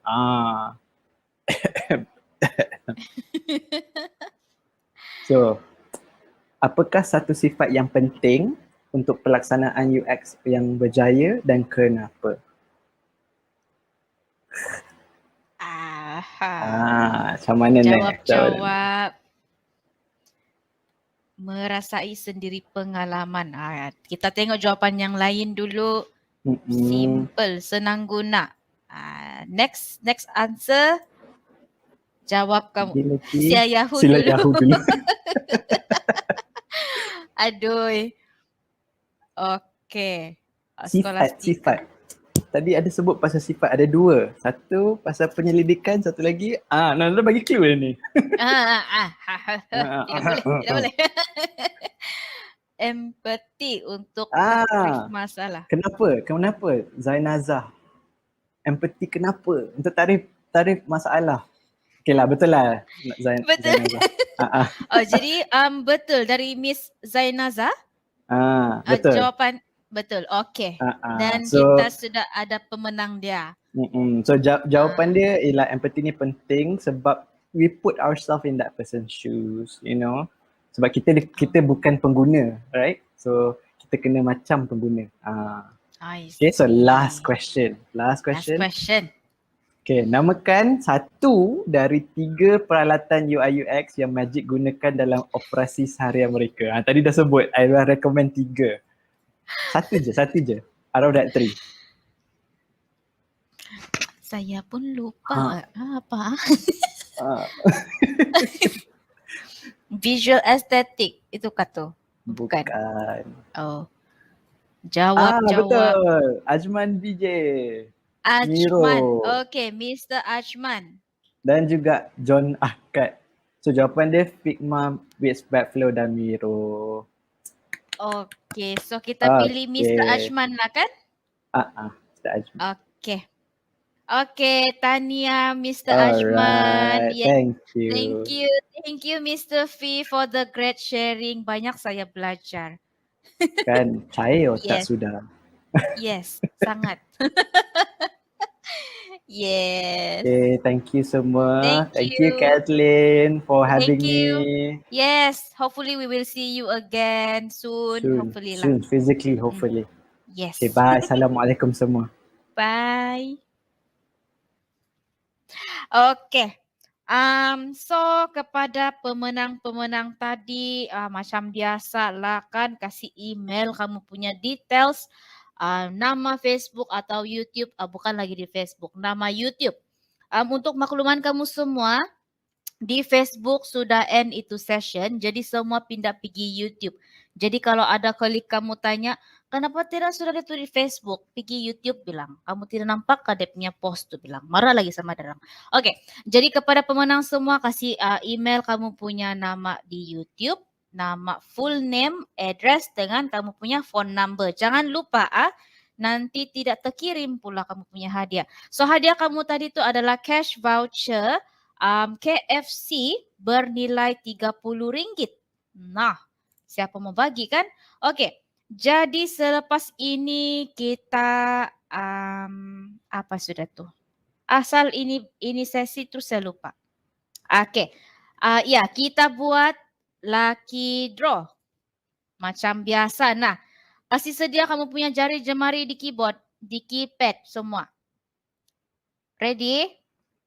Jadi macam biasa 2 minit sejak kena bagi, kamu kena type hashtag lucky draw 7. Lucky 7 orang bilang. Hashtag lucky draw 7. Jadi jangan dulu type sekarang. Nah ada sudah mau type. Mr. John jangan dulu type. Kita mula dulu itu timer baru kita type.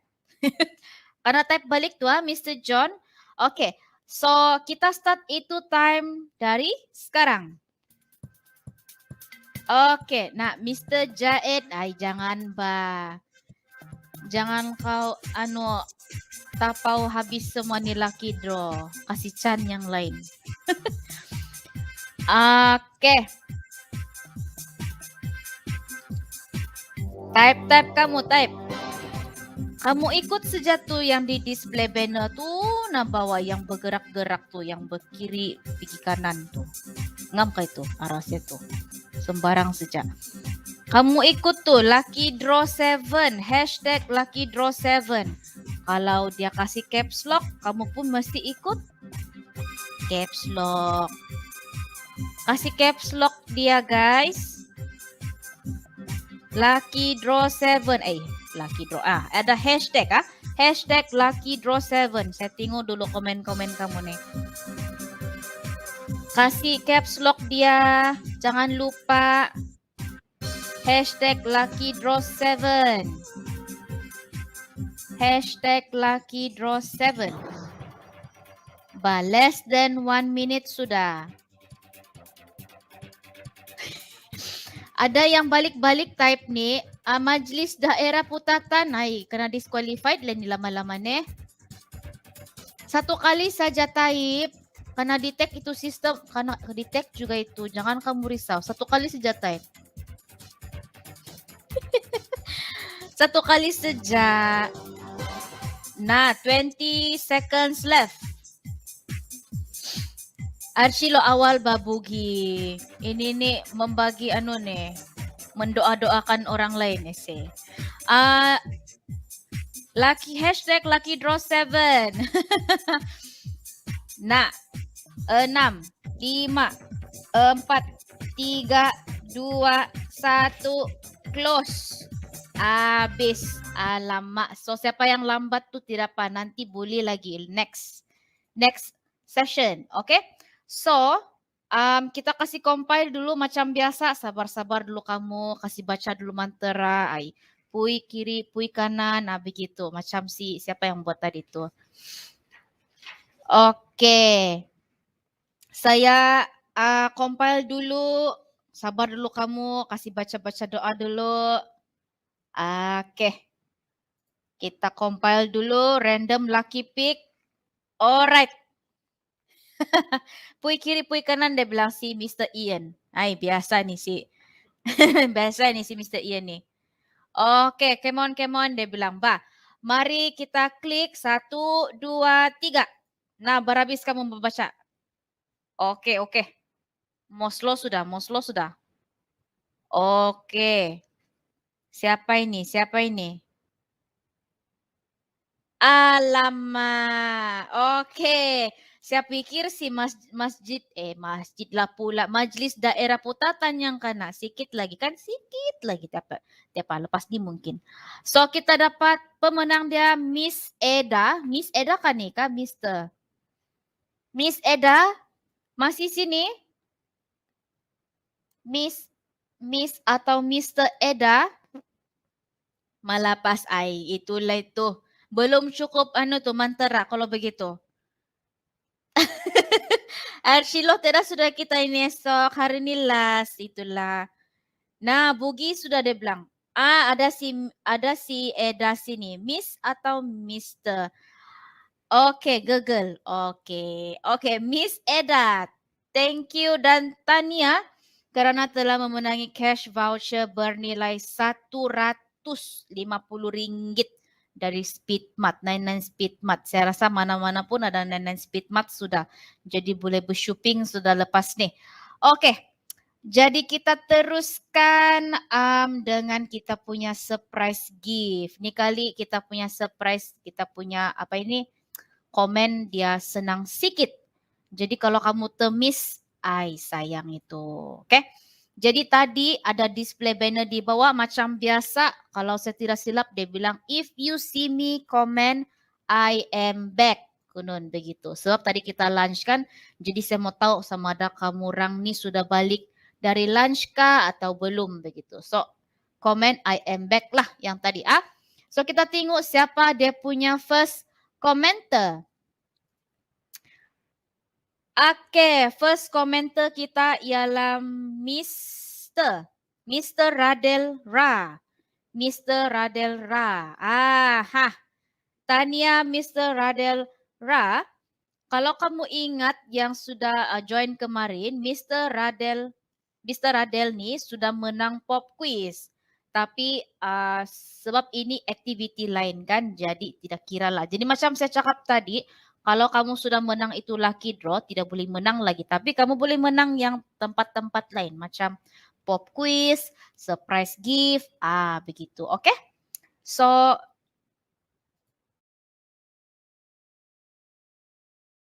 Anda di sini bersama-sama kami. Kalau tidak, Bugi ini. Bugi sudah dia bilang Pepsi. Cantik nama dia Pepsi. Betul-betul kan nama kau ni Pepsi.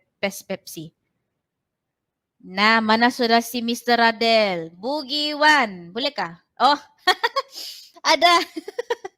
Ada, thank you dia bilang. Okay, welcome Mr. Radel. Sangat bernasib kau ni hari ini sama kemarin pun sangat bernasib. Apa mantara kau pakai ni? Coba kau kasih share dulu sana. Sana komen. Okay, so kamu telah menang cash voucher Pizza Hut bernilai RM30. Sedapnya tu kan minum lagi dia punya mushroom soup yang panas-panas. Oi. Ada lagi dia punya garlic bread tu. Sedap juga tu.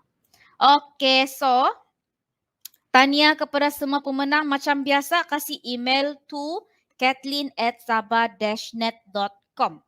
Alright. Jangan terlupa email pula, nanti kami tidak tahu macam mana mau kasih hadiah kamu. Kasih kirim itu hadiah. Sasat nanti dia. Okay. So kita teruskan dengan kita punya next session. Okay. Kita teruskan kita punya next session dengan topik perjalanan SGWC dalam pengendalian keselamatan laman web. So untuk topik ini speaker kita ialah Mr. Ebenezer Godomon. Saya rasa ramai yang kenal juga nih sebab kira legend di government agencies, among government agencies kalau saya tidak silap lah. Okey, sedikit sebanyak tentang beliau. Mari kita tengok. Beliau berpengalaman kerja hampir 30 tahun. Wow, lama sudah nih. 30 tahun dalam bidang ICT, merupakan ahli pengasas atau founder dan kini mengetuai urus setiap komputer emergency response team Kerajaan Negeri Sabah.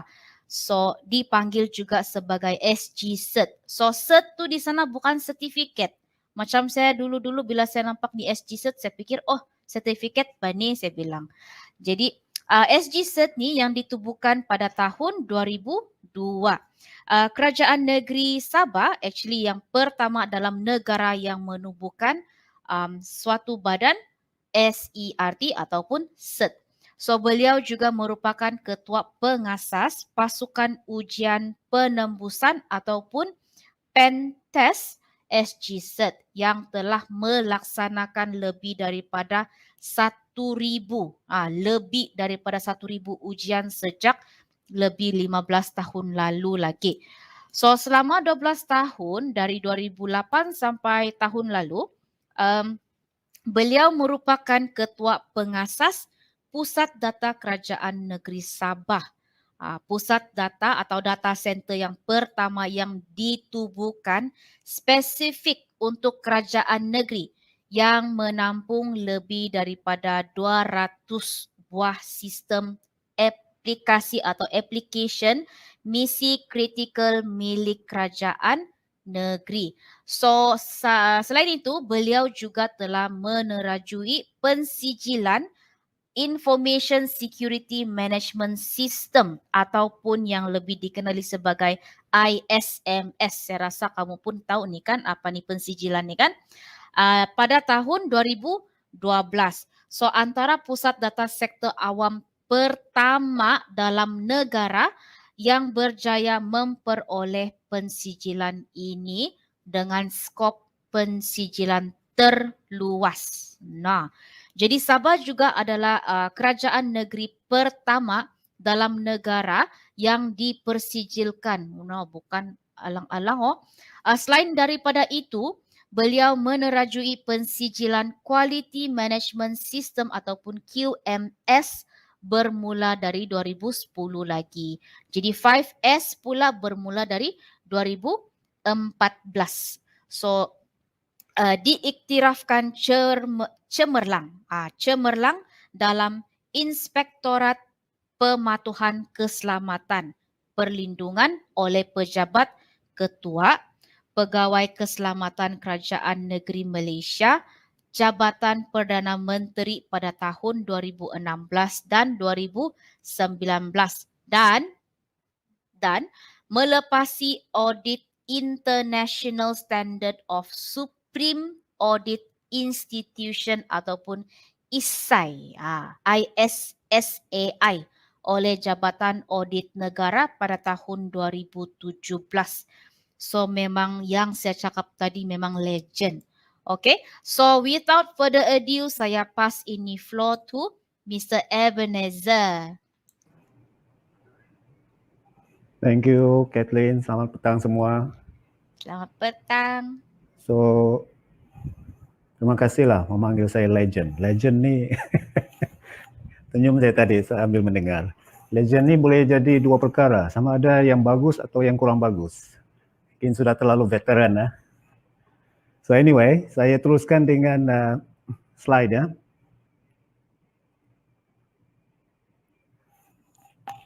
Saya harap semua boleh nampak ya. So perjalanan SGCert dalam pengendalian keselamatan laman web. Spesifik kepada laman web lah hari ini ya.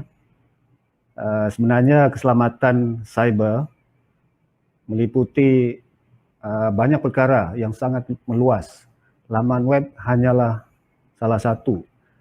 Dan ada dia punya underlying factor yang lebih penting lagi antara semua ni, iaitu sumber manusia itu sendiri. Nanti kita akan kupas dengan lebih mendalam. So ada sedikit sejarah, a lot of words ini, tapi saya cuma ingin fokus pada yang saya garis sana tu. Sabah Government Computer Emergency Response Team SGCert. So mungkin ada sebab saya garis itu. Mungkin ada hint-hint ya. Pada hujung nanti ada sesuatu yang mungkin ditanya. Sorry Mr. Ben. Ya. Slides belum up lagi. Belum lagi ya? Belum lagi. Oh, belum lagi. Belum lagi. So yang ini you can see. Okay, saya kena belum, share lah kan? Oh, saya kena share. Yes. Share screen.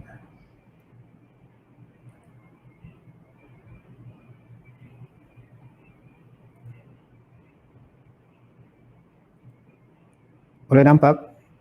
Okey, sudah?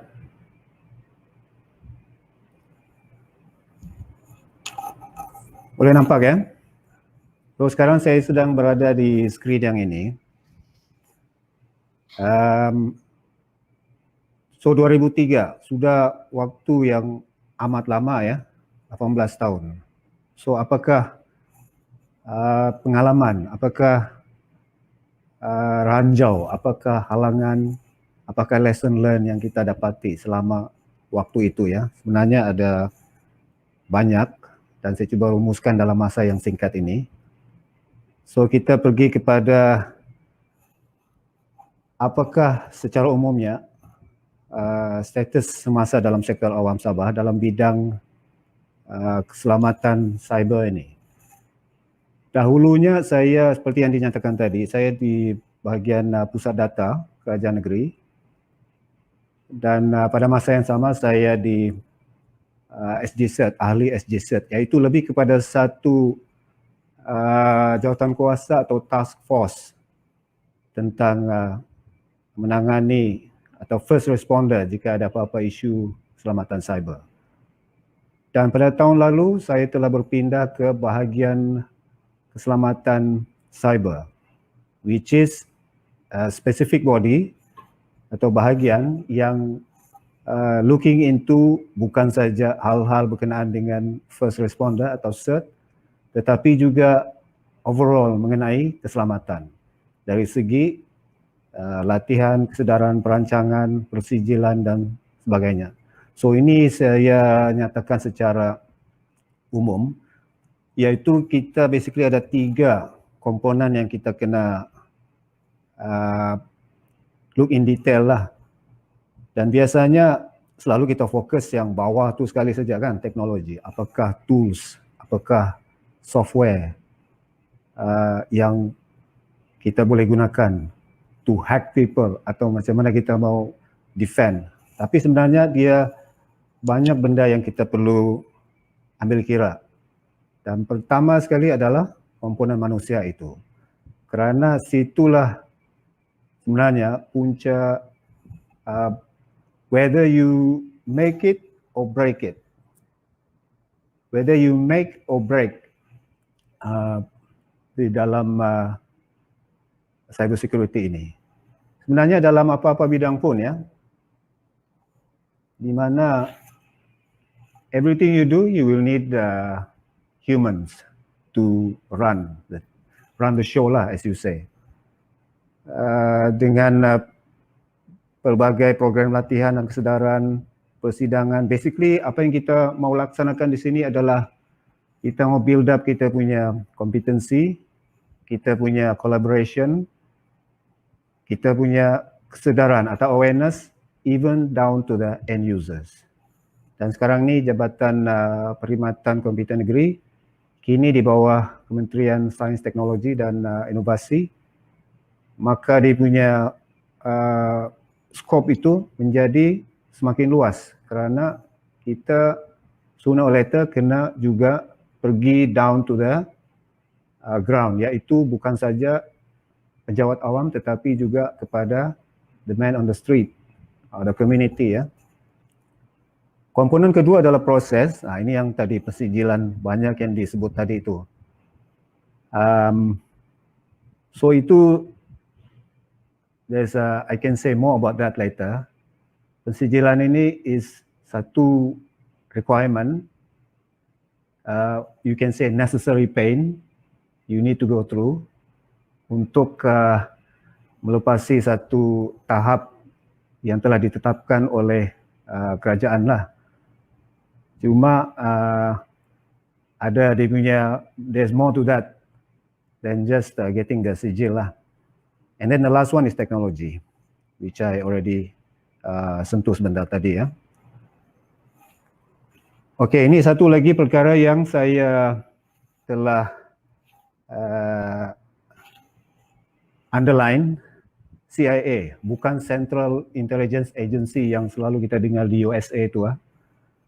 Dia adalah confidentiality, integrity and availability, iaitu dikatakan tripod atau tripos, asas keselamatan maklumat. Sebab in the end, apa yang kita ingin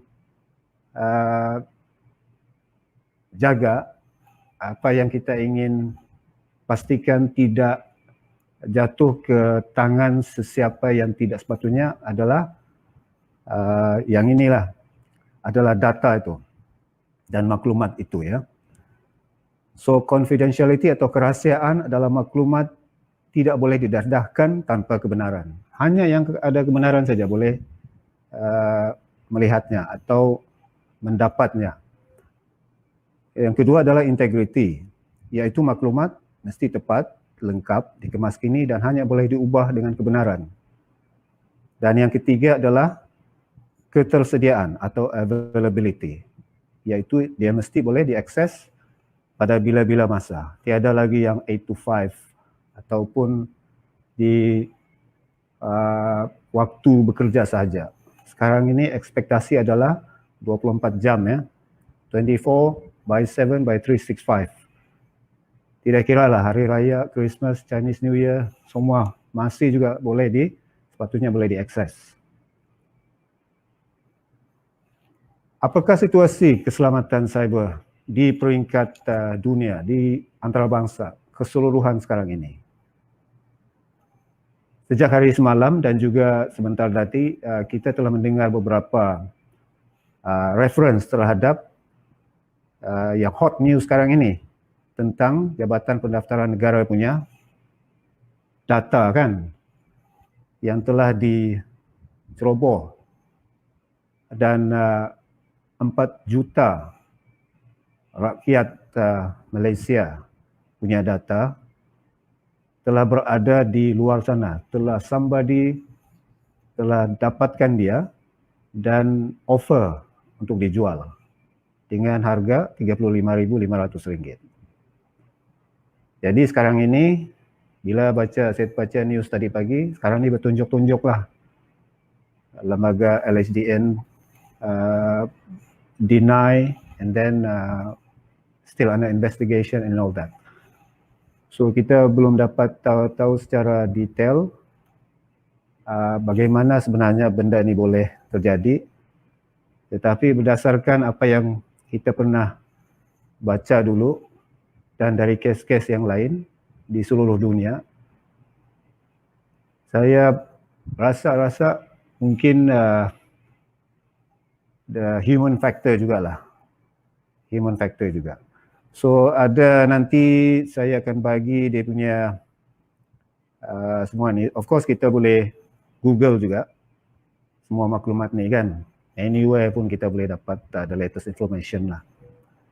Satu lagi insiden berprofil tinggi yang saya ingin nyatakan di sini sebagai satu contoh insiden adalah di Jabatan Immigration, di mana satu sindiket telah ditumpaskan pada awal tahun ini, pada bulan April, di mana ada collusion antara staf jabatan itu sendiri dengan orang luar, dengan tujuan pasang satu peralatan supaya boleh diakses dari luar tanpa melalui saluran yang sepatutnya.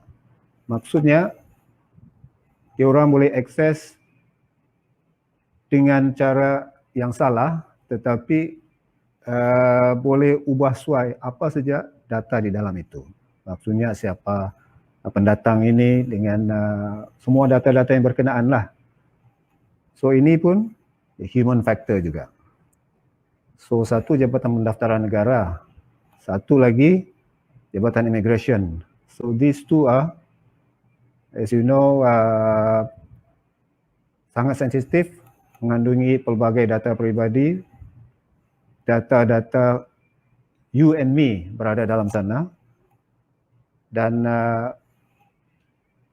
at that level pun boleh juga diceroboh, boleh juga didapat can be breached. So what more? What more Sabah state? What more yang lebih lower profile, as you can say. Kalau kita pergi pada luar negara pula, lagi hebat lagi. USA, sepatutnya dia antara yang termaju dari segi keselamatan cyber kan.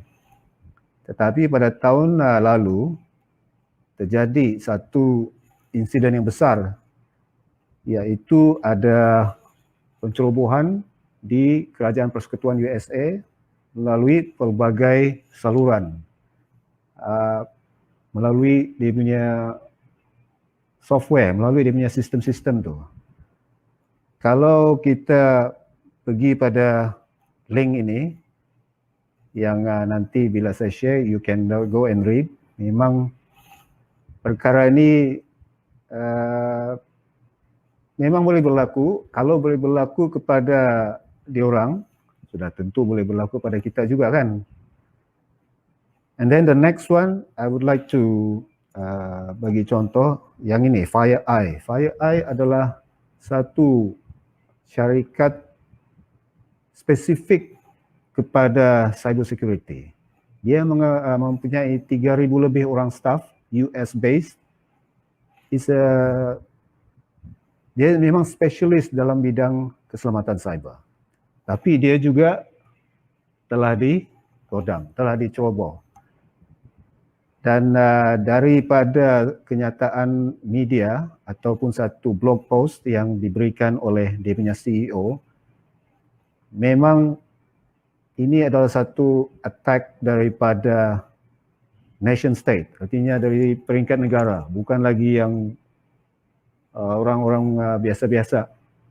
Dan dia punya method of attack tu sangat-sangat sophisticated, dan dia nyatakan dalam pengalaman dia 25 lebih tahun, ini kali pertama yang terhebat dia pernah digodam. So tujuan saya menyatakan kes-kes perkara ni iaitu dia menunjukkan bahawa cyber security is a very challenging area. There is no such thing as saya guarantee hack proof, saya sangat secure dan tidak ada orang boleh hack saya, so try me, cuba. No such thing. So yang ini high profile pun boleh kena.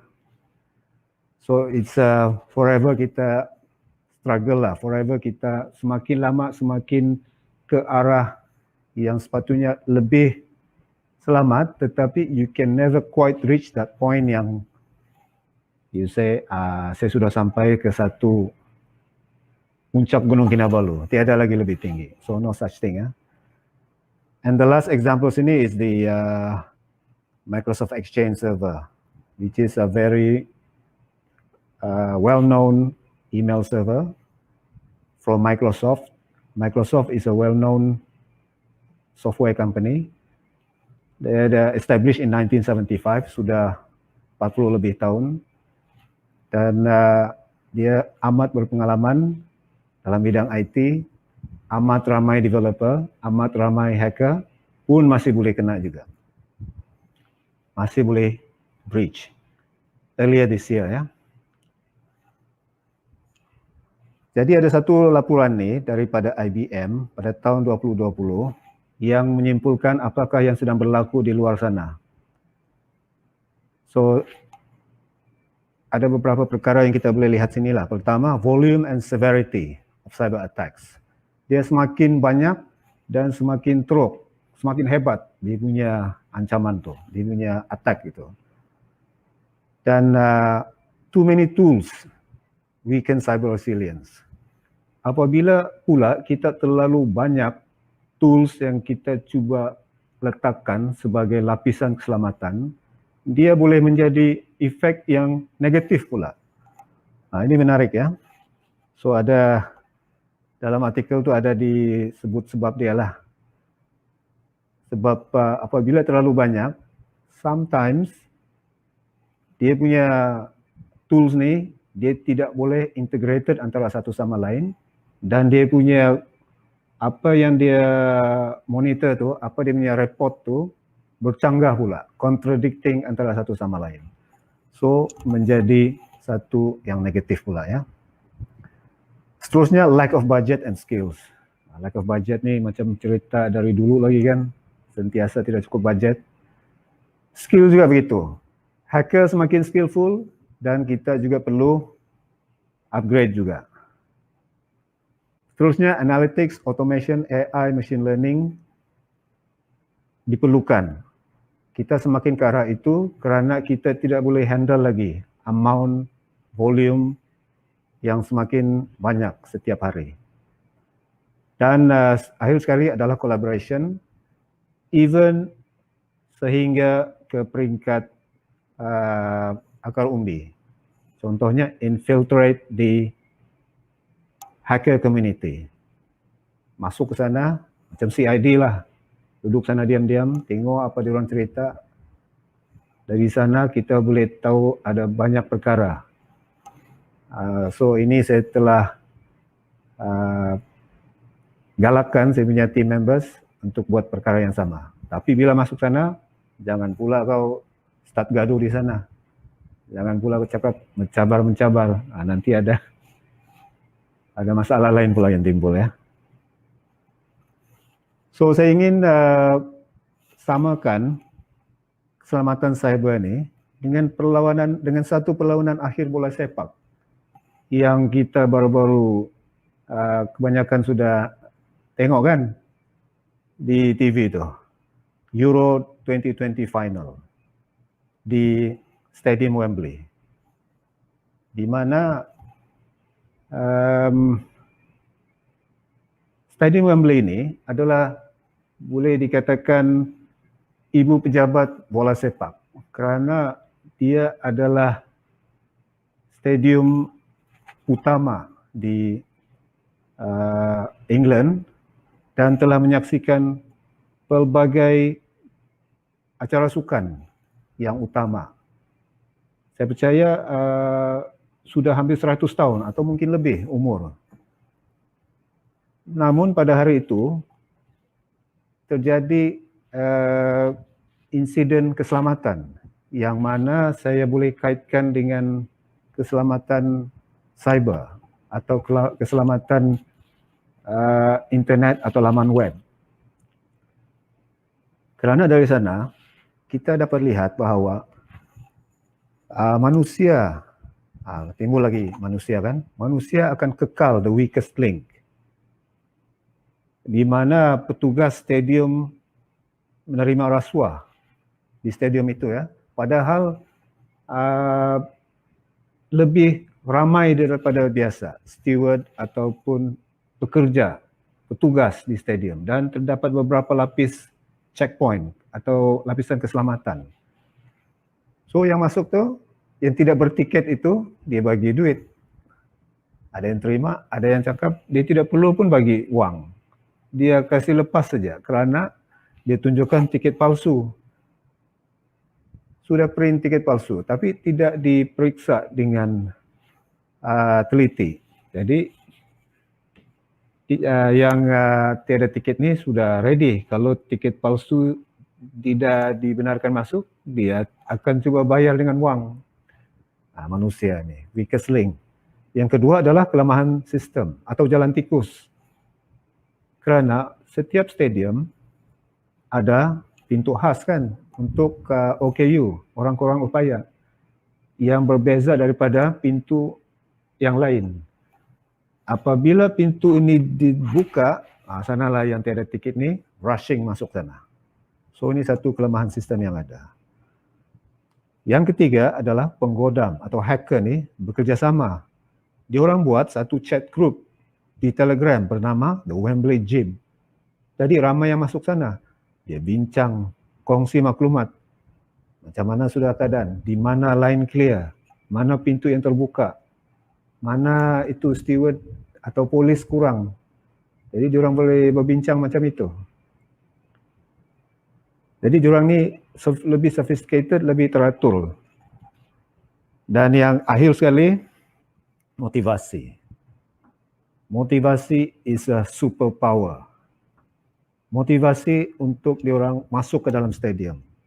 Walau macam mana sukar, macam mana susah atau bahaya pun. Sebab diorang berfikir, ini adalah peluang sekali seumur hidup. Mungkin England lepas ni tidak akan masuk final lagi. Jadi habislah masuk. Macam mana susah pun. So itu motivation ya. Jadi dianggarkan 5,000. Sekurang-kurangnya 5,000 orang berjaya masuk tanpa tiket.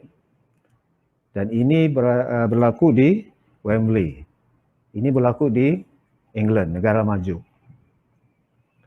So itulah kaitan dia yang saya dapat lihatlah. So ini boleh kita kaitkan dengan perkara-perkara lain yang berkenaan dengan keselamatan pun. Termasuklah laman web. Laman web, tuan-tuan dan puan-puan, saya boleh gambarkan seperti satu rumah atau satu kedai di mana kita mesti welcome sesiapa saja masuk ke dalam kedai itu kan. untuk diorang membeli belah ataupun dia window shopping, dia tengok-tengok dulu. Kita mungkin sukar mau tahu dia ini berniat baik atau berniat jahat, dia betul-betul mau beli atau dia plan untuk mencuri. Kita tidak tahu. So apa yang saya gambarkan di sini sebelah kiri, kebanyakan masa rupanya bukan begitu. Mungkin rupanya adalah sangat handsome, sangat cantik dengan baju yang dan pakaian yang cantik dan sebagainya. Kita tidak tahu pun. Jadi bila dia masuk dalam sana, dia tengok kiri, tengok kanan, tengok CCTV mana, tengok mana blind spot, mungkin dia boleh masukkan apa-apa benda dalam poket dia lah. So sama juga dalam laman web kita. Pelawat ke laman web kita sangat ramai. Lagi popular, lagi ramai. Macam mana kita mau filter orang yang berniat jahat atau berniat baik? Itu kesukaran dia. Sebab manusia ni sangat pintar. Dia boleh menyamar atau berpura-pura. Kita tidak tahu ya. Itu satu. Yang kedua adalah SGWC ni bolehlah digambarkan seperti polis yang membuat rondaan malam-malam, taman perumahan di kampung-kampung. Jadi bila kita nampak satu rumah, pintunya terbuka, pagarnya tidak tutup, kita bagi tahulah tuan rumah, tolong tutup pintu kamu, grill kamu tidak berkunci, nanti pencuri masuk. Lepas tu mungkin tuan rumah dia ikut nasihat kita. Mungkin dia ikut nasihat kita hanya untuk hari itu. Mungkin besok harinya dia tidak peduli sudah. Jadi macam mana kita mau pergi satu-satu rumah sepanjang masa beri peringatan, beri peringatan, beri peringatan. Ada yang dengar kita punya nasihat, ada yang tidak mendengar. Ada yang tutup sementara, bila kita jalan ke depan sikit sudah, buka lagi balik. Tapi kalau pencuri datang, buat jenayah dan sebagainya, baru kelang kabut. Kebanyakan yang kami bolehlah digambarkan macam itu pengalamannya. So itu cabaran ya. Semua termasuk laman web daerah paling kecil pun di Sabah, daerah kecil, boleh diperhatikan dari seluruh dunia seperti CCTV. Bayangkanlah, seluruh dunia ini ada CCTV, cuma kita tidak nampak kamera dia. Tapi memang ada dan berbeza daripada CCTV biasa, bukan saja kita boleh diperhatikan, malah boleh dimanipulated, boleh dimanipulasi. Dia boleh cuba buat sesuatu lah bagi yang berniat jahat. Semua boleh menjadi sasaran, termasuk Sabah juga. Walaupun ada jutaan laman web di seluruh dunia, Sabah ada juga yang minat untuk pergi kacau. Kacau sini, kacau sana, ada yang setiap tahun mesti ada tu. Dan perbezaan dengan penjenayah tradisi. Okey. Penjenayah tradisi ini adalah yang macam sebelah kanan ni ya, kartun ni. Yang mana kita tengok dari jauh kita sudah terus tahu. Dengan tutup matanya, dengan ekspresi mukanya yang seperti penjahat, dengan karung guninya, dengan baju pun macam itu, kita terus tahu. Tapi sekarang ni pencuri zaman sekarang melalui internet ni, pencuri adalah tangan panjang kan, tapi tangannya sekarang menjadi semakin panjang. Dia boleh keliling dunia. Dia boleh beribu-ribu kilometer panjang tangannya. Dan di mana dia sebenarnya berada, sukar untuk kita ketahui. Mungkin dia berada di sebelah rumah saja atau sebelah bilik saja. Tetapi dia boleh ubah dia punya rupa atau ubah dia punya konfigurasi itu sehingga membuatkan kita fikir, oh dia ni berada di Eropah ini atau di China. So boleh diubah. Dan operasi jenayah juga boleh diotomasi, malah boleh di-outsource. Kita boleh bayar, kita boleh minta kontrak kepada penjenayah. Semalam saudara Zulkifli ada mention tentang dark web. Nah, di sanalah ada banyak tuh. Ada banyak yang offer dia punya services dengan kos-kos yang tertentu. Lagi hebat aksi jenayahnya, lagi mahal lah. Macam itu. So, itulah realiti keadaan kita sekarang ni ya. Okey, apakah laman web ataupun aplikasi? Terutamanya saya fokus pada yang dikenali sebagai laman web utama. Top 2 sudah semestinya Facebook dan juga Google kan. Adakah mereka garanti selamat, 100% selamat, tidak pernah digodam, diceroboh? Tidak benar ya. Tahun 2019 Facebook, tahun 2018 Google. So tidak ada yang selamat. Memang semua pernah kena. It's just a matter of time. Dan pada Julai lalu, satu online portal yang terkenal di Malaysia iaitu Malaysia Kini telah membuat satu kajian atau satu basically scan through beberapa ratus government punya website di seluruh negara dan dia telah membuat satu laporan. Jadi benda-benda macam ni, dia boleh datang anytime. Dia adalah satu kajian yang dia buat sendiri. Kita tidak pun minta, tetapi dia boleh memberi impak yang negatif. Kadang-kadang perkara itu kita tidak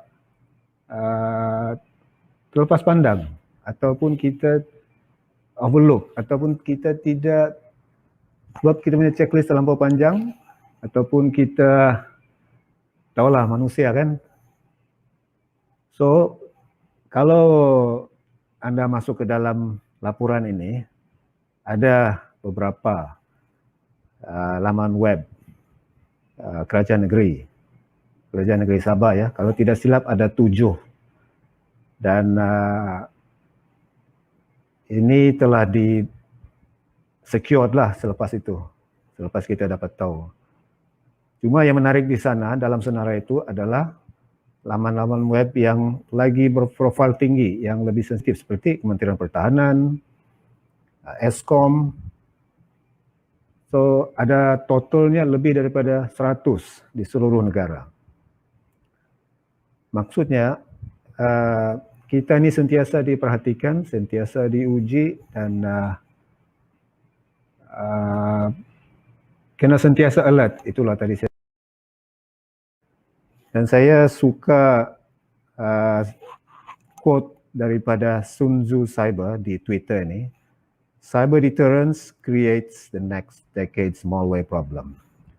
Maksudnya apa perkara yang kita cuba gunakan sebagai defense, satu pertahanan pada hari ini, di masa depan dia akan menjadi satu masalah pula. Kerana kita punya musuh itu sentiasa akan adapt, sentiasa akan mengubah dia punya approach, dia punya strategi untuk menangani. Macam mana mau go through? Mesti ada sesuatu kelemahan. So benda ini tidak akan berakhir. Dia macam cat and mouse lah. Mungkin hari ini kucing menang, tapi esok tikus pula, dan seterusnya. Dia tidak akan berakhir ya. So tadi disebutkan persijilan ini, persijilan itu, cemerlang lah, skop terluas lah, dengan segala strukturnya, cert yang pertama dalam negara. Adakah ini membuatkan kita boleh sit down, relax dan berkata kita lah paling hebat di Malaysia ini, di Sabah ini. Kita kelas dunia sudah, tiada yang kita perlu risaukan. Sebenarnya tidak ya, tuan-tuan puan-puan. Tidak ada yang garanti selamat, seperti yang kita telah nampak tadi kan, dengan pelbagai.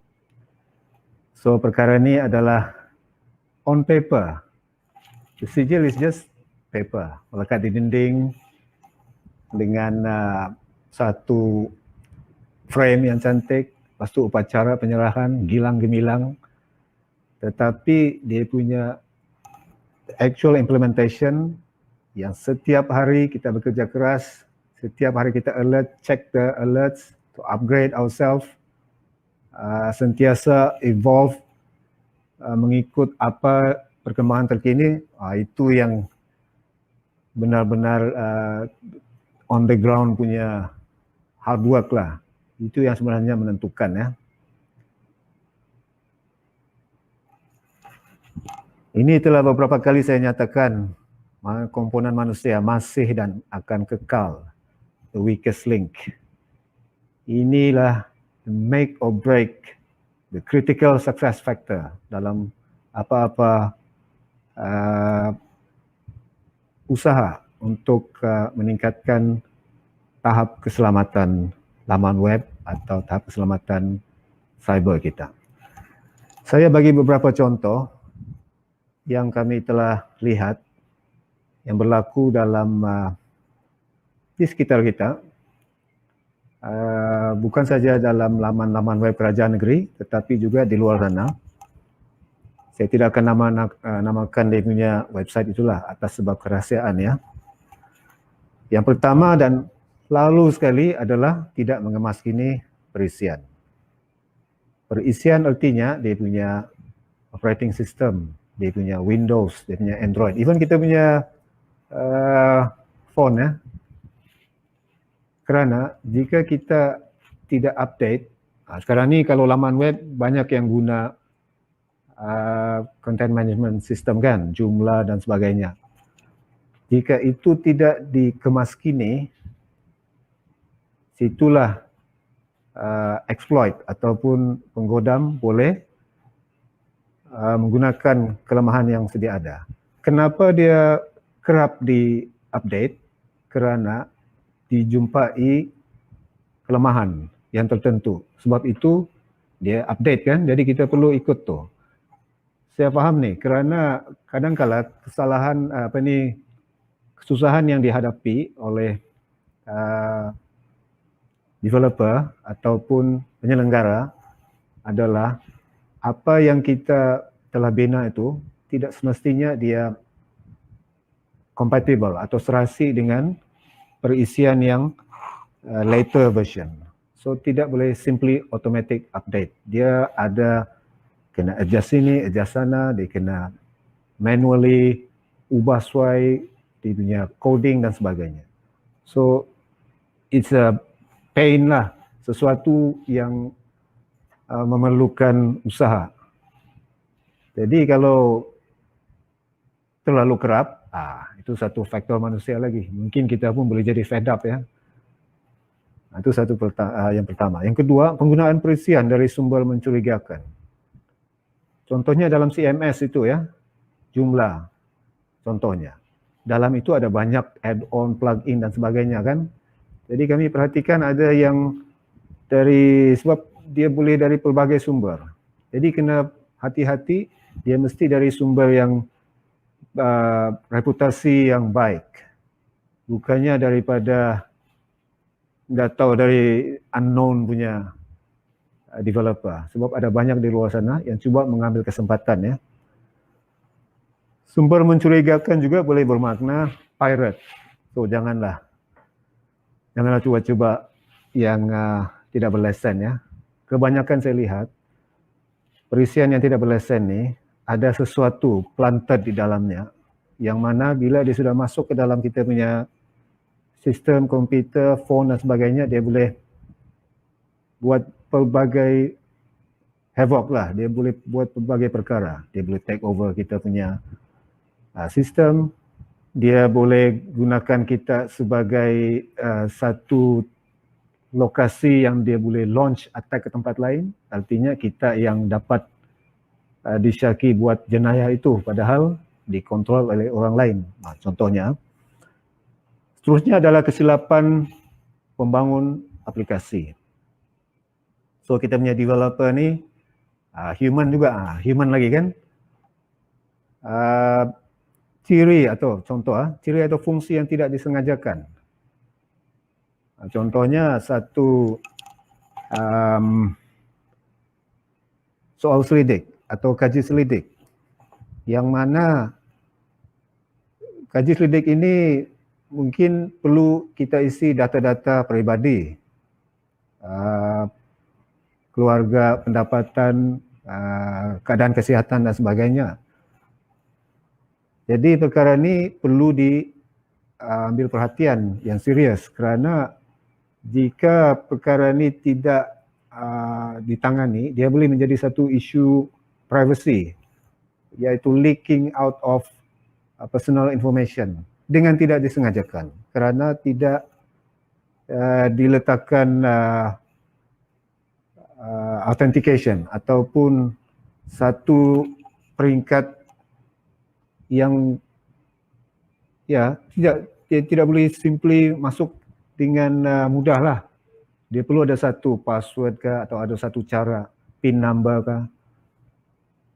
Jadi mungkin ini tidak disengajakan ya.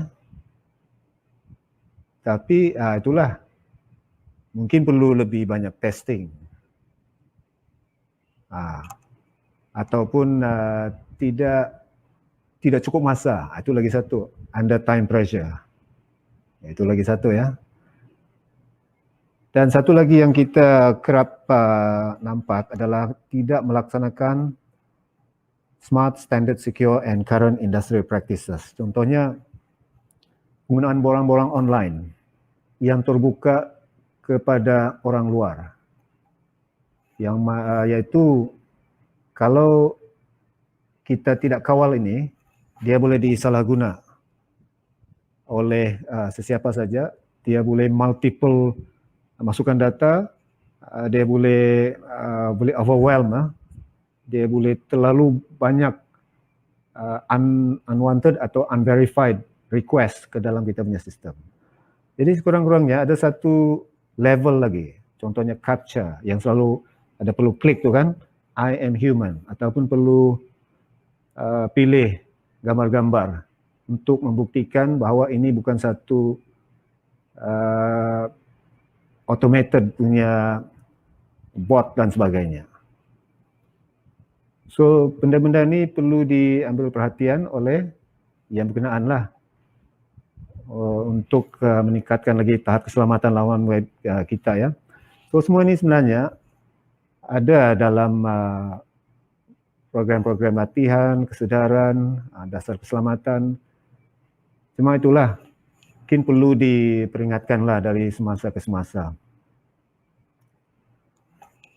Dan bagaimanakah kita punya outlook in future? Adakah semakin lama semakin sukar? Memang semakin sukar, semakin kompleks. Isu keselamatan cyber ataupun laman web juga adalah seperti pintu dan tingkap yang amat banyak. Saya boleh gambarkan satu sistem itu ataupun keseluruhan laman web itulah, kerana dia mengandungi laman web punya perisian, dia punya database, dia punya API, dia punya PHP dan sebagainya. Di back end itu semuanya ada, boleh mempunyai pintu dan tingkap, iaitu possibility yang tidak dibenarkan boleh take the opportunity untuk masuk melalui tempat itu. Jadi satu contoh sini adalah Microsoft ya, dia laporkan setiap bulan dia ada 47,000 orang developer ya, 47,000 programmer atau pembangun sistem. Dia jumpa 30,000 bug dalam dia punya keseluruhan produk dia lah, software. Setiap bulan. Artinya, kalau kita lihat, dia lebih kurang satu developer akan jumpa satu bug setiap bulan. Jadi bayangkan, Microsoft is a software specialist company dengan pengalaman yang sudah amat lama. Dengan developer yang bertaraf dunia semua. Tapi perkara ini, bug ataupun kelemahan, dia termasuk vulnerability, security vulnerability semualah. Benda itu memang akan sentiasa ada. Dan lebih banyak lagi pintu dan tingkat yang terbuka kerana semakin banyak perkara yang kita install untuk memudahkan penyelenggaraan laman web dan sebagainya. Seperti CMS plugin pihak ketiga yang saya nyatakan tadi ya. Dan sekarang ini semakin banyak dalam yaitu kelemahan di dalam perisian yang belum ada dia punya we can say ubat lah. Maksudnya contohnya dalam Microsoft Windows. Penjahat itu sudah tahu ada kelemahan di dalam Windows itu, tetapi dia tidak bagi tahu pada Windows, dia diam-diam, dia exploit lah. Artinya Microsoft tidak tahu pun, dia boleh buat apa saja sehinggalah Microsoft sedar dan issue patch ataupun satu program lain tambahan untuk menutup kelemahan itu. Tapi sementara itu, kalau tidak diketahui, tidak tahulah. So, case yang terkenal sekarang adalah ini, NSO Pegasus. The case ini amat high profile kerana dia fokus kepada smartphone ataupun peranti untuk komunikasi. Semua basically ramai VIP seluruh dunia, termasuk presiden negara, macam-macam lah, yang macam level gitu punya orang. Di mana dia gunakan kelemahan zero day di dalam software itu untuk masuk ke dalam dan record semua apa dia punya WhatsApp message ke, call ke, video call ke. Jadi dia boleh tahu. Sebab phone ni, di mana kau pergi pun dia ikut kan. Pergi tandas pun dia ikut juga. Jadi dia boleh tahu. Sangat bahaya ya, tuan-tuan dan puan-puan. So inilah zero day attack yang terkini sekarang ni. Itulah semakin kompleks. Seterusnya satu lagi, everything as a service. Everything going to the cloud. Semuanya berada di luar sana. Dan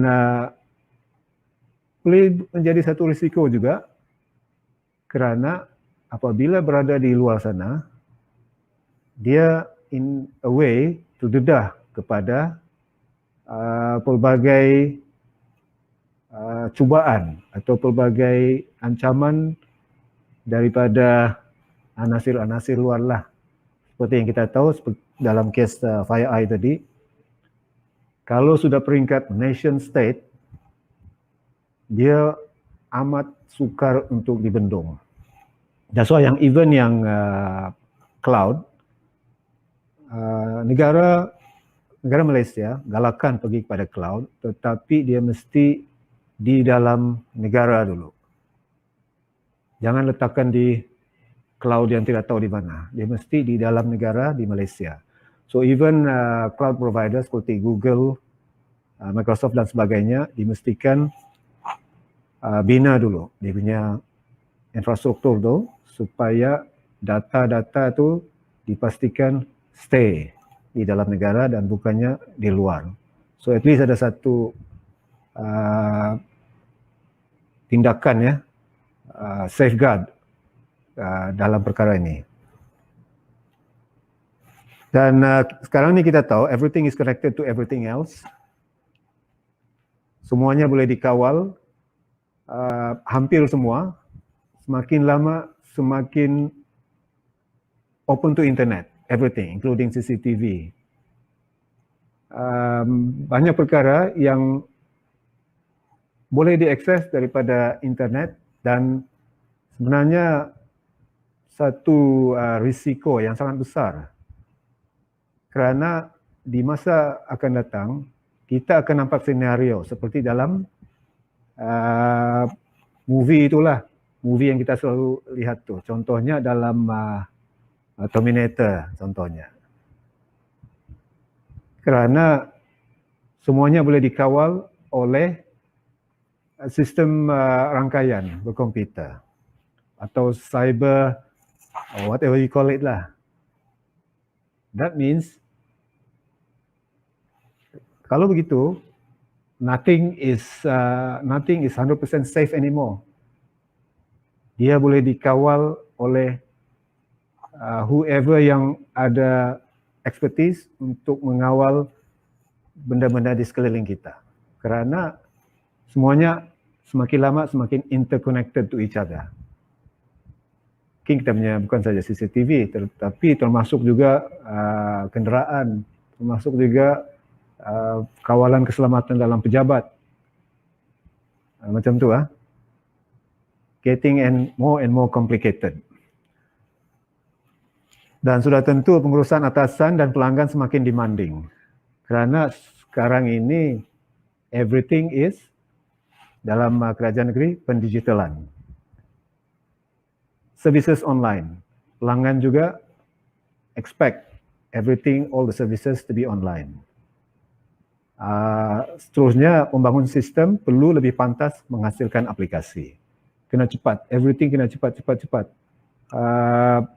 Hari itu YBSKN maklumkan berapa ratus tu, ratus bilangan aplikasi dalam tempoh masa yang singkat. So pembangun sistem under pressure to create as fast as possible. So dalam keadaan ini mungkin boleh memberi kesan terhadap keselamatan ataupun benda-benda lain termasuk usability. Itu yang boleh contribute kepada isu-isu tadi juga tu. Dan aplikasi yang dulu-dulu yang sedang berjalan mungkin kurang perhatian, iaitu tidak lagi kita update. Kalau dia sudah outdated, kita tidak masa sudah mau update. Oleh itu, terdedah kepada the latest vulnerability. So perkara-perkara seperti ini adalah cabaran yang dihadapi.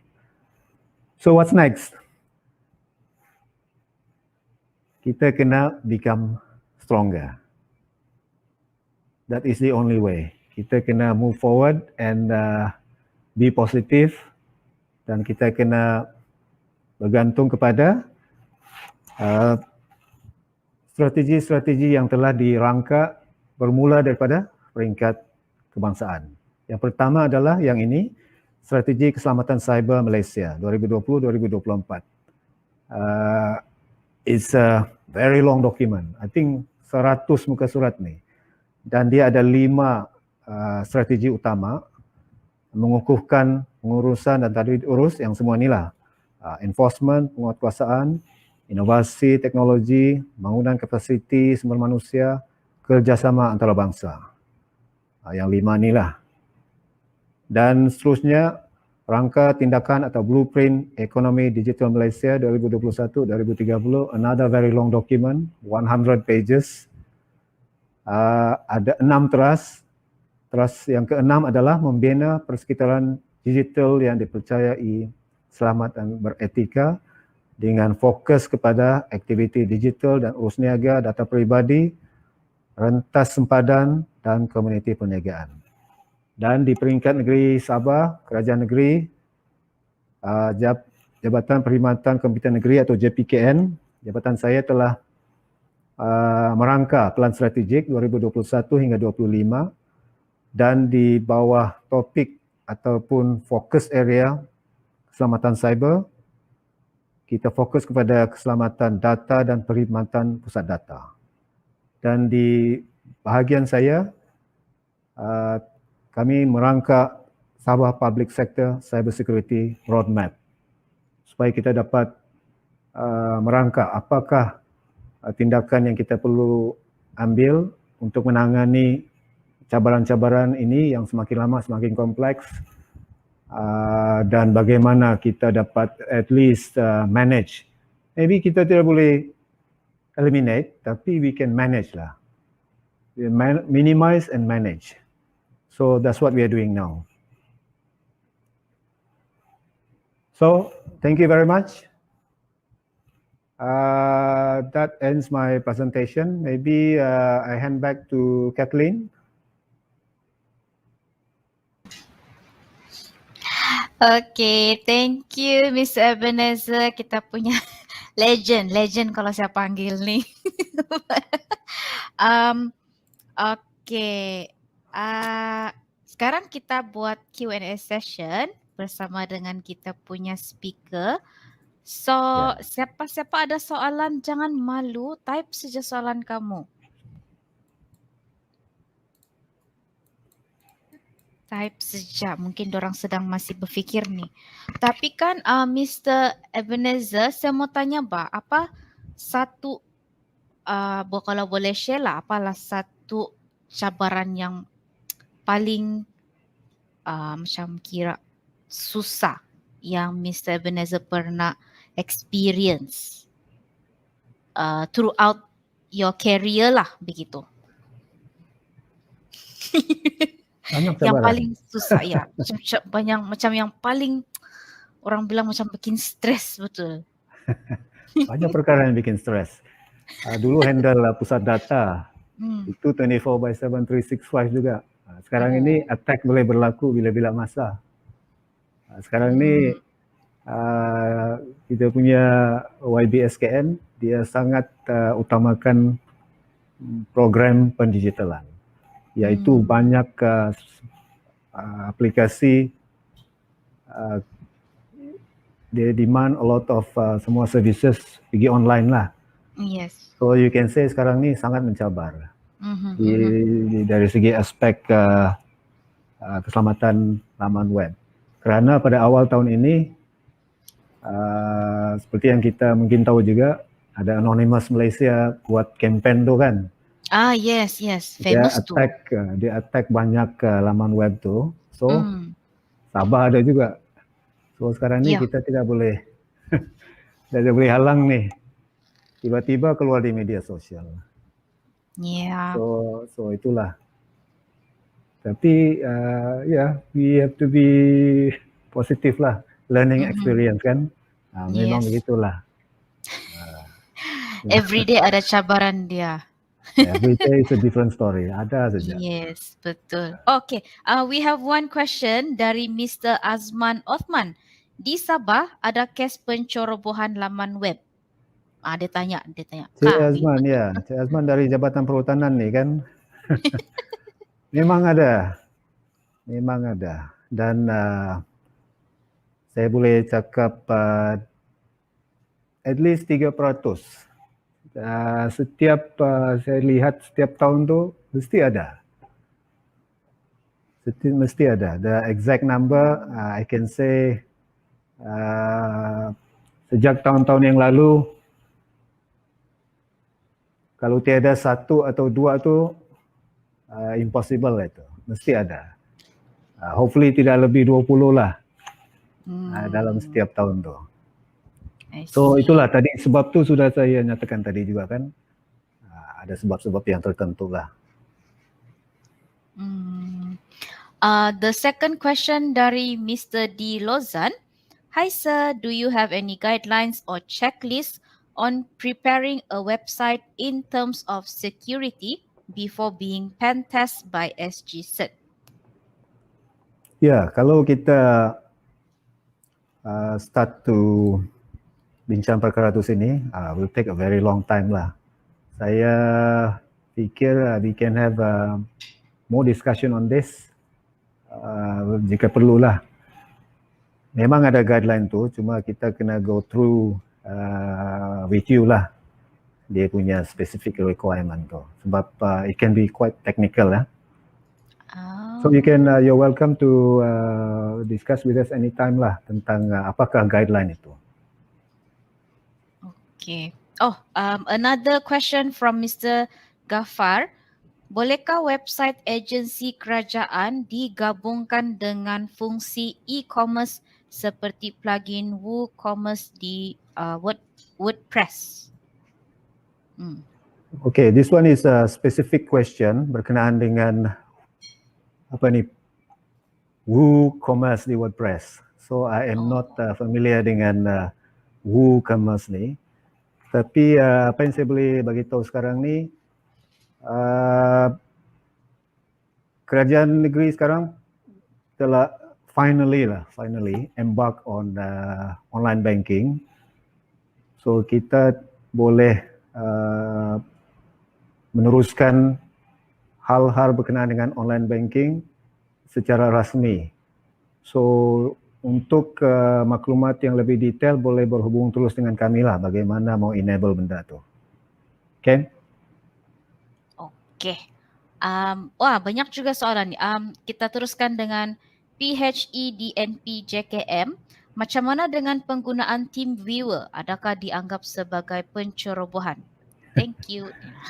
Ya, TeamViewer ni dulu terkenal dan mungkin juga sekarang ni masih juga digunakan lah. Even di peringkat JPKN dulu pun pernah guna juga ni. Cuma sekarang ni kita tidak galakkan menggunakan TeamViewer kerana kita telah ada satu sistem sendirilah yang kita boleh gunakan untuk masuk ke dalam. Jika kita berada di luar rangkaian tu, kita boleh gunakan sistem kita sendiri supaya kita boleh buat kerja dari luar. Sebab TeamViewer ni dia akan pergi ke cloud dulu, ke luar negara, yang mana sebenarnya adalah against arahan keselamatan ataupun guideline itu. Dan having said that, memang kita boleh start to debate and argue. Banyak benda pun masih juga kan. Contohnya, kalau kita gunakan WhatsApp, dia pun pergi cloud juga. Kalau kita guna Zoom meeting tu, dia pergi Singapura juga. So perkara-perkara ni still in the early stages, and then kita will take time lah to adjust untuk fully handle dalam negara. Tapi strictly speaking, kalau kita tengok dalam arahan keselamatan tu, 2017, the latest version yang buku hitam tu, memang basically not allowed. Apatah lagi jika berkenaan dengan maklumat terperingkat yang bertaraf sulit ke atas. So bukan juga satu pencerobohan, tetapi kurang digalakkanlah, dinasihatkan untuk berpindah ke sistem kita sendiri. Another question dari Mr. Alexander. Macam mana mau yakinkan apa management yang buat sistem atau web ini tidak semudah drag and drop sahaja? Tugas develop sistem ni kadang diambil mudah, dia bilang. Tadi the previous speaker ada mention juga kan tentang macam mana mau handle upper management ni. Basically macam mana kita mau jual idea kita, how we want to sell our idea untuk convince diorang untuk terima kita punya input atau pendapat tu. Itulah bergantung kepada upper management ni, the staff. Ada yang boleh bawa bincang, ada yang tidak boleh bawa bincang. Dia ingat dia betul lah, gitulah tu. So memang satu perkara yang agak sukar. Cuma itulah tadi, perlu construct our argument in such a way kita boleh jual kita punya idea in order to convince them. Tapi ini tidak guarantee kan. Kalau Kalau jenis yang how to say Keras kepala. kalau gitu itulah dia suka lah. Nanti dia bilang the boss is always right. Itu satu gambaran di mana-mana tempat bekerja lah. Ya. Betul. Another question dari Melon Therapy. Hello sir, if any company not related to government, can we request pen test from SGZ? SGZ nama pun sudah Sabah Government Cert. So sekarang ni kami fokus mostly on government, bukan saja Sabah GovMy, tetapi juga yang lain-lain berkenaan dengan kerajaan seperti GLC dan sebagainya. So memang kami sudah sudah cukup sibuk juga sekarang ini. Of course, we try to help as much as we can dan kita akan tengok on a case by case basis. If you really require our assistance, you can write into us dan kita akan pertimbangkanlah. I see. Tidak ada masalah juga. Okay. Last question dari Mr. Walter John. Mr. Ben, if we want to use Python with Sabahnet server, are we allowed? If yes, how do we proceed? Nah, dia bilang. Soalan ini sesuai dijawab oleh Sabahnet punya staff ni. So, to me, any technology, any solution is welcome. Kita tidak mau halang inovasi itu. Cuma yang penting dia orang ready lah to host dengan dia punya back end-nya, dengan dia punya staff to maintain dan sebagainya kan. So, tiada masalah bagi saya kalau Sabahnet boleh handle, should be no problem. Okay. Alright. Any more question dari penonton? Last question mungkin? Kalau tiada ni, kita buat pop quiz ni. Walter John ask Sabahnet direct. Yeah. Okay. Okay. Nampaknya macam tiada sudah soalan. So, Mr. Ebenezer, kita boleh proceed to pop quiz. Yes. Jadi So, pop quiz ni macam mana? Ya. Kamu yang akan display the question yang saya bagi hari itu. Ya, boleh juga, tapi boleh juga kalau Mr. Ebenezer Ada saya buat dalam slide ujung sekali itu. Boleh. Okay. Lagi bagus. Okay, yang ini ya. Soalan pertama, belum lagi. I have to share screen kan? Yes. Apa? So, ada hint sudah tadi. Ada? Apa yang soalan itu?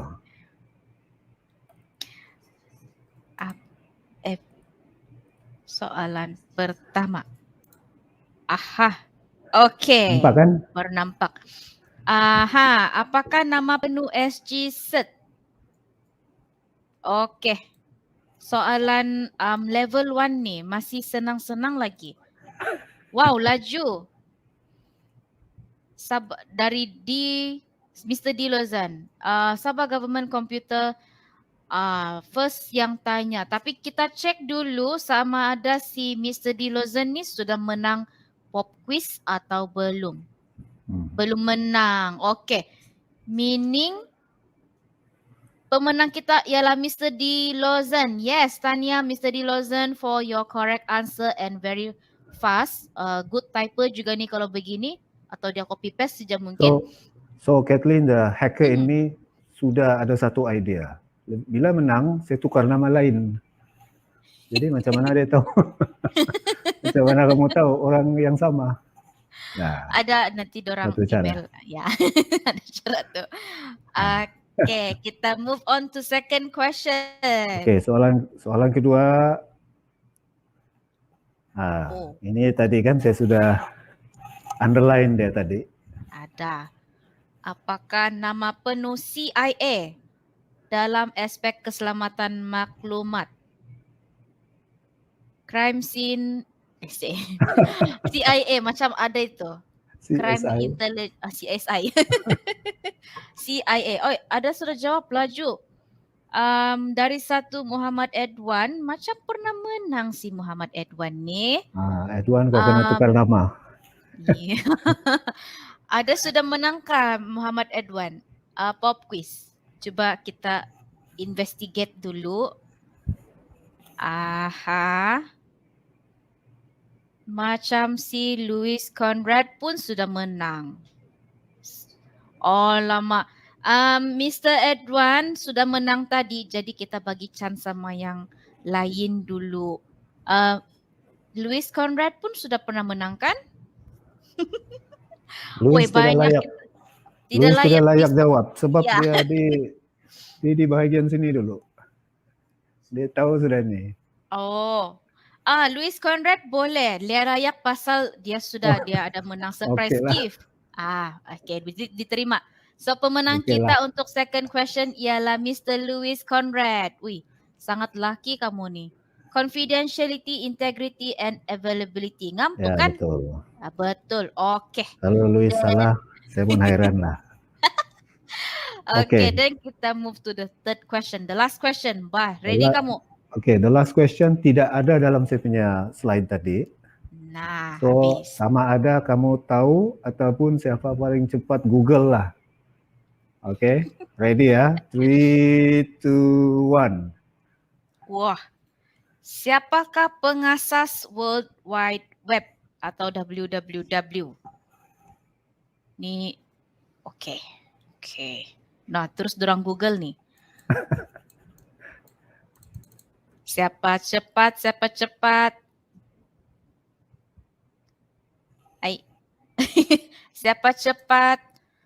WWW. Archilosi. Tim Berbers. Macam salah itu. Ada spelling dia pastikan betul ya. Ya, pastikan betul spelling dia, Mr. Archilo. So kita move on to the Syaidatul pula, Tim Berners, bukan dia. Miss Ifa, Tim Berners-Lee. Yes. So kita ada third winner iaitu Miss Ifa Dalilah, Tim Berners-Lee. Jadi dia punya ejaan pun semua cantik. Betul. Ngam kan Mr. Ebenezer? Ya, ngam. Yes. Okay, so tanya kepada semua pemenang and thank you so much for being here with us, Mr. Ebenezer. We really appreciate it. Banyak ilmu saya dapat tadi. Thank you very much for the opportunity. Thank you. Yes, hopefully we see you again soon. Ya, dekat saja bah. Ya. Kita juga banyak. Yes. Okay. Thank you. Alright. So, kita teruskan dengan kita punya next session. Actually habis sudah bah kita punya sesi ni. Nah, sampai sudah kita di penghujung. Okay, Tera, habis sudah lucky draw. Tera sudah. Habis. Tidak bah. Okay. Ada sudah last ni. Kamu mau try last nasib? Kamu baca dulu mantra kamu, ready dulu. Kiri kanan, atas bawah. Mungkin kamu kurang atas bawah kali tadi. Jadi itulah tidak menang. Jadi kita move on to the next session which is lucky draw. Jadi kamu ada 2 minit untuk last 3. Siapa ni? Last 3 lah. Ayah. Tidak hadiah sudah ini. Okay. Archilo C. Dia masih mau. Archilo banyak kali sudah kau menang ni. Buyuk sudah itu kalau begitu. Okay. So 2 minit. Kamu ready sudah? Okay. Kita start 2 minit. Sebelum tu. Lucky draw. Hashtag lucky draw 8. Hashtag lucky draw 8. Okay. So kita start dari sekarang. Okay. Type laju-laju. Jangan juga banyak kali type. Comment hashtag lucky draw 8. Mari kita cuba nasib. Kalau saya boleh pergi ikut pun, saya pun berhabis juga ni. Tapi nasib pengacara. Hashtag lucky draw 8. Okay. Oh. Kenapa ada lucky draw 6 ni? Mr. Frankie. Bukan lucky draw 6, lucky draw 8. Coba tulis balik, kasih correct dia. Lucky draw 8. Hashtag lucky draw 8. So make sure kamu kasih caps lock supaya itu sistem dia besar mata nampak kamu punya komen. Oke, ramai. Wow. Ini kali lah nih sistem nih. Bingung. Dah. Oke. Lucky draw 8. Hashtag lucky draw 8. Oke, 1 menit lagi. Nah ini si Mr. Jahit nih kan. Adalah ini serutan ini. Macam banyak kali sudah kau pergi type kan. Mau ikut? Si Mr. D. Lozenim pun macam ada banyak kali menang ini. Kamu kasih can dulu bayang lain. Kamu ini. Oke.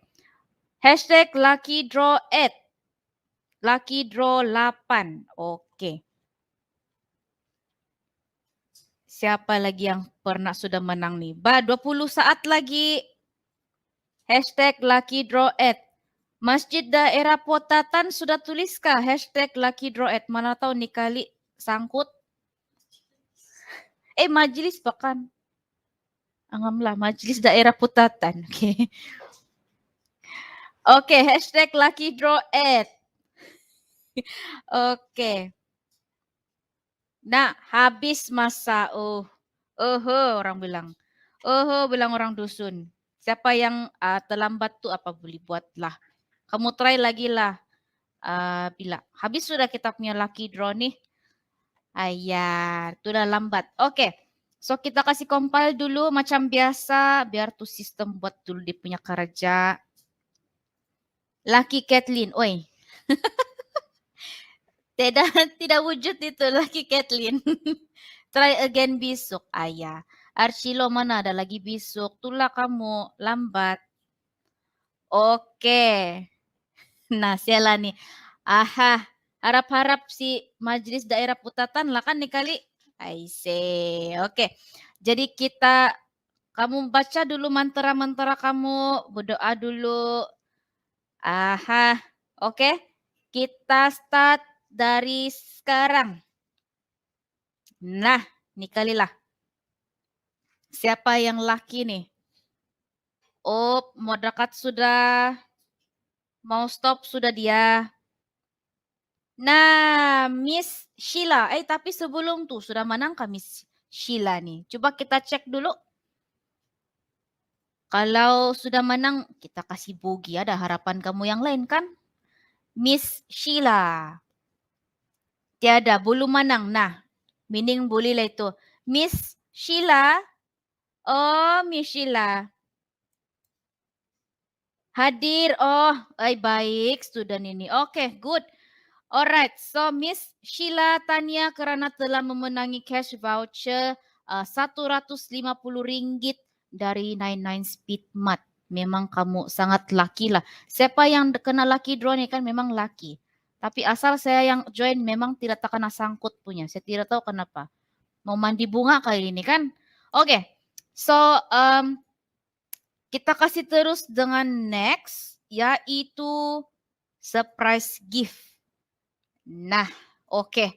Jadi adakah kamu nampak tuh display banner di bawah tadi semasa sharing si Mr. Ebenezer, kita punya legend. Ada kamu nampak? Jangan dulu kamu kecewa, mana tahu nama kamu di surprise gift. Nah, jangan kamu keluar dulu So, kita tengok siapa yang terkena. Tadi kita punya komen yang paling last tuh. Yang paling last. Komen display di banner tuh is, if you see me, dia bilang, I had a great time. Meaning comment, I had a great time. Begitu. Alright. Tidak nampak dia bilang si Edwan, inilah ini. Mana kau tengok tuh? Kau tengok Facebook tuh kan? Kau tengok di Facebook, pergi browse-browse profile orang, menuduh. Oke. So kita tengok siapa yang first commenter. Jeng. So Miss Zainaza AB. Masih adakah ini? Masih adakah itu? Miss Zainaza AB. Are you here? Bugi 1. Belumlah start. Miss Zainaza. Nah, macam ada sound-sound sejani mau begini. Miss Zainaza. Ah, yes. belum pulang. Okey. Itu dia Miss Zainaza telah memenangi cash voucher Pizza Hut berharga RM30. RM30. Saya lupa sudah berapa nilai dia. So congratulations kamu semua. Ui, saya suka betul kamu nih. Kamu sangat sporting. Dan kepada pemenang-pemenang tadi, jangan lupa kasih Jangan lupa kasih email kamu. Email saya itu kamu punya FB name atau YouTube name, full name, address dengan kamu punya phone number. Tapi phone number kasih yang betul-betul lah, jangan yang tipu-tipu punya nanti. The number that you called is not in service. Dia bilang, saya lah guna tu kamu punya voucher tu. Alright. So, kita sudah sampai di penghujung webinar. Jadi sebelum kamu bersurai, sebelum kita semua bersurai, kami ucapkan sekali lagi jutaan terima kasih kepada para jemputan kita, speakers kita semua dari hari pertama sampai hari ini kerana sanggup meluangkan masa bersama kita semua. Dan saya juga ingin memohon maaflah kalau terdapat kekasaran kata sepanjang webinar kita nih. Okey, Tanya sekali lagi kepada semua pemenang tadi, kamu semua sangat cool, sangat sporting. Kamu memang kalau boleh saya angkat, saya kasih begini thumbs up di ibu jari, saya kasih jugalah, tapi tidak boleh kasih tunjukkan. Okey. Selain itu, okey. Kita mau say thank you so much juga sama Kementerian Sains, Teknologi and Innovation Sabah, KSTI. Sebab dorang organize ini webinar sambil kita dapat ilmu, sambil juga kita santai-santai happy kan dapat hadiah. Yang dapat hadiah tu janganlah solo-solo saja, panggil-panggil lah, roger-roger, calling-calling kita. Kan? Jadi, kepada semua pemenang-pemenang aktiviti untuk these 2 days webinar, nanti saya kontak kamu. Jangan risau, saya sudah kasih compile kamu punya information. Memang tiada yang saya kasih miss lah. Tapi kalau boleh itu alamat kasih full. Sebab saya tengok tadi macam ada yang bagi tempat saja. Taman Pinampang dia bilang. Saya bilang macam mana mau post di Taman Pinampang ni ya? Saya bilang. Jadi kasih full itu alamat supaya kami pun tidak bingung-bingung. Alright. Jangan lupa juga. Jangan lupa. Saya lupa kasih tahu kamu. Sebenarnya yang menghadiri webinar ni kita akan dapat e-sijil. Nah, e-sijil kehadiran. Tapi first kamu kena isi dulu itu borang maklum balas atau feedback form. Ada sudah di screen tu yang QR code tu kan. Nanti ada juga kena komen di comment section. Itu dia punya short link. Kamu boleh copy paste, kamu boleh klik search dan kamu isi lah. Alright, so after kamu isi tu baru dapat itu e-sijil. Kenapa begitu? Sebab tidak mau juga yang tidak join terus dia pergi sembarang pergi isi. Nanti kesian juga yang lain. Tidak aci orang bilang, orang dusun bilang. Okay? Apa lagi saya mau kasih tahu tu nanti bila kami kasih send itu e-sijil, satu kali kami kasih share itu link yang dari slides itu speakers. So ada beberapa saya nampak yang minta slides kan. Don't worry, be happy, saya bagi. Saya kasih tunai permintaan kamu. Tapi satu kali dengan e-sijil itulah. Itu e-sijil dia kena start proses by next Monday. Alright, ini minggu ada busy sikit. Tapi don't worry, memang kena bagi punya. Okay, itu hadiah pun memang kena bagi. Memang kena proses. Last kali, jangan dulu kamu quit. Last kali, tolong dulu like Facebook dengan YouTube channel KSTI dengan juga Sabahnet untuk dapat perkembangan webinar yang akan datang lah. Kadang-kadang kami share juga informasi yang penting. Bukan kadang-kadang, setiap kali juga kami share. Macam tu COVID-19 awareness, apa-apa pasal IT, website kah, semua kami share tu di dalam. So, please like follow and share. We say macam YouTuber plus yang ni. Alright. So, yeah. Itu saja batukan saya kena bagi tahu. Okay, alright. Okay, so sekian dari saya. Thank you so much for staying until the end. Saya memang suka kamu memang debak lah orang bilang. So stay safe dan salam Malaysia prihatin. Waina. Okay, jumpa lagi pada masa yang akan datang. Alright, bye. Goodbye from Sabah Net.